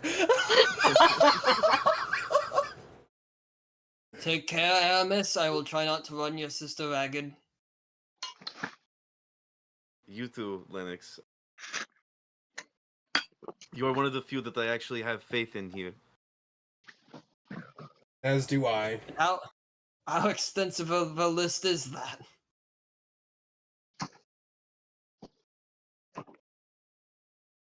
Aldrich will think. Cora Goodhill seemed like a good warden. Who? Miss Goodhill? Of the She's not a warden. Is she not? She's a captain. Well, at least your captains seem good. Most of them.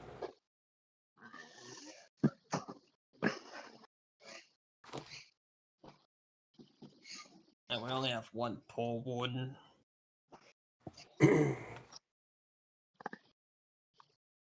then I will say goodbye to my sister as well.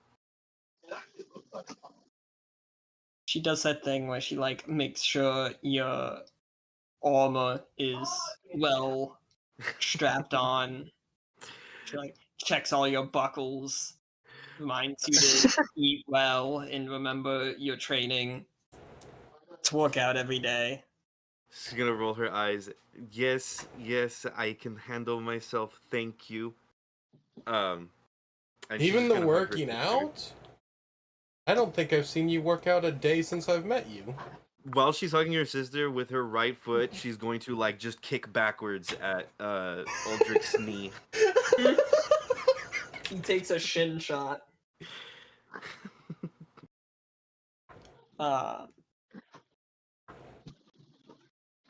Remember to be sure with your shield, make sure you're raising it enough. I know your left arm used to be a little weak sometimes when you would block a few. Can we just hug, please? And she just hugs. I wish I could stay longer. I'm just glad that I got to see you again, and I want to apologize for what I said prior. You have enough on your shoulders, and I was only adding to that. You have nothing to apologize for. You're my younger sister. You're allowed to be a brat from time to time. And then she'll let go, and then just get a good look at admiring her sister and the woman that she's become. And she'll look at Cold. And thank you to Captain Cold for everything that you've done, especially along with the raid as well, putting your life on the line. It is my duty. And please take care I of my hope sister. that I've made my goddess proud. At that last one, she'll blush slightly. Of course, I will watch her back. And Eris will like walk away. Now she'll leave it. Yeah, but she'll take a step back. The contemplation. Oh, yeah, watch her back. Oh. Aldrich will start doing a head count of everybody. And then kind of let out a sigh. Oh, most of all of us are here.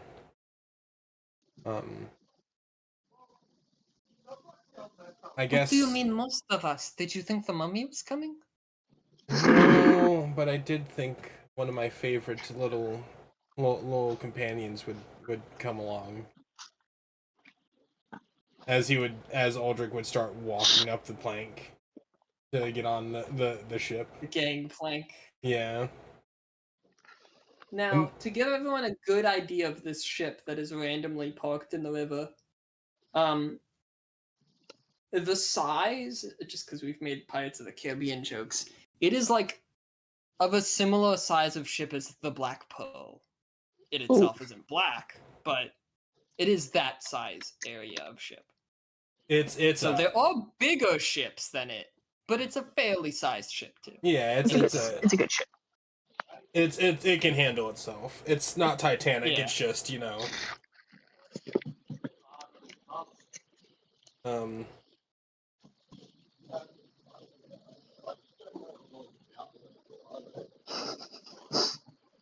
I'm going to do something dramatic. Oh gosh. Upon getting to the top of the ship, Aldrich would turn around, and at the top of his lungs, trying to cast his voice across the entirety of the city, scream, "Silk, fuck you for not coming and visiting us as we head off." Oh. If I have Strangers look over confusingly. If I have to make a roll to sit down and see how well I project my voice, I will. You hear the captain's cabin open behind you. Who the hell is yelling on my ship?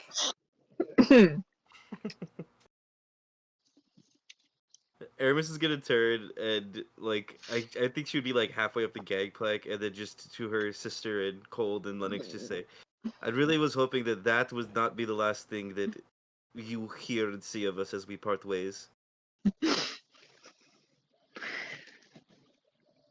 He's obsessed, that one.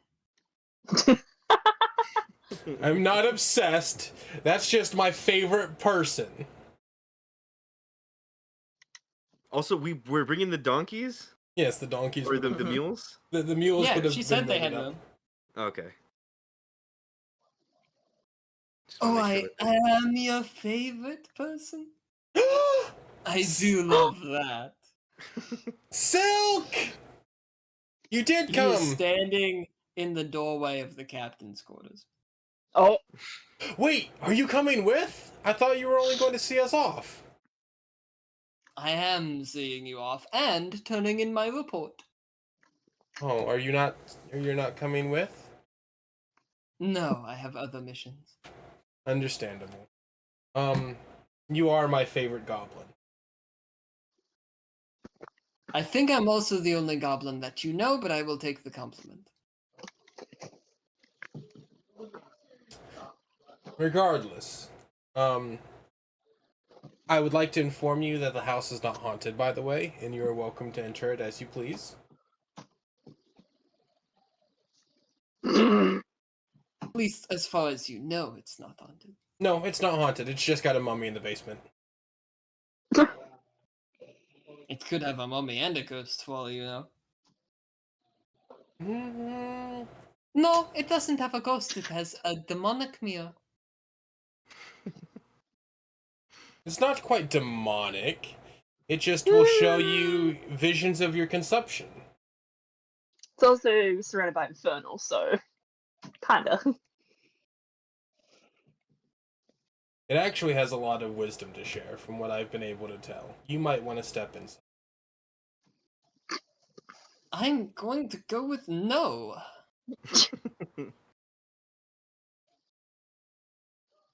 Well, I love you, Silk. You're in charge of the house while I'm gone. Does that make me in charge of the mummy?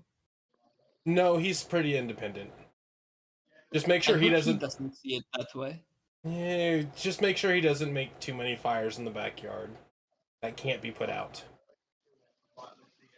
I'm not sure how much longer I'll be in the city, to be honest. Fair enough. I don't live here. I figured as much. Hopefully we find more, or I see more of the order in my travels. If you do, they will be doing a poor job. Fair point. And maybe say less about what organization I am in to people you meet.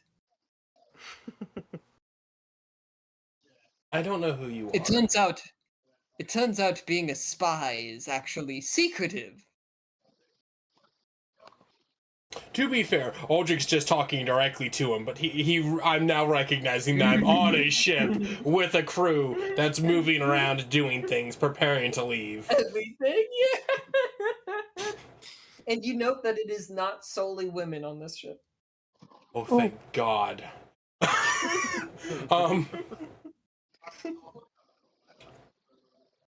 Aldrich's going to walk up and give Silk a hug. Stay safe. You bend down to give this man a hug. Oh no, I bend down, I pick him up in my arms and give him a hug. God.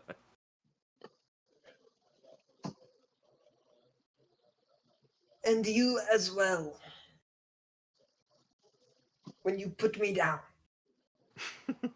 Start the ship! Start the ship! Start the ship. Like there's an ignition.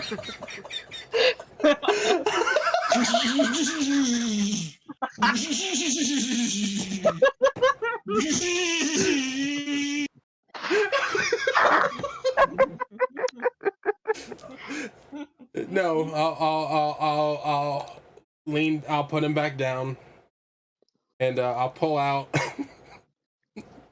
I'll pull out 4 platinum pieces. Oh my fucking God! And I'll Jesus say, Christ. It's not Parting Aldrich gift? if he doesn't pay someone. the parting gift for a good friend. Well, I'd never say no to a parting gift. I love Silk so much. I'm gonna miss him. Usually the parting gifts are for people who are actually leaving. Silk, you I handsome, know. mischievous little devil. Oh, you. You know, when I first met you, I thought you were just scum of the earth. But now I see that you're all right. And she is going to have that effect on people. she's going to walk over and very obviously kind of mocking Aldrich, going to give a deep bow, and then when she goes back up, she's going to take the goblin's hand and place 3 gold pieces in it. You look after yourself, Silk. All of my favorite friends, you just hand me money over and over and over again. I didn't So- even do anything. Like you're trying to bribe me to come with you. Is it working?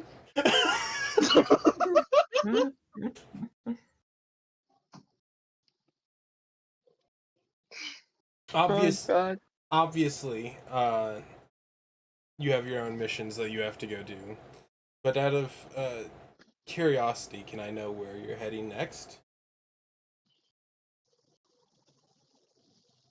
Want to think about me longingly. Yes. Maybe come visit you when I have the chance, if I have the chance.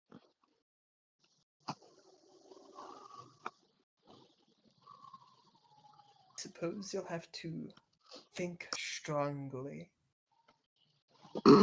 Strongly. He's heading to the dwarfs.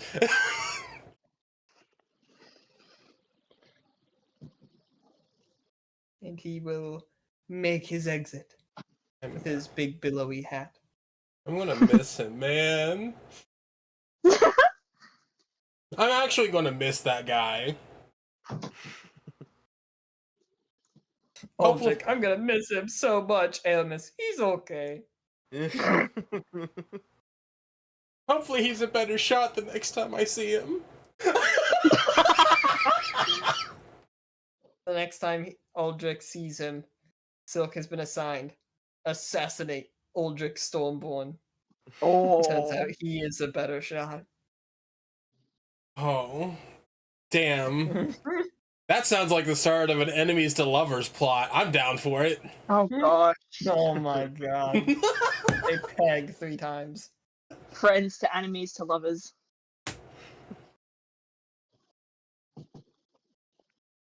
Gorlock watches one of the times. I think might one have of the to- times I replies might that have to he probably wasn't assassinate that interested. man. Well, now that we saddle all of Aramis's favorite characters onto the ship, and we leave all of Uldrich's favorite characters in the city. We really are leaving every one of my favorite characters behind. What the fuck? Justifying all. Turns out that Uldrich constantly likes the locals, whereas Aramis keeps befriending all the people that get added to the party. Yeah. Well, leaving Aramis's sister. Yeah, I also like Aramis's sister. Whoa. Taken Whoa. woman. Yeah, I found this out now. It's not taken per se, but she does seem to have some feelings. I probably had a better chance flirting with Lennox. You could flirt with me if you want. Garlock, I'm going to leave the deed behind if you keep talking to me.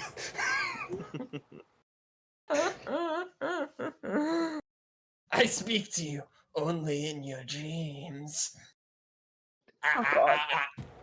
If Garlock appears in our dreams, I'm... I really hope that the deed's just enchanted and I just have a telepathic link with this fucker. Oh god. You guys just start seeing Uldrich kind of go insane. You know, Garlock, what do you think we should do about this? Past, future, present, wisdom, need.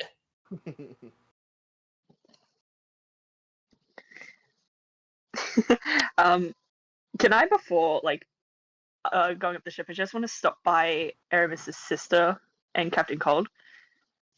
I just want to look at him, give him a smile, obviously say goodbye to him, and then I quickly just look over and say, "Oh, by the way, make sure you practice safely, all right?" Before smiling and just getting onto the ship. Wow! Jesus, in front of their boss.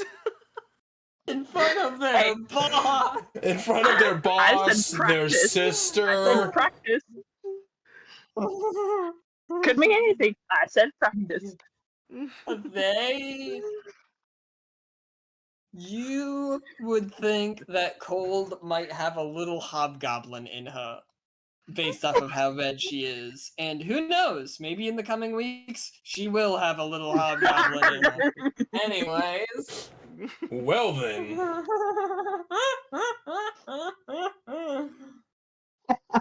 They will practice it safely.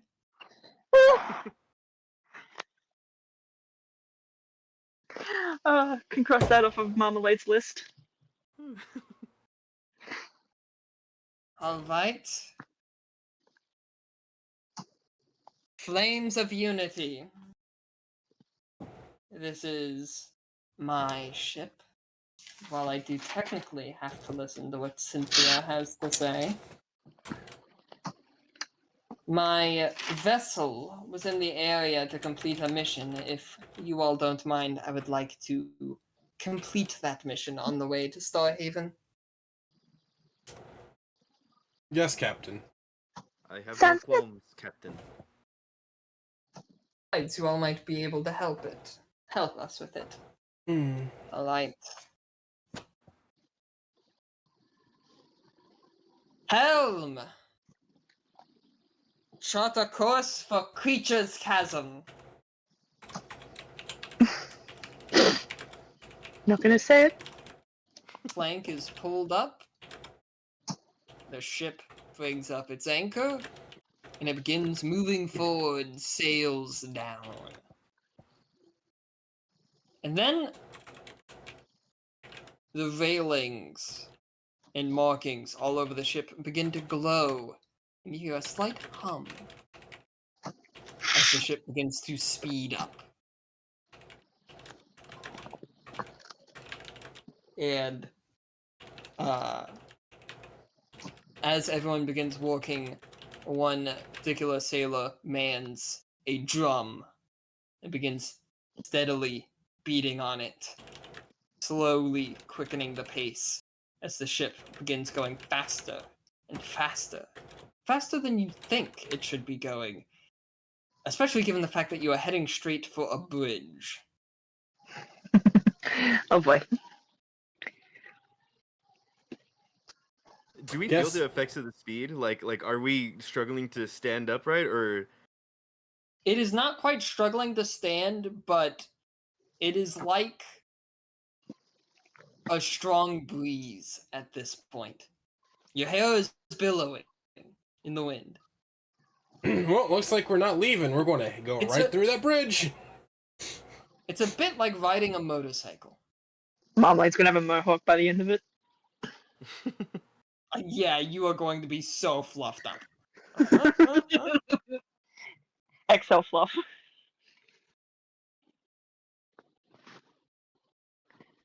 And the Countess just looks at you, Aramis. Isn't it wonderful?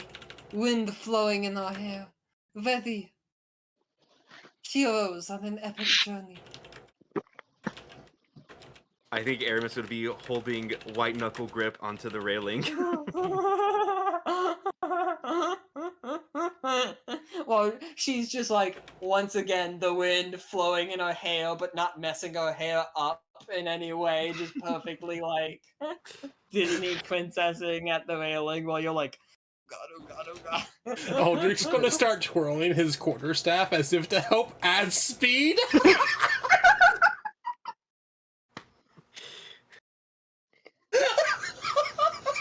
And as you begin to twirl your quarterstaff, the ship lurches back slightly. You know how speedboats, when they're going fast, really come out of the water at the front Mm. and lean back? The ship starts to do that. Aramis would be sweating bullets, just now, like, hugging the railing. Aramis, look! I'm helping! We're going faster! Cynthia goes over to you, Aramis. Are you okay? I've never been on such a hellish device before. It's wonderful, isn't it? I'm going to need a dexterity check from everyone. Everyone. Check or saving throw? We'll go with just a check. Damn, I would get +4 if it was a saving throw. What's mine? You know what? That's fine. 19 + 2. Oh, there you go. My one good roll tonight. Aramis, you're holding on to something, so I'll give you advantage. You already Thank clarified. God, I you're rolled a hugging the 7. railing. Oh, yeah. Okay. You said dexterity? Yes. Awesome. Not good at that. Aramis, I'm going to specifically also need a constitution check. Okay. You still only got a 9? Yeah, it's not better. Let's see what the con Bravo. check does. Yo, these rolls really good.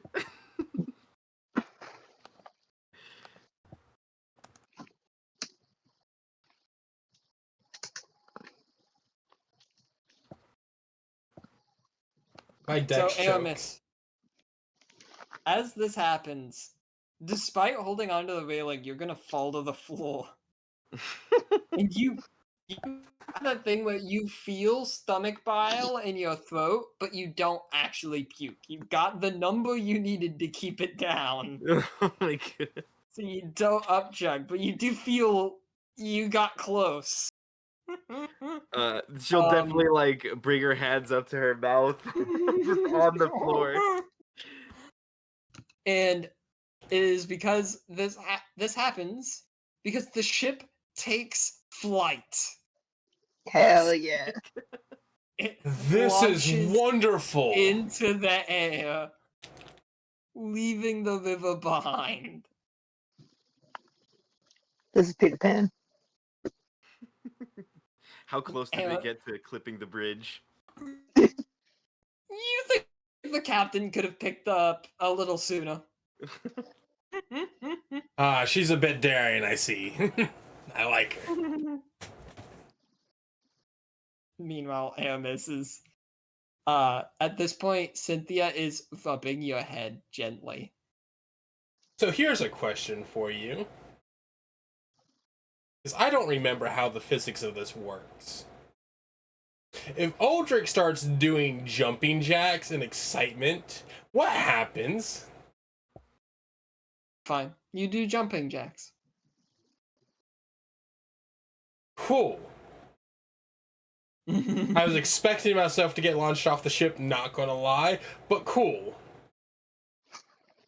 It's a decent-sized ship. Yeah. Sound like Treasure Planet, where they got to like tie ropes around everyone if they're going around the ship. That's kind of what I was thinking. Yeah. Love Treasure Planet. Oh god, it's such a good movie. Mr. Arrow? Aramis, Yes. I thought you would be more excited in this. You very like muffled hear her say, I am afraid to speak, as my breakfast is trying to make an appearance. All those eggs and pancakes. Your heavy breakfast. and she's But still look. holding on very, very tightly to whatever she can. And Oh. since you're by the railing, Eleanor just comes over. But look, Aramis, we're flying. Look at how far the ground is.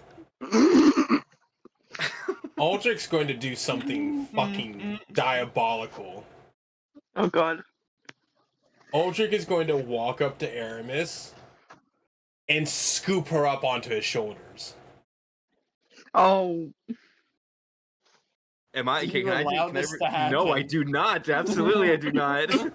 What do I roll? Contested strength roll. Contested Okay. strength check.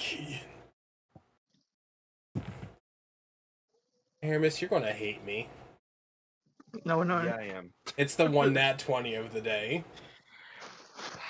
I rolled a total of a 6. You are scooped.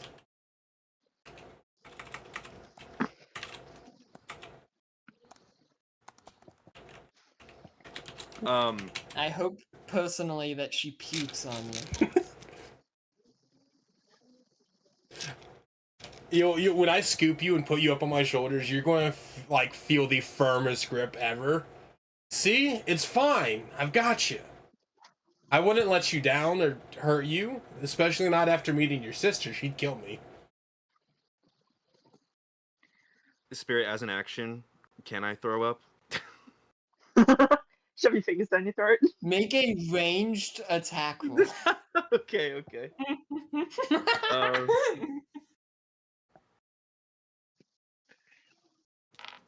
Okay, that is going to be a... Dude, my rolls are terrible today! That's a total of 11. 11 does not hit. You successfully puke on Aldrich. I have an armor class of 15. What do you mean? You're carrying her. This is fair. This was to see if she could puke. This is fair. Whether or not she can hit you is irrelevant. This is You're fair. on the same space. She just has to look down. I love that now there's 6 failed strength, I'm a failure, and then immediately 11 to puke. Yeah, I feel like Hey. at least like 3 whole pancakes just thrown out. Aldrich, you feel a warmth go down your back. As a reaction, I cast Prestidigitation. Because that's a vocal spell.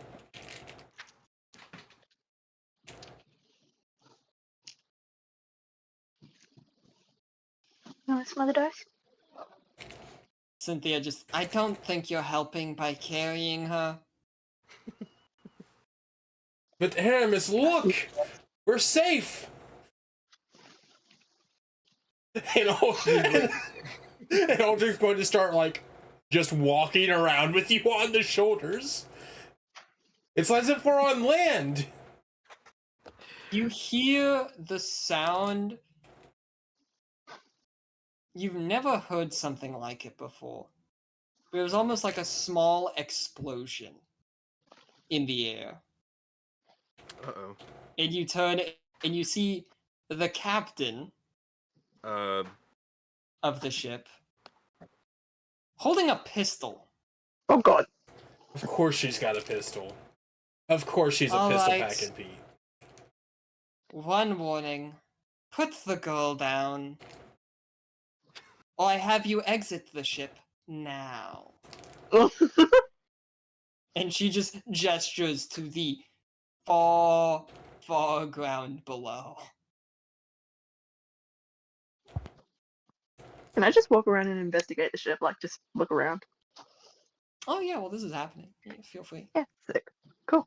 Yeah, Aldrich's debating on his reaction to a gunshot going off.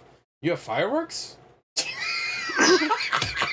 No, fine. I'll put Aramis down. I say, you want me to roll investigation spirit or? No, I mean no one's keeping you from investigating the ship. Cool. You can even head below deck if you wanted to. No one seems to be stopping you. Hell yeah. And I'll walk over to the captain. The only room that appears to be off limits is the captain's cabin. That's fair. I'll walk over to the captain. What are my orders, Captain? Put the girl down. Aramis is already on the ground. Yeah, she's like a corpse. She's just like.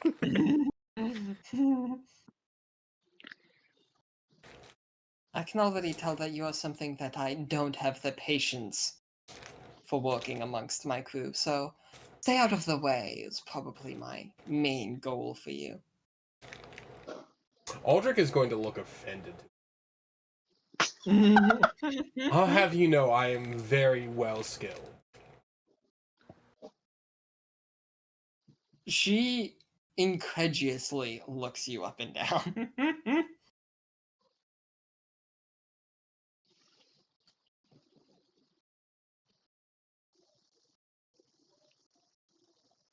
Right, because you looked like you were really helping just now. I was being excited with my companion. Now, what are my orders, Captain?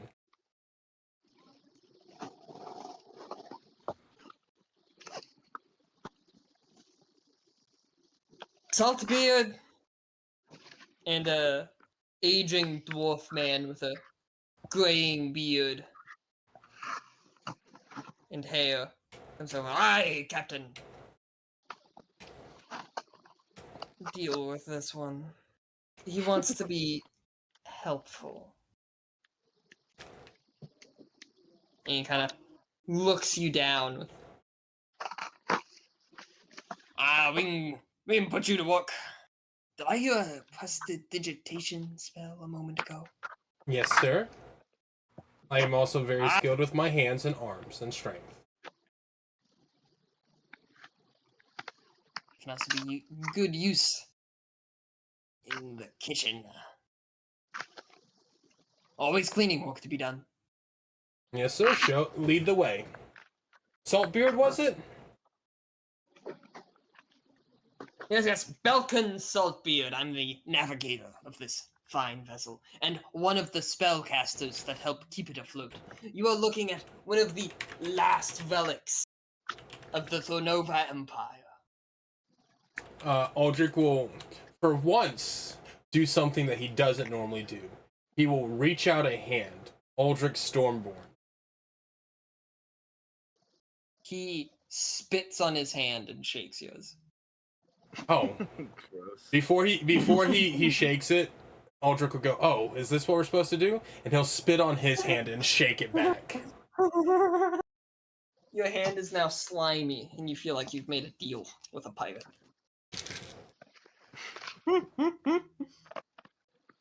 And as he leads me down to the kitchen, I'll just ask various questions like, How long has he been a part of the crew? Where does he hail from? What made him choose to be on the open seas? All those like small talky questions.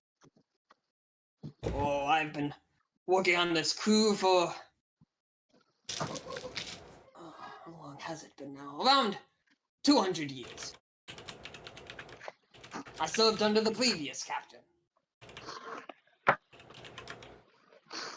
That was back when our captain was a changeling, believe it or not. A changeling, you say? Oh, yes. Very proud of that fact, she was. Helped her and Catlena fight against the old Attican Empire. Is she still alive and around?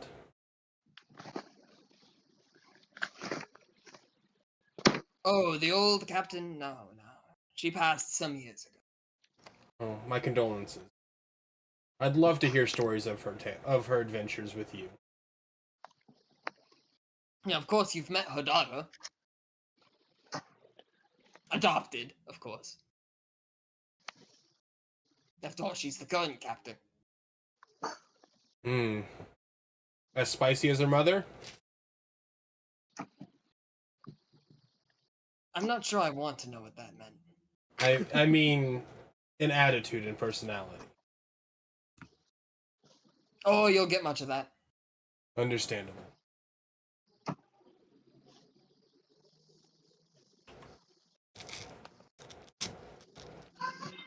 Besides, I think she's just lost a little patience traveling with the Azamont. I've been traveling with an Azamont myself. Sadly, there's now 2 of them on the ship. Although this one seems to not be able to hold her breakfast when flying. You mean to tell me there are 2 Valor touched on this ship? Aldrich will go, no. I mean, they're the same person, I swear. They act the same. Oh, you mean the other one isn't cursed? No. Oh, okay. But now I am glad that I prayed to Valora for our safe travel. That seems like a queer god to pray to for travel. I prayed to mine also. That also seems like a strange god to pray to for travel. Unless you were going to the elemental plane of fire, then I suppose, yeah, you probably would want to. Yeah. As far as I know, she's traveled to more places than the other gods, so...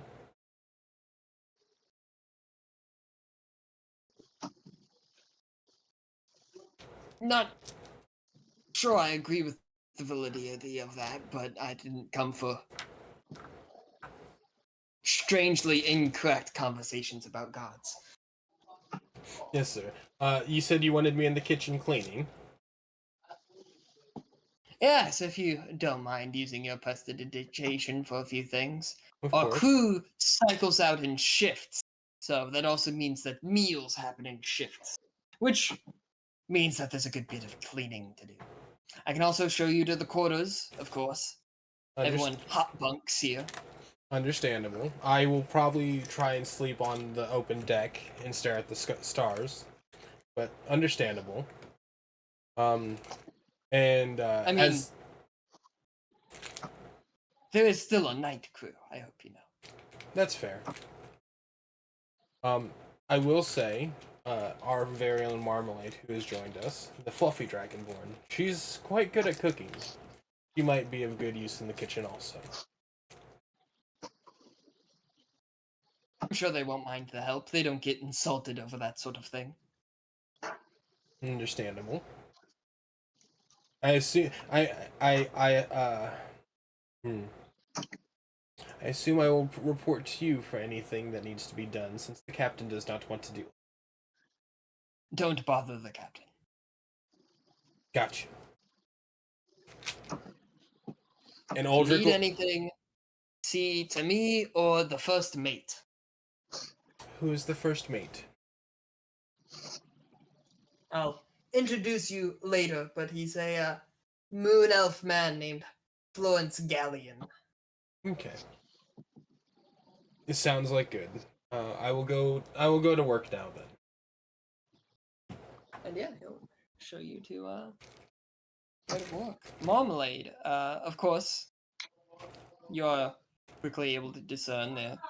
Other than having the top deck, the next floor down is a combination of sort of battle stations with ballistas and things like that are set up to be able to poke out and shoot from the vessel.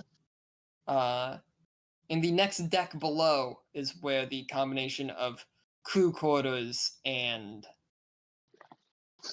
a sort of mess hall is. And then below that is storage and Sally and Gryffindor. I also know where they are.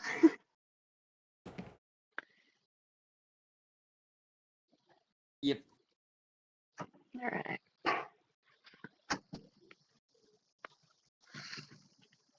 You can't eat the dice. What if I want to eat the dice, though? And then Aramis, to check back in with you, Grendor is licking your face. Intent on making you feel better. She's going to...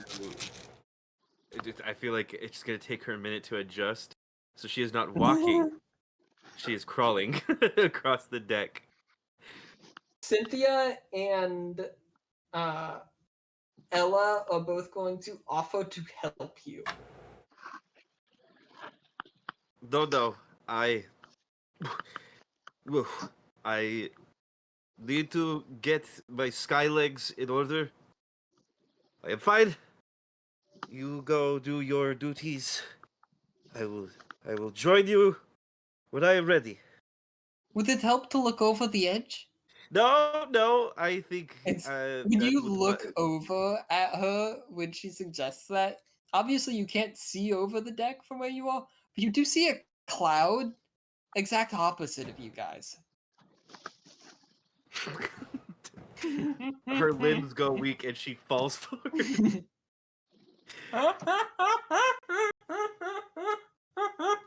They both catch you as you go down.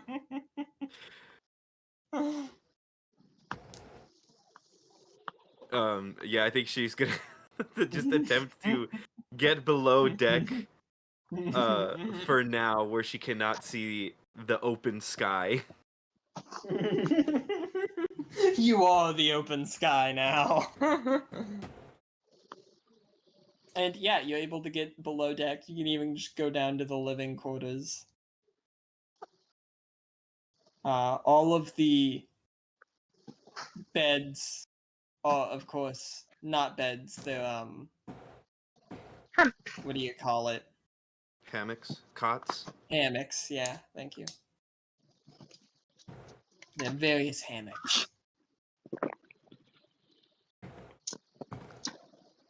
I think for now she would just find a place to settle in, and she is going to attempt to calm her nerves by finally cleaning off the stains to her armor.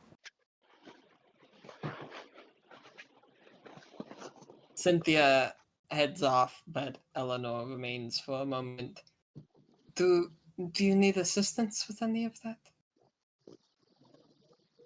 No, I should be the one to do this. This was the blood of Resnick, the hobgoblin boy that was killed.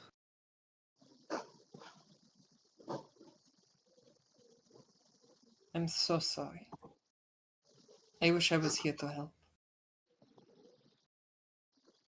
I'm sure, very much sure we could have used you, but you did not know.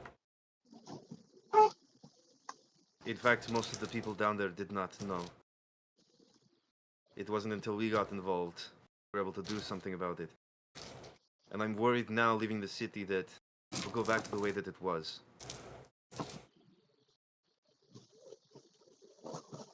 I'm sure your sister would have plenty to say about that. I'm sure she would, but she can only do so much.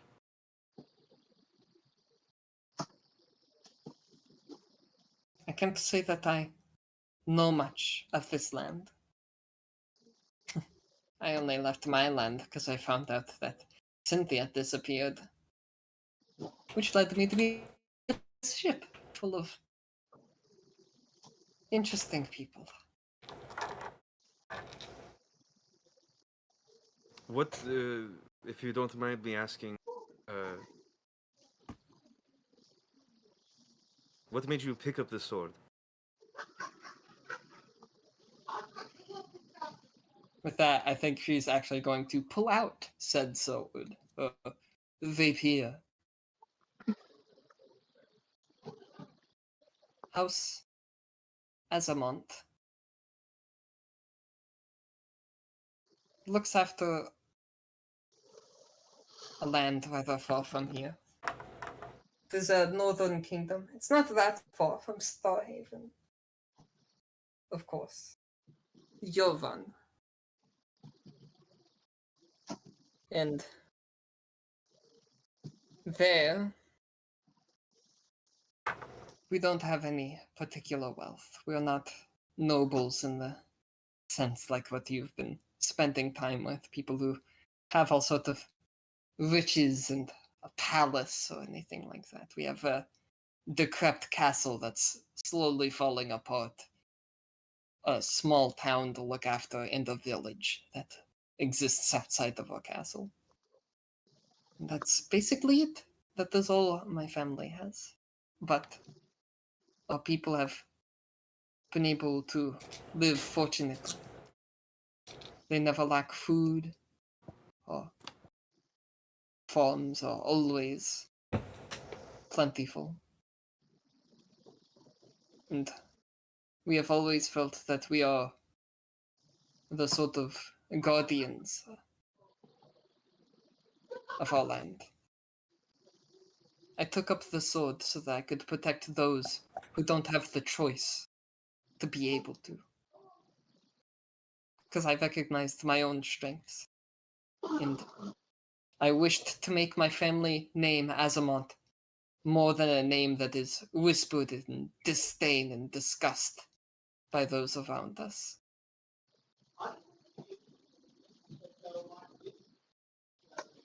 And she says that last part rather somberly. I think you and I are the same in that way.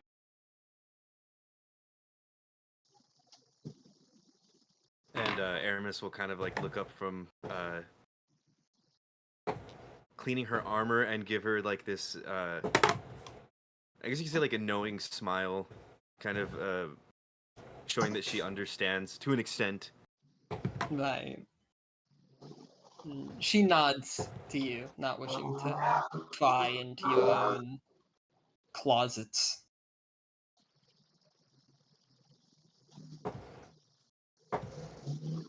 I hope that we both are able to bring honor back to our families.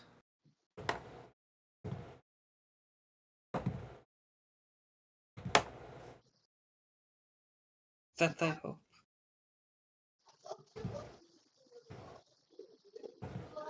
And she will just she will, yeah, she will rise and leave you to your dirty work.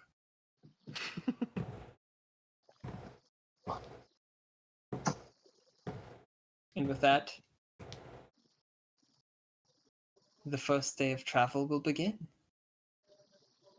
My friends, my comrades, I need a D6 roll! Oh, yes! What? Can I do it? Can I do it? Can I do it? Go for it, I'm down. I'm confused. 4, travel. Oh shit! After that conversation? Okay, thank you. Anyways, the day continues. Oh, I don't like that. I'm confused. Aldrich. Well, you see, Jessica, Yeah. since you haven't been here for previous times where we've traveled, anytime we travel, I typically have a board with different things that can happen while traveling. So I just have someone roll to find out what happens. A previous time, they met a gnome merchant who got Aldrich to go looking for a plant that poisoned him in a specific way in which it made him only able to rhyme. I can only rhyme on time, and it was almost like a crime. He That's just started rapping. He had to bust out a beat. So, because they're beatboxing. Except it was Dirk at that time. Yes, I'm crying. Oh shit, I felt tears just go down my cheek. I miss him. It hasn't even been a whole session. What the fuck? Aldrich's gonna get a ransom note because someone kidnapped Silk so that Aldrich can finally pay off his debts.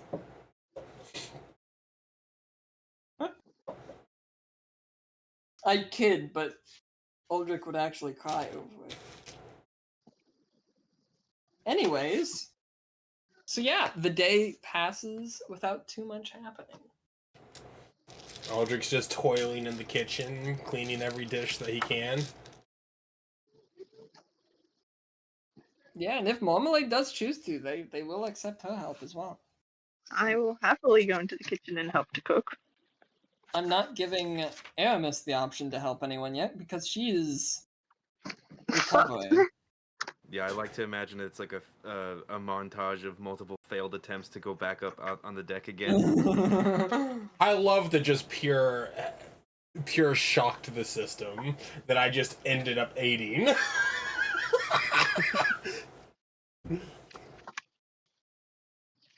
It's okay, Aramis. If the ship has any problems, you will only all die screaming. Yay! Aldrich's just over here, just like, I'm in the fucking air, just like my great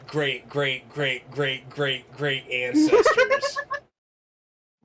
I'm flying. I'm not sure that's how that works, but just like your distant cousins, you're flying.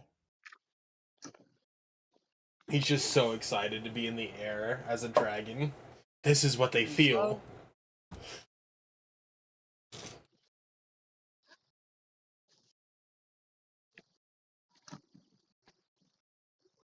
Aramis. Mm-hmm. That night, you were attempting to sleep. So, I would say because of the fact that you're probably having the lightest sleep out of the group, you have advantage on this roll. Ooh. But I need everyone to give me a perception roll. Okay. Hell yeah. Aldrich's planning on sleeping on the deck, the top deck. Is that okay? Oh, then I won't need a roll from you, but thank you for noting that. Yeah. I'd say you're able to find like a place behind the wheel. I was thinking there's more space up there. I was kind of thinking up against one of the masts. I mean, there's going to be people going around the deck. That's fair. Yeah, wherever you think would be more realistic for me to sleep. So I would say either at the very back or the very front. I'll take the Either very of those back. two spots, you could probably find a corner. Alright, Aramis, you are the one to awaken to the sound of, you think, a yell for the slightest moment. Maybe Eleanor? It sounded like pain. But you also just woke up, so it could also be that thing where you hear something in a dream that's loud and then it makes you wake up. Mm. But you think it came from the storage level below you. Thus why Aldrich couldn't roll for it. Yeah. Other side of the ship. Aldrich's enjoying the stars and the clouds. You really are. It's probably kind of peaceful up there. I will say, because she's definitely unarmored, but she will pick up her shield and her short sword, and whoever is nearby me, I will alert them quickly as I'm going. I'm gonna do it like while moving. That I heard something come from down below. I would say that you actually do see Marmalade. If you would like to alert her as you go down. Marmalade, wake up. I think I heard someone screaming in the storage.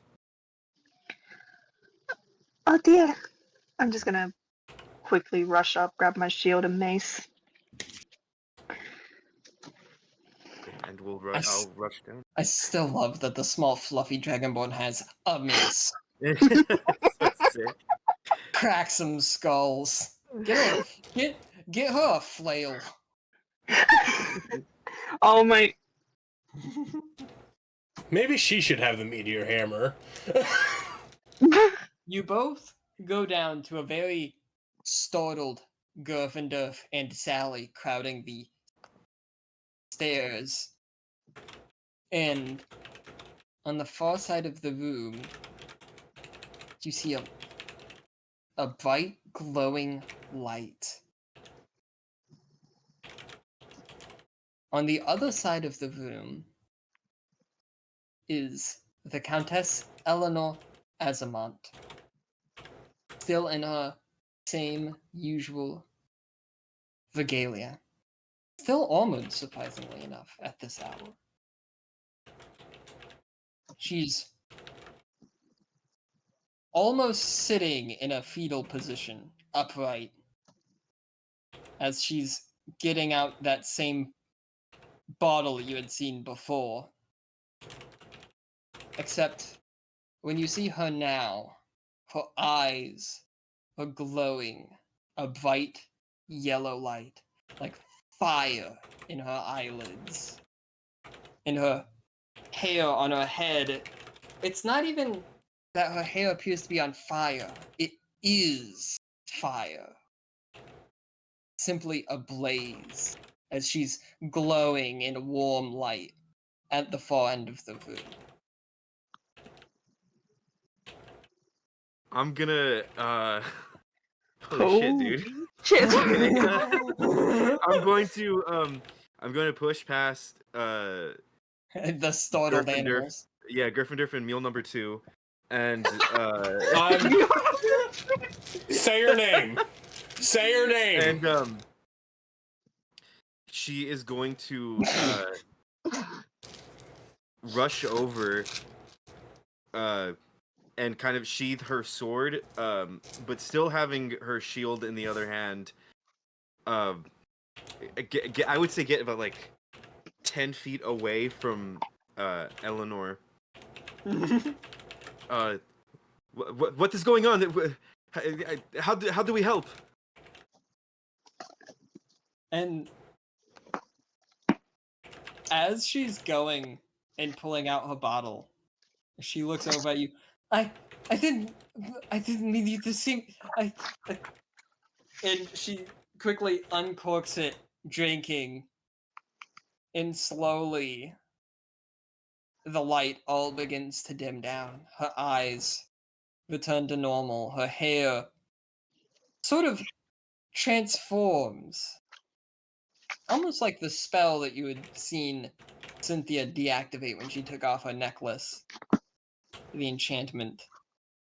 As Eleanor's body returns to normal and the room becomes suddenly cold by comparison. She was not glowing with magical light. She had fire.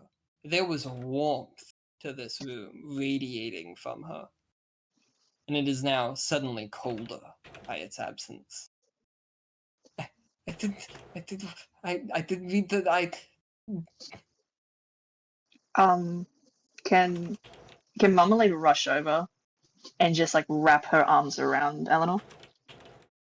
By all means, if you wish to in all your fluffiness, embrace the no longer flammable woman Mm-hmm. in front of you. I definitely do that. It is, I think, at that moment that she just sort of sobs. Oh. And this is just now happening in front of you, Aramis. I think now Aramis will put the shield down, and crouch in front of Eleanor. What was that?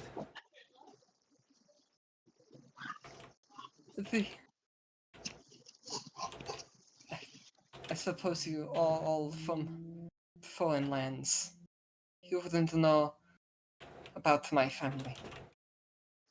So, as a month, well, the gods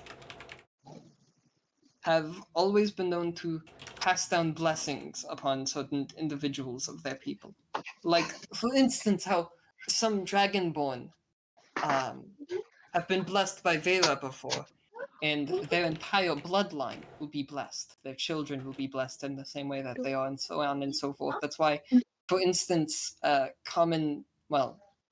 being blessed by the gods is incredibly, insanely rare. But for Dragonborn, one of the ways is that a blessed Dragonborn bloodline might have wings, like other dragons.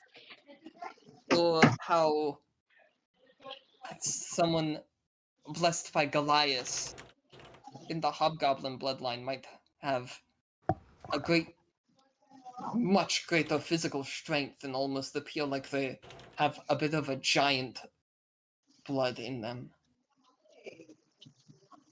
My family was blessed a long time ago.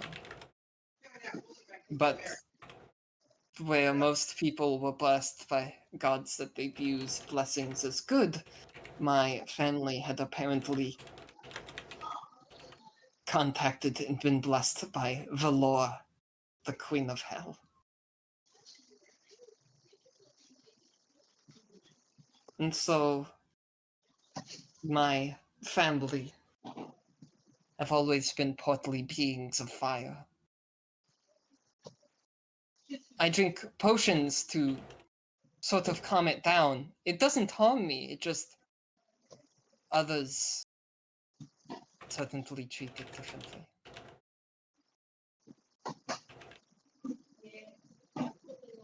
Contacting devils and bringing them to the material plane is not something that people trust.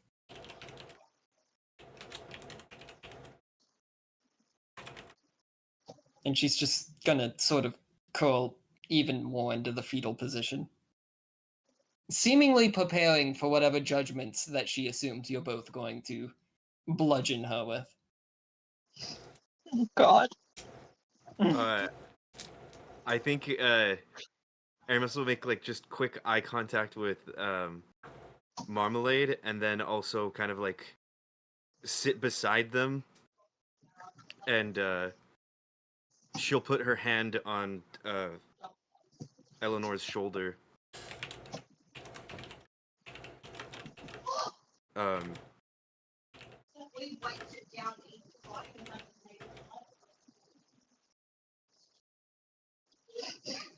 I'm trying to think about how to word this. Yeah, it's thank you for rolling a 4, Smaug. You're welcome. and out of character, above table, think Aldrich has just prayed to Valora. And now this is why all that mention of Valora made her so uncomfortable. Devil worship. Yes, also that was why everyone kept getting confused, because he prayed to 2 different gods that aren't involved in travel about travel. I even have a whole god of travel.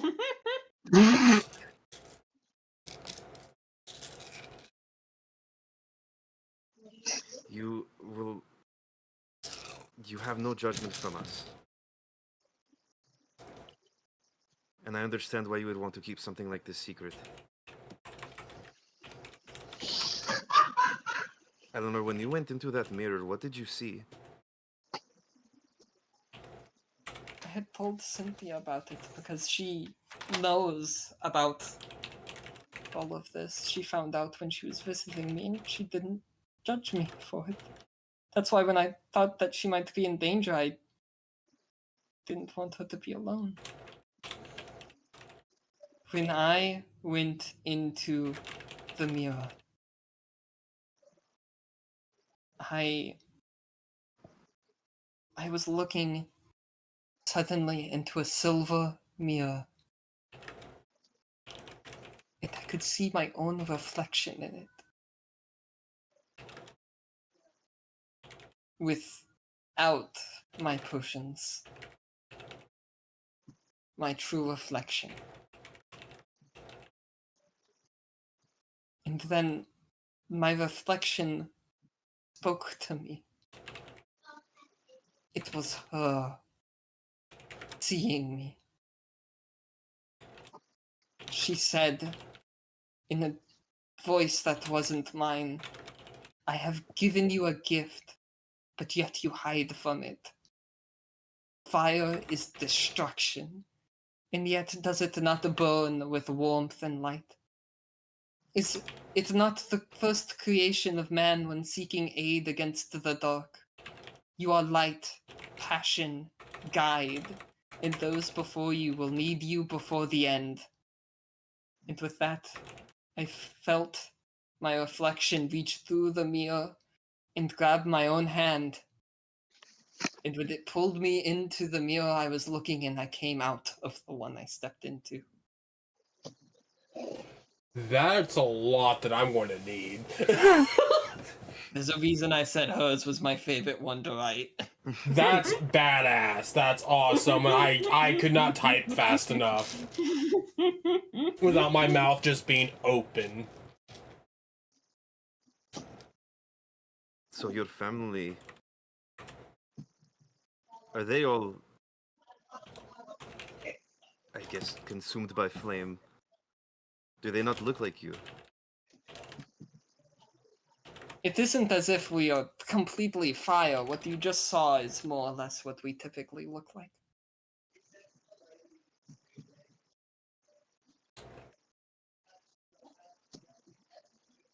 The flaming hair, the burning eyes.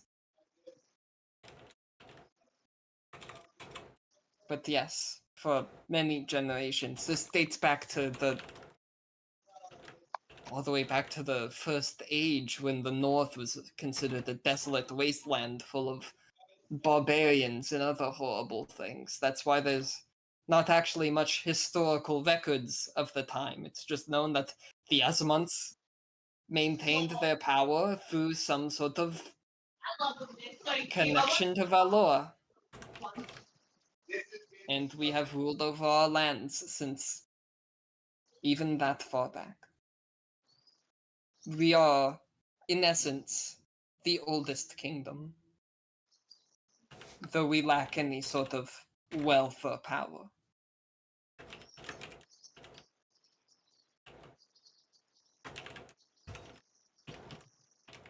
And when that true form tries to come out, has it become more frequent, or?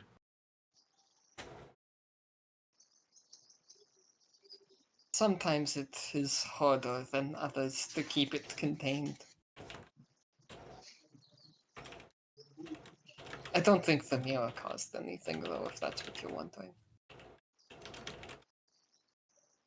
Though I've never known she was directly aware of me as an individual.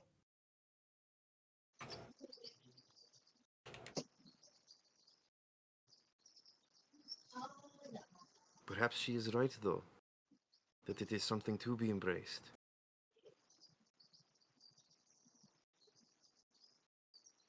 I will say, in all the commotion, I was more afraid of your reaction than what was actually happening there. you gave off quite a brilliant light.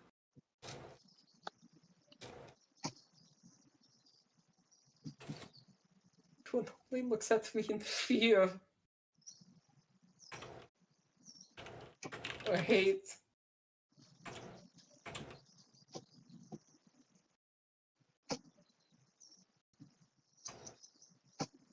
Then we will not be like them.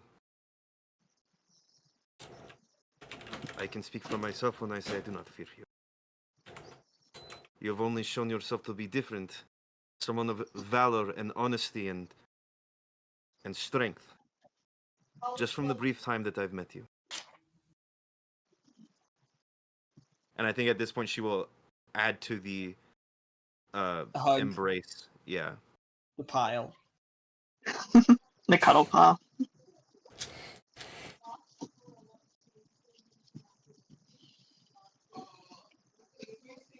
I'm glad that you are both of a kind heart.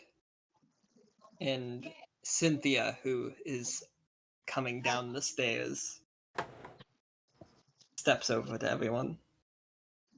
I was worried how the group might react to this. If Aldrich doesn't like it, we could always throw him overboard. Aldrich, the guy who just prayed to Valora, doesn't like it. Who would? Considering he's the guy of fire. Eleanor gives a laugh to that. A little chuckle. Do the rest of the crew know? Yes, that's partly why no one reacted in alarm to this happening. It's also why the crew give her a wide berth, and why she doesn't typically help out everyone.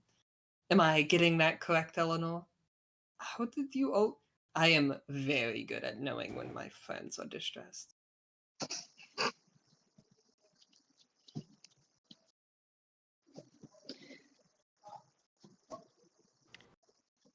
We will... I doubt the captain cares, but sailors are, on the whole, a superstitious lot. By nature. I think they breed them that way.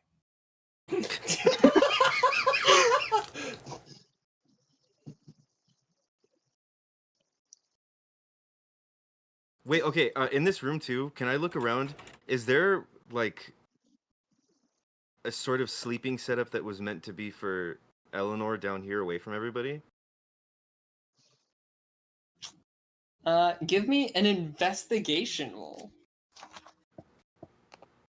Okay. That is going to be a 17, no modifier. Good roll. You don't think you see anything. So they at least aren't that cruel. Okay. You go sleep down in the storage or anything. It could be that she simply came down here not wanting to disturb anything when she felt something might happen. Is what I will give that investigation roll. I will stay down here with you if you'd like, until you feel more comfortable with heading back up.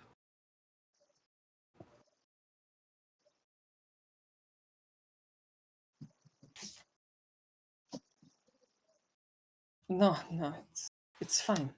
We can go up now. Besides, it should be morning now. Always hardest to contain at dawn. Aramis will stand and she'll offer a hand to help her up as well. And she daintily takes it.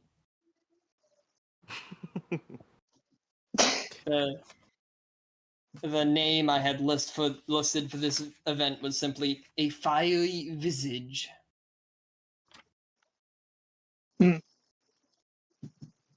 Especially since I figured the conversation of her vision might come up. Which was my fucking favorite one to write. Oh my gosh. Yeah, this Spirit's is just glad to get it off. Yeah, fun fact, this is basically my own version of the god-touched race from the series Pillars of Eternity. Which I assume means it's also in Avowed, since they're in the same universe. I still gotta play it. I have it, but I haven't played it yet. That feeling And my character was a fire god touched. Nice. I did have flaming hair. Which did make it so I couldn't wear headgear. After helping her up, I will try to calm Gryffindor and the mule. The other one. Yeah. I'm so angry. Bruh, Sally gets no respect ever.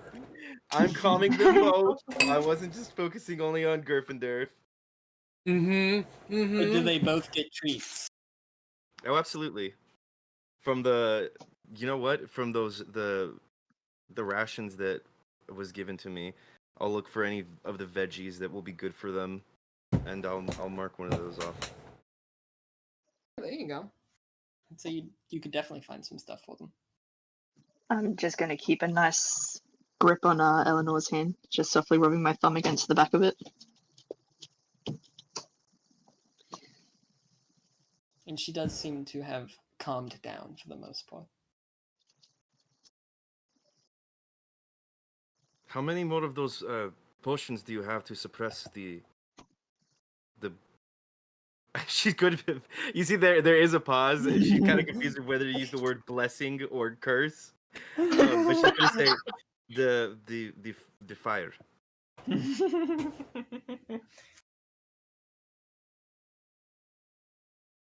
My condition is probably going to be left to bear before we get to Starhaven. I don't think I have enough. Cynthia almost looks at her irritated. We were in a city. I didn't want to disturb anyone. Cynthia's just, once again, just rubbing the bridge of her nose. Your nobility. Could have just asked to visit a potion shop to buy some ingredients. Era's just gonna pat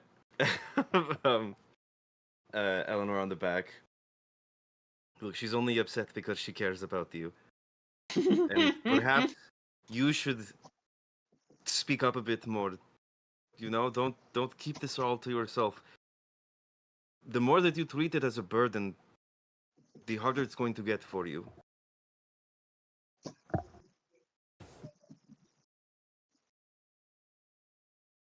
Things are only a burden if you make them become burdens. Not entirely true. Even if it is more in the open, I certainly approve of you being here. Which means the crew will have to deal with you being here no matter what, because I'm a princess. The princess card. Pulls the I'm just a girl card until she needs it. I'm just a princess card. I'm a princess. Look at you, what happened to the whole, I don't want people to treat me differently. If it means getting my friends what they want, then she flips her hair.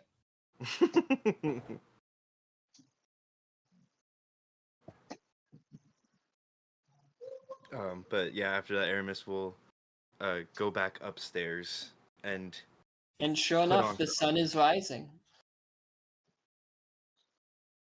Aldrich blinks awake with the chirping of high-up birds and the sun arriving. Just on the horizon. It probably looks beautiful where you're at. Oh, I'm in fucking heaven. Yeah, you are like basking in the morning glow. This spot right here is where Aldrich will sleep every fucking night. Looking at the stars as we travel and then waking up to just the most beautiful sunset. I think it's a sunrise, but sunrise. Sorry, the sun has recently set outside my window. You know. That's fair. Aldrich will probably head down to the quarters to try and wake people, noticing that they're out of beds. Yeah, everyone's already awake. Oh, guess I don't have to wake you guys. Who wants breakfast? Where were you? I was enjoying the most beautiful sunrise. The stars. When we're this high up, the stars are so clear and so bright. I feel like my cousins. I love this. I'll take your word for it. You'll get used to it. Breakfast, everybody? I'm gonna have to clean the dishes anyways. You know, you're right. The stars being that visible makes navigating very easy. And the dwarven navigator makes his presence known. Belkin.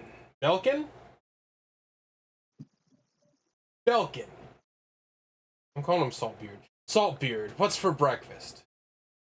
How can I be of use to you? Saltbeard. Belkin is correct, for the record. Right. But if you don't mind, you can also help us with I might teach you some of the rigging today up top, since you like the views so much. I would love to. Anything you want from me, sir. And you'll see Aldrich stand up the most straightest and give not a bow, but a salute. He's learning new tricks.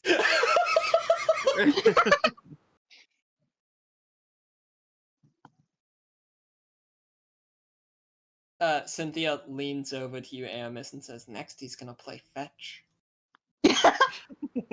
That will make her laugh.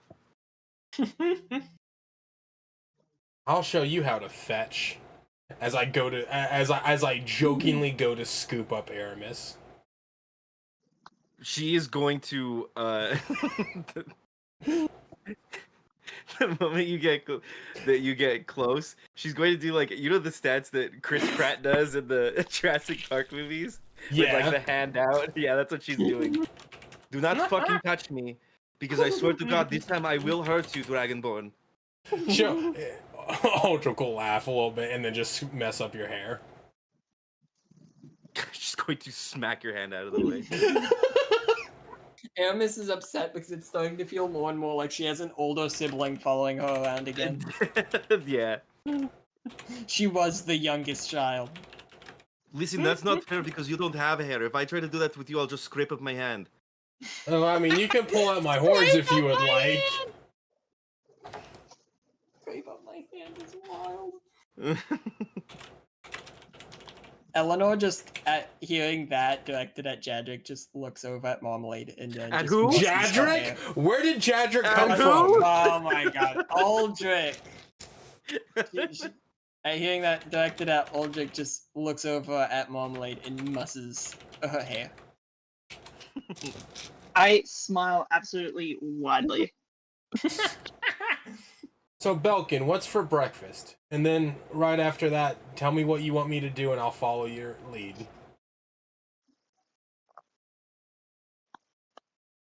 For breakfast, a nice big old bowl of grits.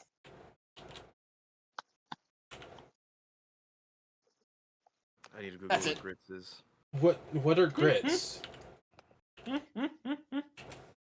I've never heard of this. Ew. Where are you? Can I just? I know what these are out of character, and I love grits, so fuck you personally.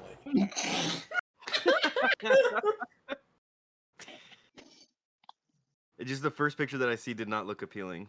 It just looks like mashed potatoes. It's essentially corn. Yeah, it's like a corn porridge. Yeah.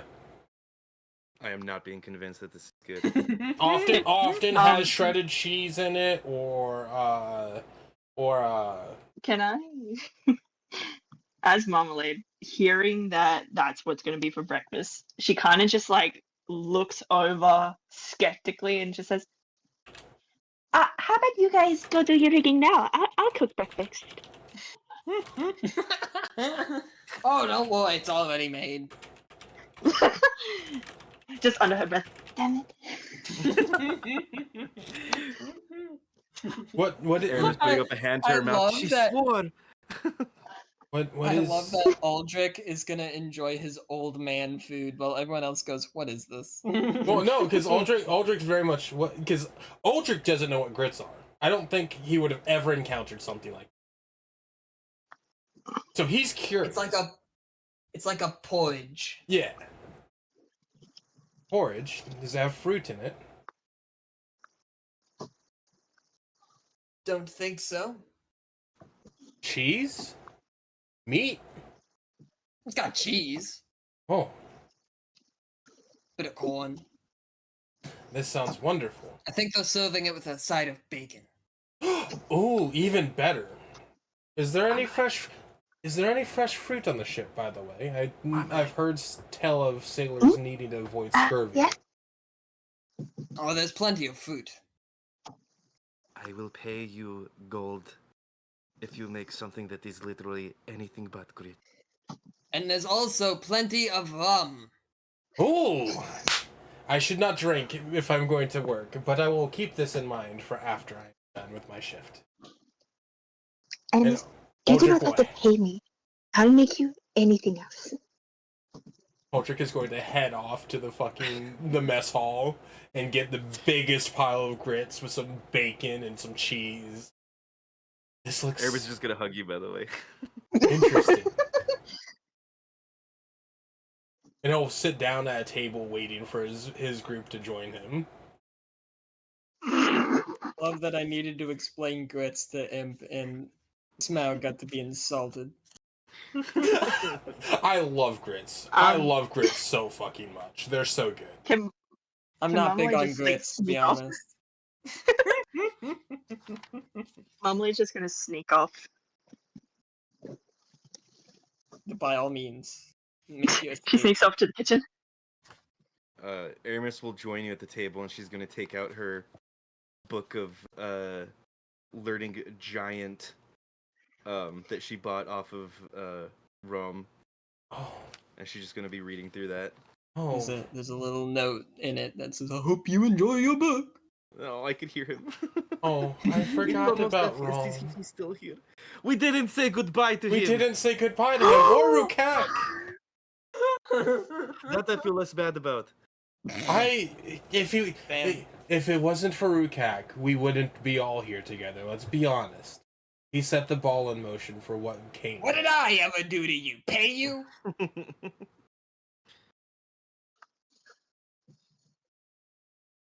We will have to write to the brothers once we get to Starhaven. I agree. Maybe we should go back to their eventually when we get the chance to go back to their city and see it in its grandeur. By the way, the sending stones. Do you have all of them? Do you have one? I know I gave you mine. I made sure to pack up all the sending stones. We did not burn them in our prayer. Cynthia, So we have shocking. Why were you guys up so early, by the way? I went to go find you in your beds and you weren't there. We were checking on Gurfendorf and what is, the I will give you one chance before I flick a spoonful of grits at your face to the mule cry. Samantha. A full fucking spoon of grits just goes launching lightning speed at fucking Aramis's nose. Is this like can I dodge it, or is it like an attack? What are we doing here? You know what? Just for fun, give me. Let's see here. Aldrich will make a ranged attack roll against Aramis's AC to see if she dodges. What would be my modifier for ranged attack rolls?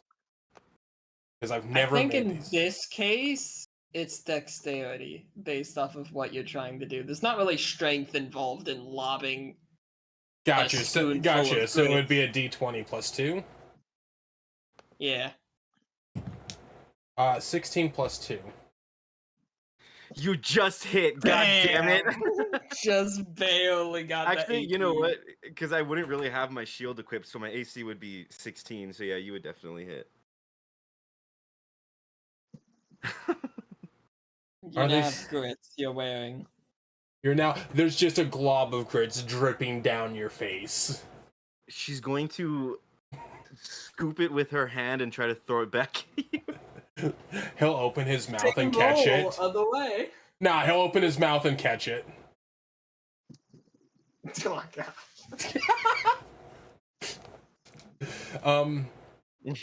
How are they holding up? Better than you, I would hope.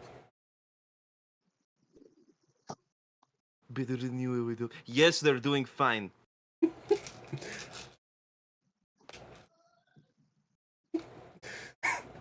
Good.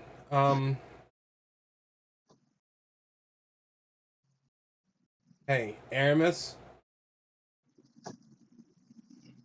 I give you a lot of shit. I give you a lot of shit, but you're a brave warrior.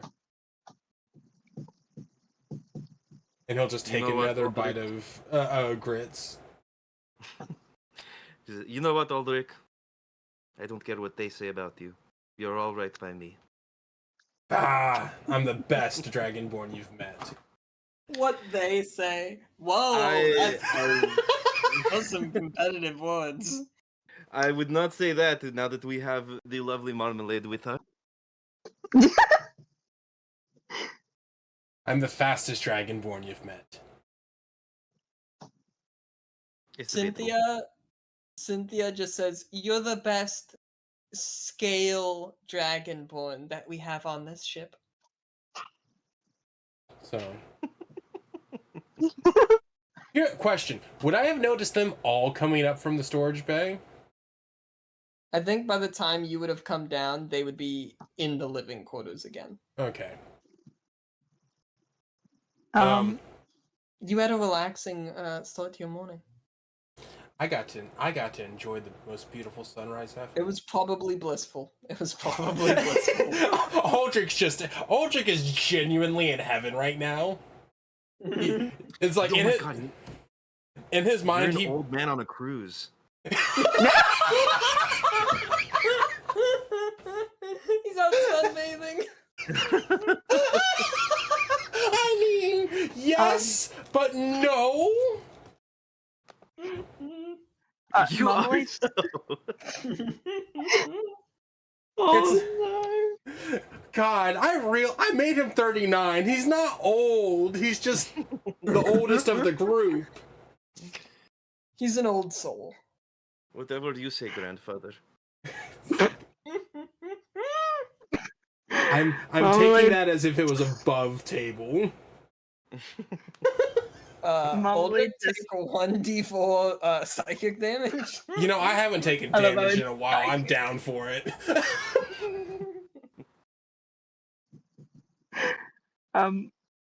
Marmalade's just gonna finally like come out of the kitchen.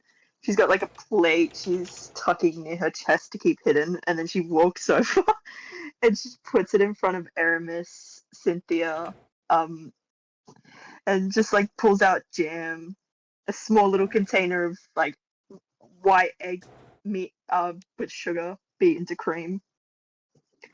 And just puts it in front of him. You made them scones again, didn't you? I made them scones. Can I have one? Of course. You can always have one, Aldrich. This goes perfect with the grits. Oh, I love it. As you try to reach for one, she's gonna slap your hand. I'm picturing Aldrich dipping a going into the grits. Oh, he 100% is. He's got it covered in jam, and he's just dipping it into the grits and like. No. Oh, this is scrumptious.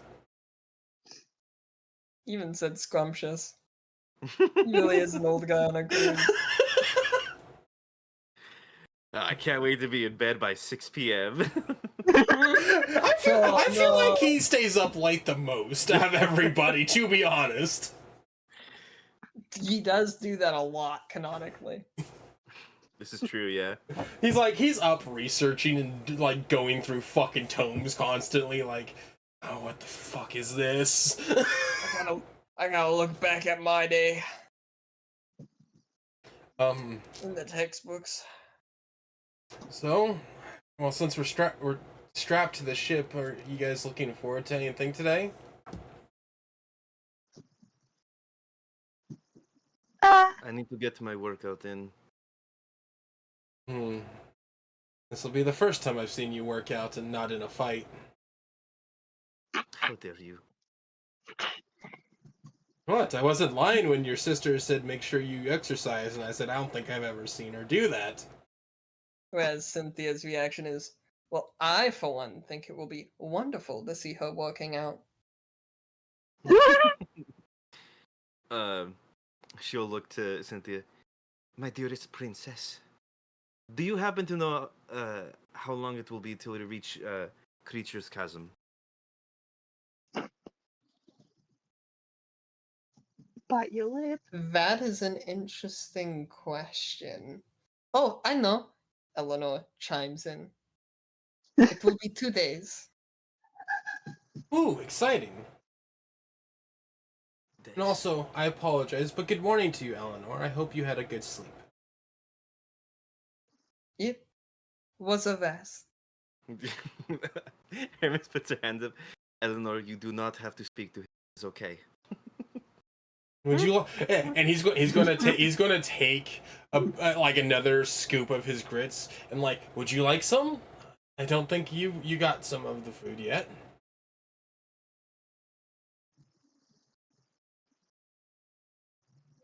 He's holding out a spoon of grits. She sat down with her own bowl of grits. Ah, yes. See, another warrior strong who knows the value of a great meal. What did I just step into?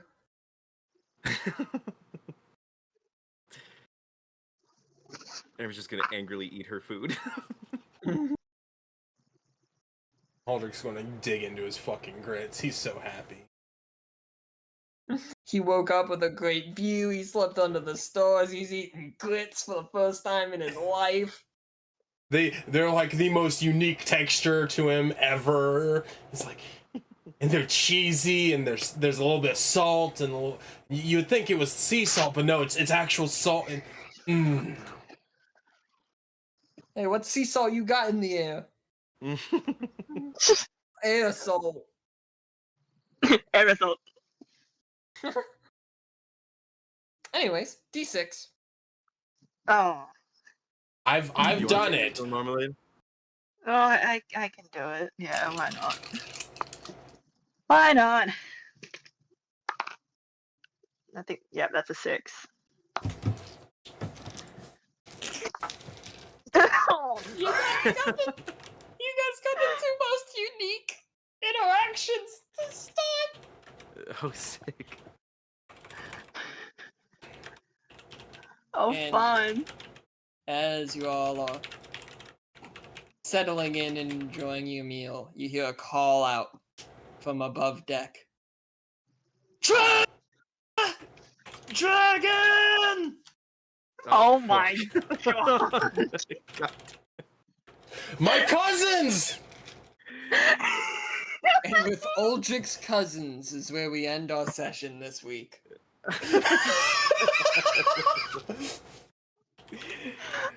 Oh, I'm so glad I sorry. got to play D&D this week. I'm so glad too. We have left 3 towns behind. Aramis is sick. One of your companions is fire. And there's a dragon.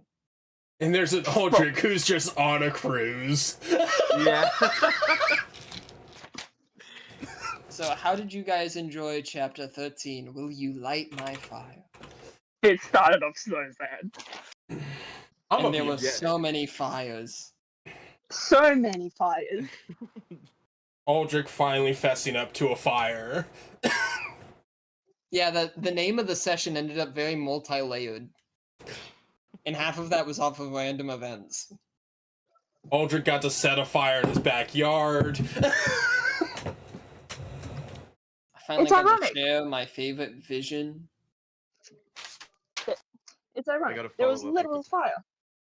My one really bad weakness. There was a lot of fire. There's a lot of fire. I'm not only an ice dragon, I'm a floppy ice dragon. I am flammable. The pure excitement in me, by the way. I'm just like, this is perfect. I thought it was going to be a regular ship, I'm gonna be honest, that like just teleported through the bridges or whatever. I didn't think we were going to fly, and then when you said we're flying... Was your mental image more so a ship version of the bus from Harry Potter, where it just like morphs in between things and like I was thinking just sort of moves magically through whatever obstacles? I was thinking more like warp speed from the Star Trek universe, except for magically doesn't collide with things. I was say that would still collide with things, but I thought it was gonna be more like that those were drawbridges that were gonna go up, and then you're like, oh, it takes flight. I was like, oh, okay. Yeah, I knew enough about the town that those were not drawbridges. I assumed it just fucking warped into existence. As soon as Spirit said something about, the ruins glowing, the rails are glowing, I'm like, shit, this is about to fly, isn't it? This shit's about to go up. it took off. It took flight. And also, you like essentially hinting at it this whole time that it's like this boat is too big for the river. There is no reason for this giant boat to be here. How did it get here? Little hints. Yeah, no, as soon as it took off, I was like, hey, wait a minute. Treasure planet. It takes off, my instant reaction is to just fucking lose my shit in excitement. And to maintain that this is an odd grouping, even the human in the group is not normal. Yeah. You guys now know more about Eleanor Azamont. Y'all know more. She's great. Aldrich It's knows funny not a because- damn thing. Yeah, it's Because her not name- my place to tell. Neither. None of us. Yeah. Aldrich Aldrich like will just to- find out when she becomes fire again. Yeah. I did like following up with Cynthia too about her brother. I love that Fitz Yeah, still that hates was a good me. conversation.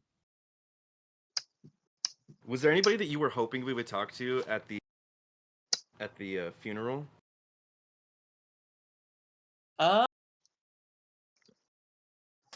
Not in specific. There are definitely, of course, a good amount of counselors that you guys never interacted with, really. But Oh yeah. that was just always going to be an eventuality. I'm happy with the amount of ones that you did interact with. Because we interacted with Eston a lot. We interacted with Ishra some. You guys interacted with Flora some originally. She's gonna be so sad definitely that her interacted stone with- maker's gone. Yeah, no more scones. You definitely interacted with Aurelia Typho. To be fair to Aldrich, he And interacts. Fulcrit Hunt. He largely interacts with people that he's interacted with before. So him going to interact with the prince there makes the most sense to me. It was the Tism speaking. Hi, I know you already. Hi, I have more information about things that are going on. Here you go. I didn't buy a fucking map! No, you didn't. Oh no. Well, let's hope we find one. Oh, you know what? Saltbeer's the navigator. He's my new favorite friend. He's my new Silk, sadly. I was really looking forward to being Saltbeard, because in my mind, he's just Gibbs. Oh my god, from Pirates? Yeah, Wait. he's just Gibbs. Wait, from Pirates? Yeah. Not from NCIS? No. Oh. I now feel sad. So does he, with his beard, does he have the like mutton chops? Oh yeah, it's definitely a bit choppy. Oh hell yeah. Mr. Gibbs.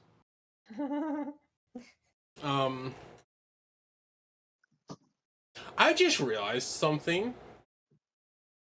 And I looked at my inventory for the first time in a while.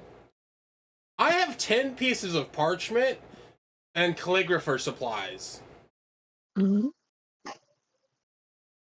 I don't remember what calligrapher supplies are, but I have a feeling I'm able to make a map with them. I think that is their purpose. Aldrich's staring at the ground from the sky. Yeah, calligraphy is just like a pen with ink. It's You can like write fancily. yeah, Can it's like we letters. Calligraphy is letters. Can we say I duplicated the map before handing it off? Since you didn't say you did that, no. Damn it. Can I make it Here's one from thing that- memory? Probably not accurately. One thing is, can we actually just retcon and say that we at least left a note or told somebody to inform Star about what we were doing?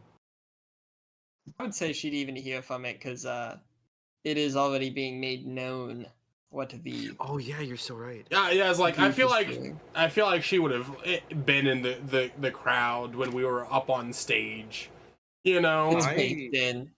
I am so excited to see what Mira Demont writes about us, because she definitely made it seem like she's going to.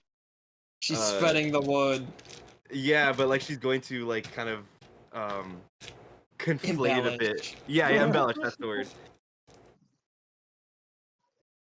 you being so Yeah. depressed because of your sister's reaction to it makes me so sad.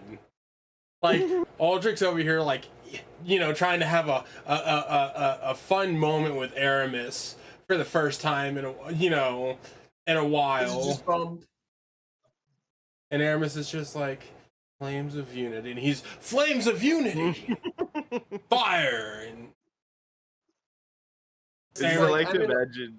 Oh, go Older ahead. sister, it's my job to bully my younger sister on occasion. Yeah, I like to imagine that when Never she let her know told her her, place.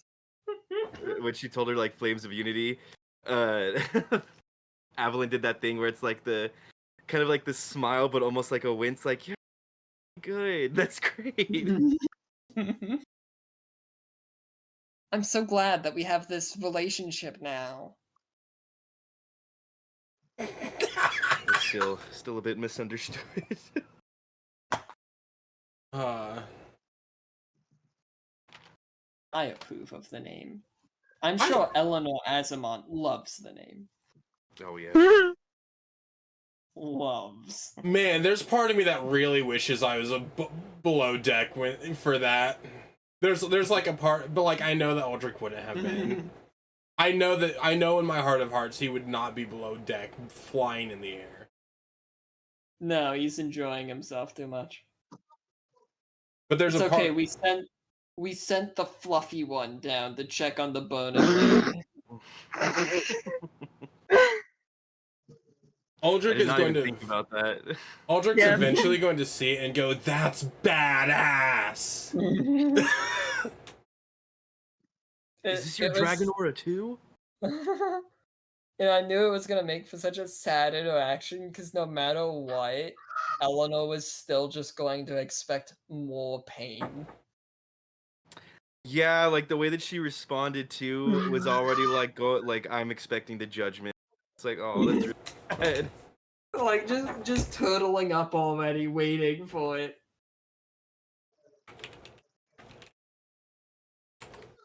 Yeah, no, and Your best friend.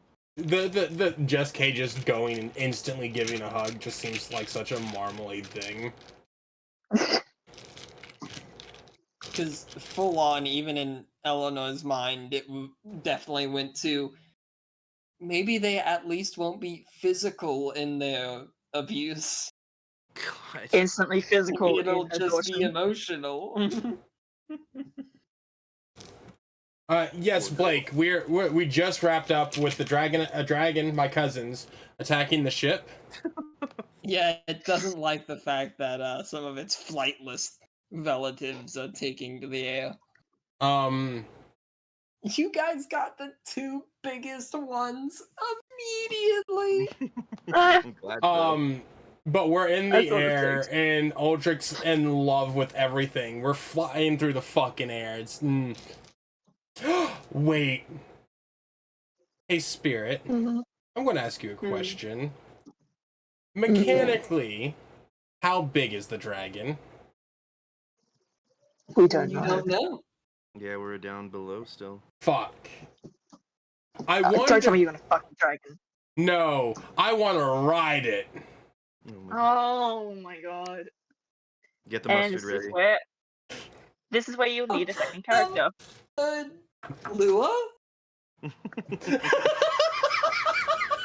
It's just randomly gonna be in the crowd when it uses breath weapon. You see a changeling member of the crew go down. So you're about to die? Well, I'm gonna be honest with you. Aldrich might die, but that's just because Aldrich will do dumb shit. He's gonna attempt to jump from the ship to the dragon, miss, and then fall to his demise. It's gonna be so bad if that happens. I mean, I have... Wait, hold up, pause. I have... Step with the Wind, right? Yeah? Yeah. Yeah, so I feel like I could maybe jump on top of it. How well I'll keep my footing, that's beyond the point. But we're all 4th level. I feel, and like, we've got a whole ass crew. I feel like we'd be able to fend off a dragon and take a trophy from it.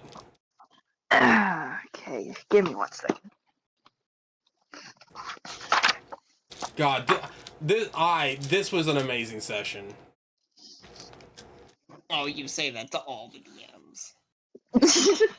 I do say that with all the DMs. However, I do think, and I love you, Imp. I love you a lot.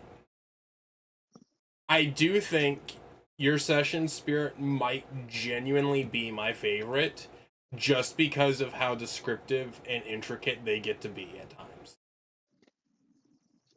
All we did was yap for 6 hours. Do you want to know that that's probably my favorite thing about your sessions? Genuinely, we started at 5, it's 11. When Aldrich's allowed to take the fucking stage and just fucking yap. I mean, there was a stage this session. I don't think you ever got on it, but...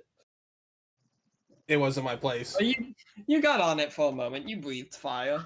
Yeah, I did a little performance and offered up some of my fire and lightning. I still loved when you were like, I can put out this bonfire with this simple spell, right, guys? Look! I read Prestidigitation. Effigy. I could put out part of it with it.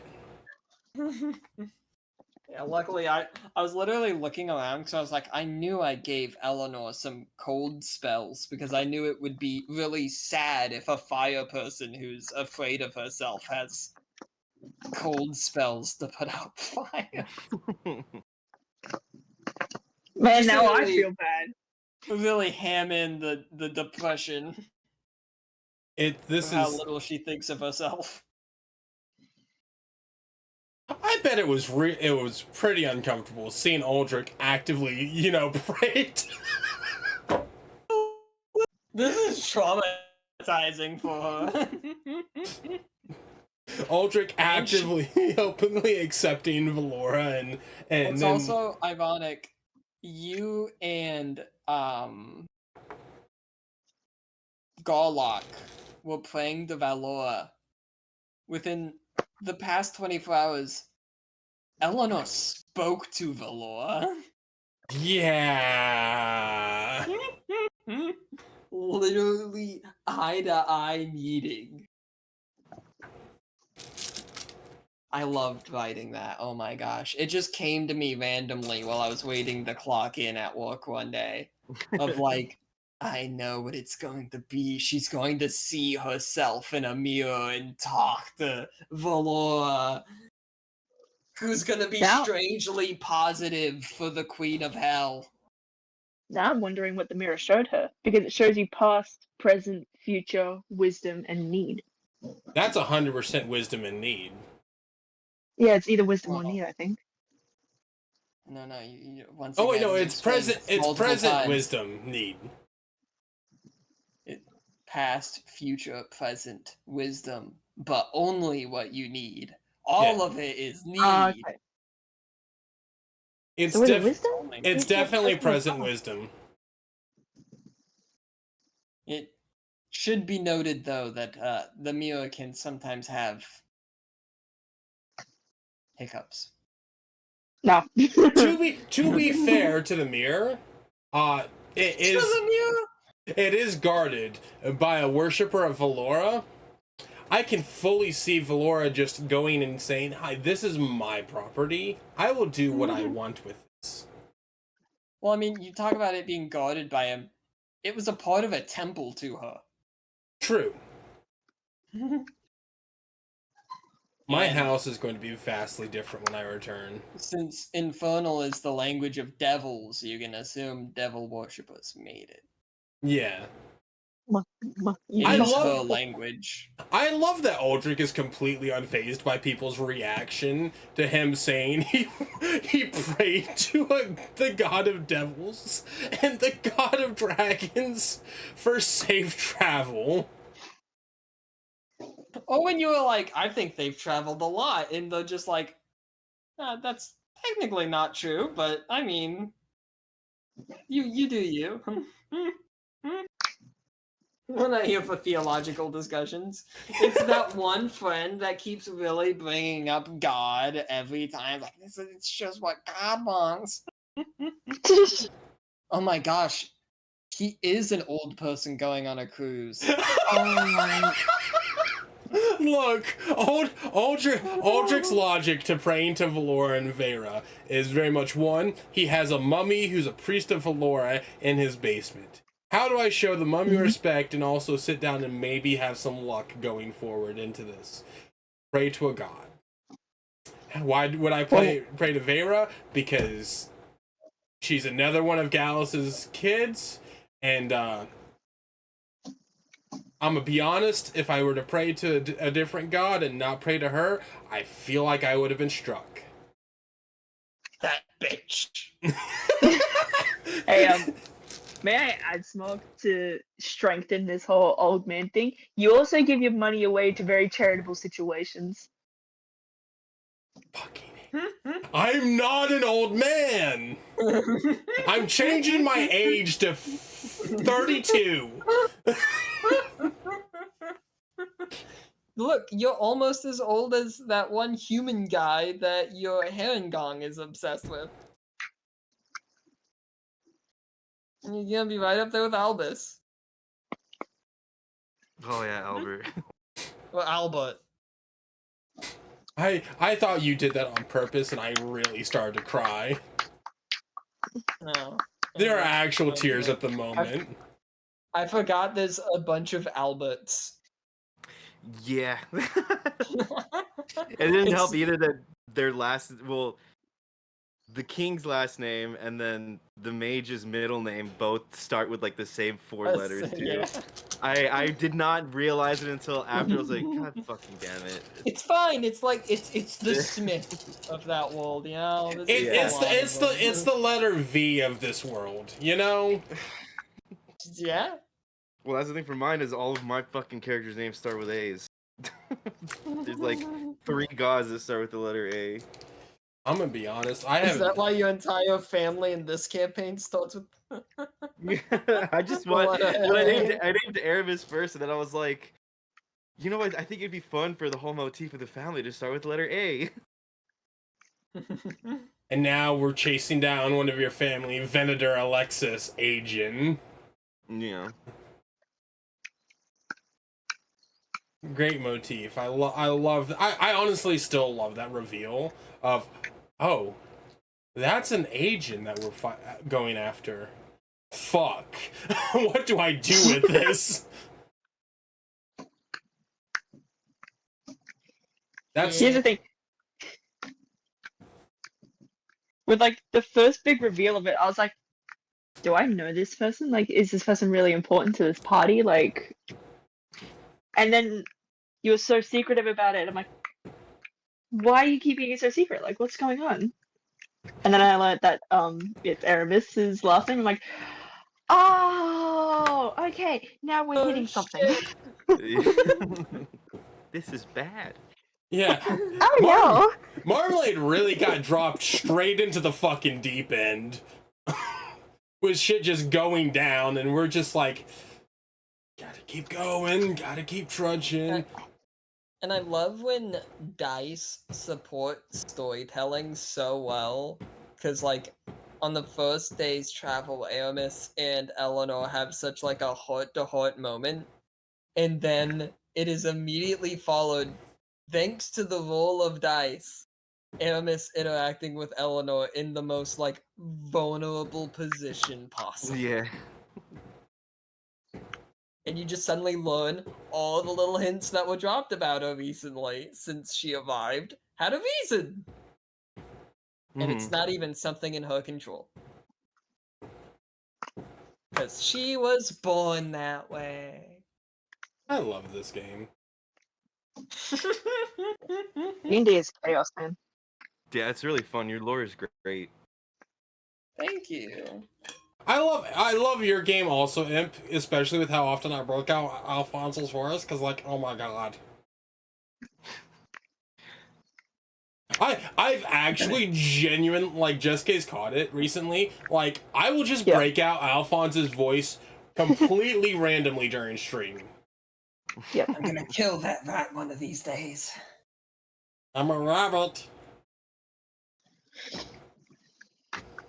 I kind of wish I streamed those sessions, but because they tend to be so late at night, I'm like, and plus I also just want a session that I don't have to sit down and like, you know, feel like I have to somehow try and figure out how to entertain during, you know, it. It's fine. It's alright, as depressing as my sessions get, there's also laughs around every corner from you guys dunking on each other because of fucking Aldrich being upset no one likes his old man food. Not an old man. I think I'm actually pretty young in Dragonborn years. Cause you're not particularly old. I'm like, can't we get up to like 130, 140 or something? Yeah, something in there. So you're not old at all. Your character just has a little bit of an old soul. Just a little bit. And It's everyone Isaac, else you're in the group ancient. acts like a child. And to Isaac, you're ancient. To Isaac, I'm ancient. You know, I was completely okay with that. I didn't take the time to ask, and I kind of wish I did. But like, knowing that she took the darts from him, I want to know his reaction so badly. Yeah, it turns out she was like, I'm not gonna let this child just have violent weapons to run around with and hurt himself with. You'll shoot your eye out, kid. He will become a mighty warrior. One of the best hobgoblins to ever join the guard. I swear it. He's gonna come through a time machine. He's gonna be the Trunks of this Oh my god. series coming back from the future. Technically, that's possible in D&D, actually. Yeah, okay, cool.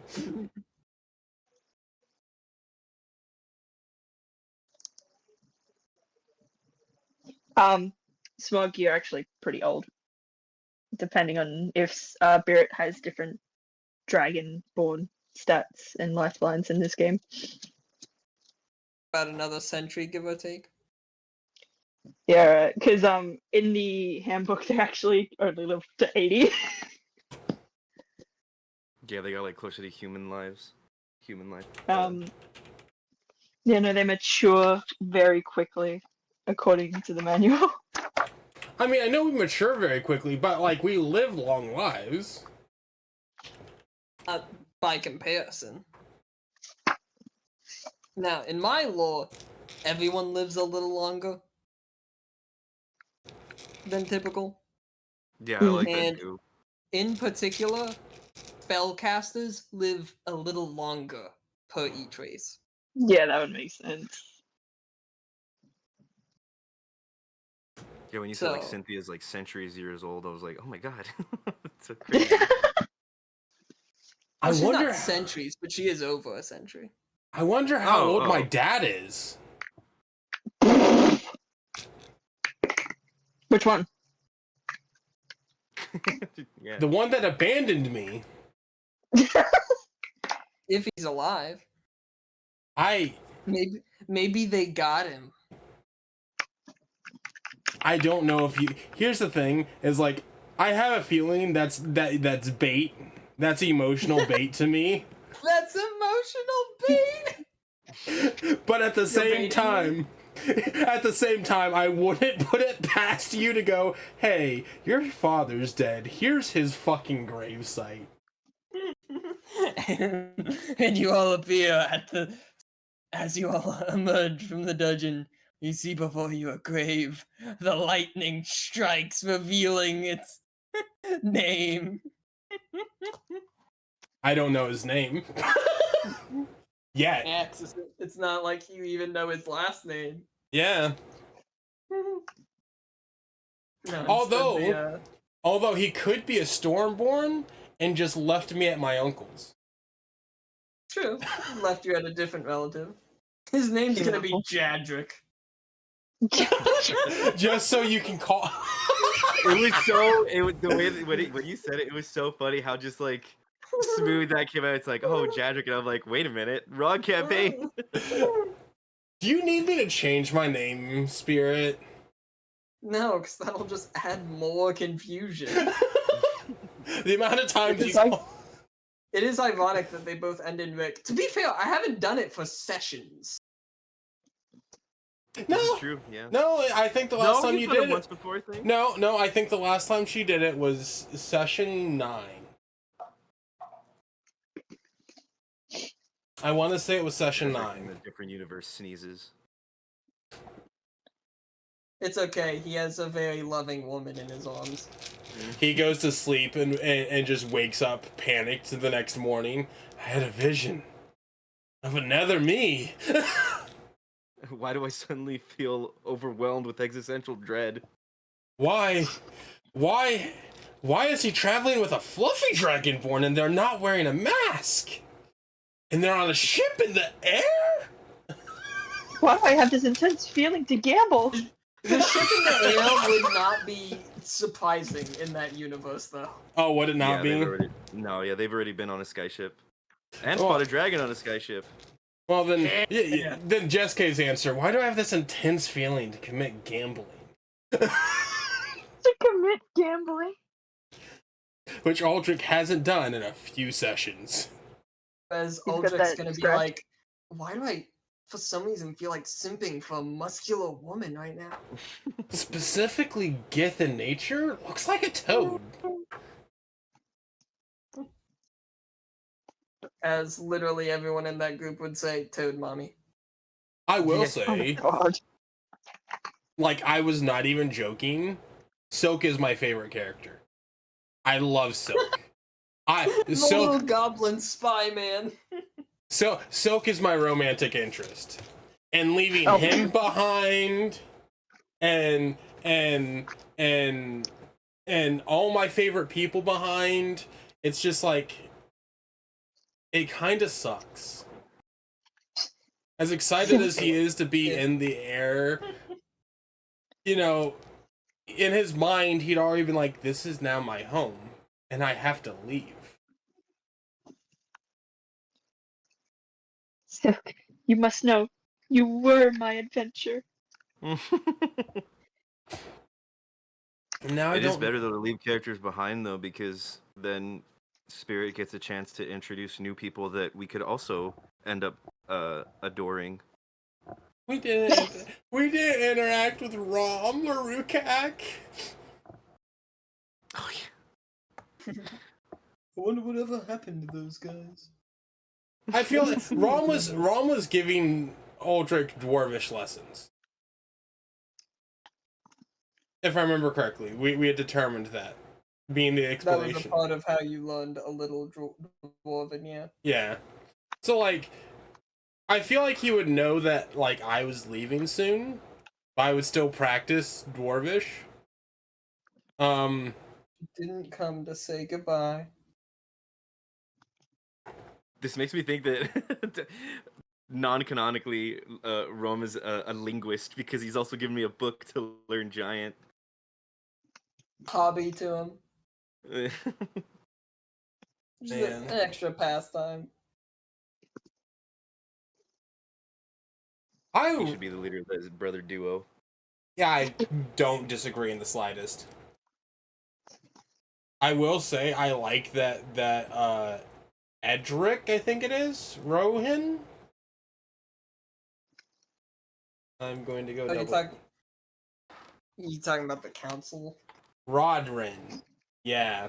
I like the way he's been described. I like his getup. I like his appearance. I wish I had an excuse to interact with him more. The only excuse I have is to be like, I've interacted with one of your kind, and you're a bit different from it. There was also the fact that he was... There was also the fact that he was the main one who accused one of your party members. Yeah. Did we end up... I forget, hold on, let me go double check. I think we ended up winning him over? No, you did not. No? No, yeah, he was adamant about kicking out, at minimum, kicking out Avalyn from the guard. But he initially wanted to arrest me and my sister. Yeah. Stance. I love how just continuously though there is one person who our opinion has never changed of, and that's fucking Hunt. Yeah, fuck that guy. Bitch. I would have killed him at the funeral. Yeah, we know. There's a genuine path that this session went down where he was added to the funeral pyre. I believe that's murder. I believe he deserves it.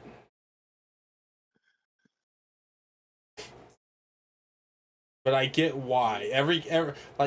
Not all the stories can, not all the characters in the story can line up with our ideal. We have to have people that don't still want to fucking kill him. I was surprised that you guys managed to not find an excuse to interact with Allison Cure. She was the orc mommy, yes? Yes. And she was the one person that did not need convincing. She never thought anything bad of the agents. Yeah. I feel she definitely crossed my mind though when I went to go talk to Hunt, but I didn't feel like Aramis would have wanted to talk to her because she very much already is vocal about not liking Hunt. Yeah. So I was like, well, if anything, I know she's good. I'll just go talk to Hunt and threaten his life. Threaten his life. And Aldrich, like, the main reason why I was so quick to peace out from the funeral is simply I wanted to be there to show respect, show face. But with every time, you know, I ever have to do something, there's so much to do in Aldrich's mind. And so he had to go do other things. He had to keep busy.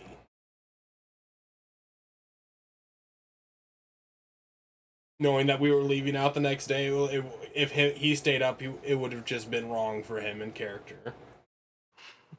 Busy, busy, busy. Well, thank you once again, Spirit, for the session. It was a lot of fun. It was incredible. I'm glad you all enjoyed it.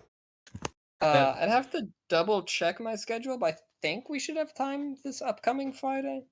Yep. And if we don't, Sundays work for me. You know. Yeah, I'll let you guys know about that for me. Like No pressure. I like Fridays. I like Fridays also. I would like to have Star back also, but I don't feel either which way about it, in all honesty. It's like it's nice to have her back. I'm glad everyone enjoyed the session today. Let me know at any point before the next session if there are any questions, thoughts, concerns. You did not level up. You guys have not even really fought anything at this level. But you have progressed the plot, so. I don't think we level up at least It's until gonna be- after the chasms. It's gonna be hilarious when you guys manage at some point during this campaign to level up without ever having fought anything at your previous level, because you just go around things. We're not the type of group to go around things. Let's be honest here, Spirit. I gave you a mummy food. fight, I'll and he's a see you guys later. reoccurring character. Okay, I'll see you all. Night. Bye. Bye, Smug. Bye. And that is it for the session, everybody. I'll be back tomorrow, but yeah, this will be up on YouTube in a bit. I love y'all. Have a wonderful night. Stay safe. Sweet dreams. Yee.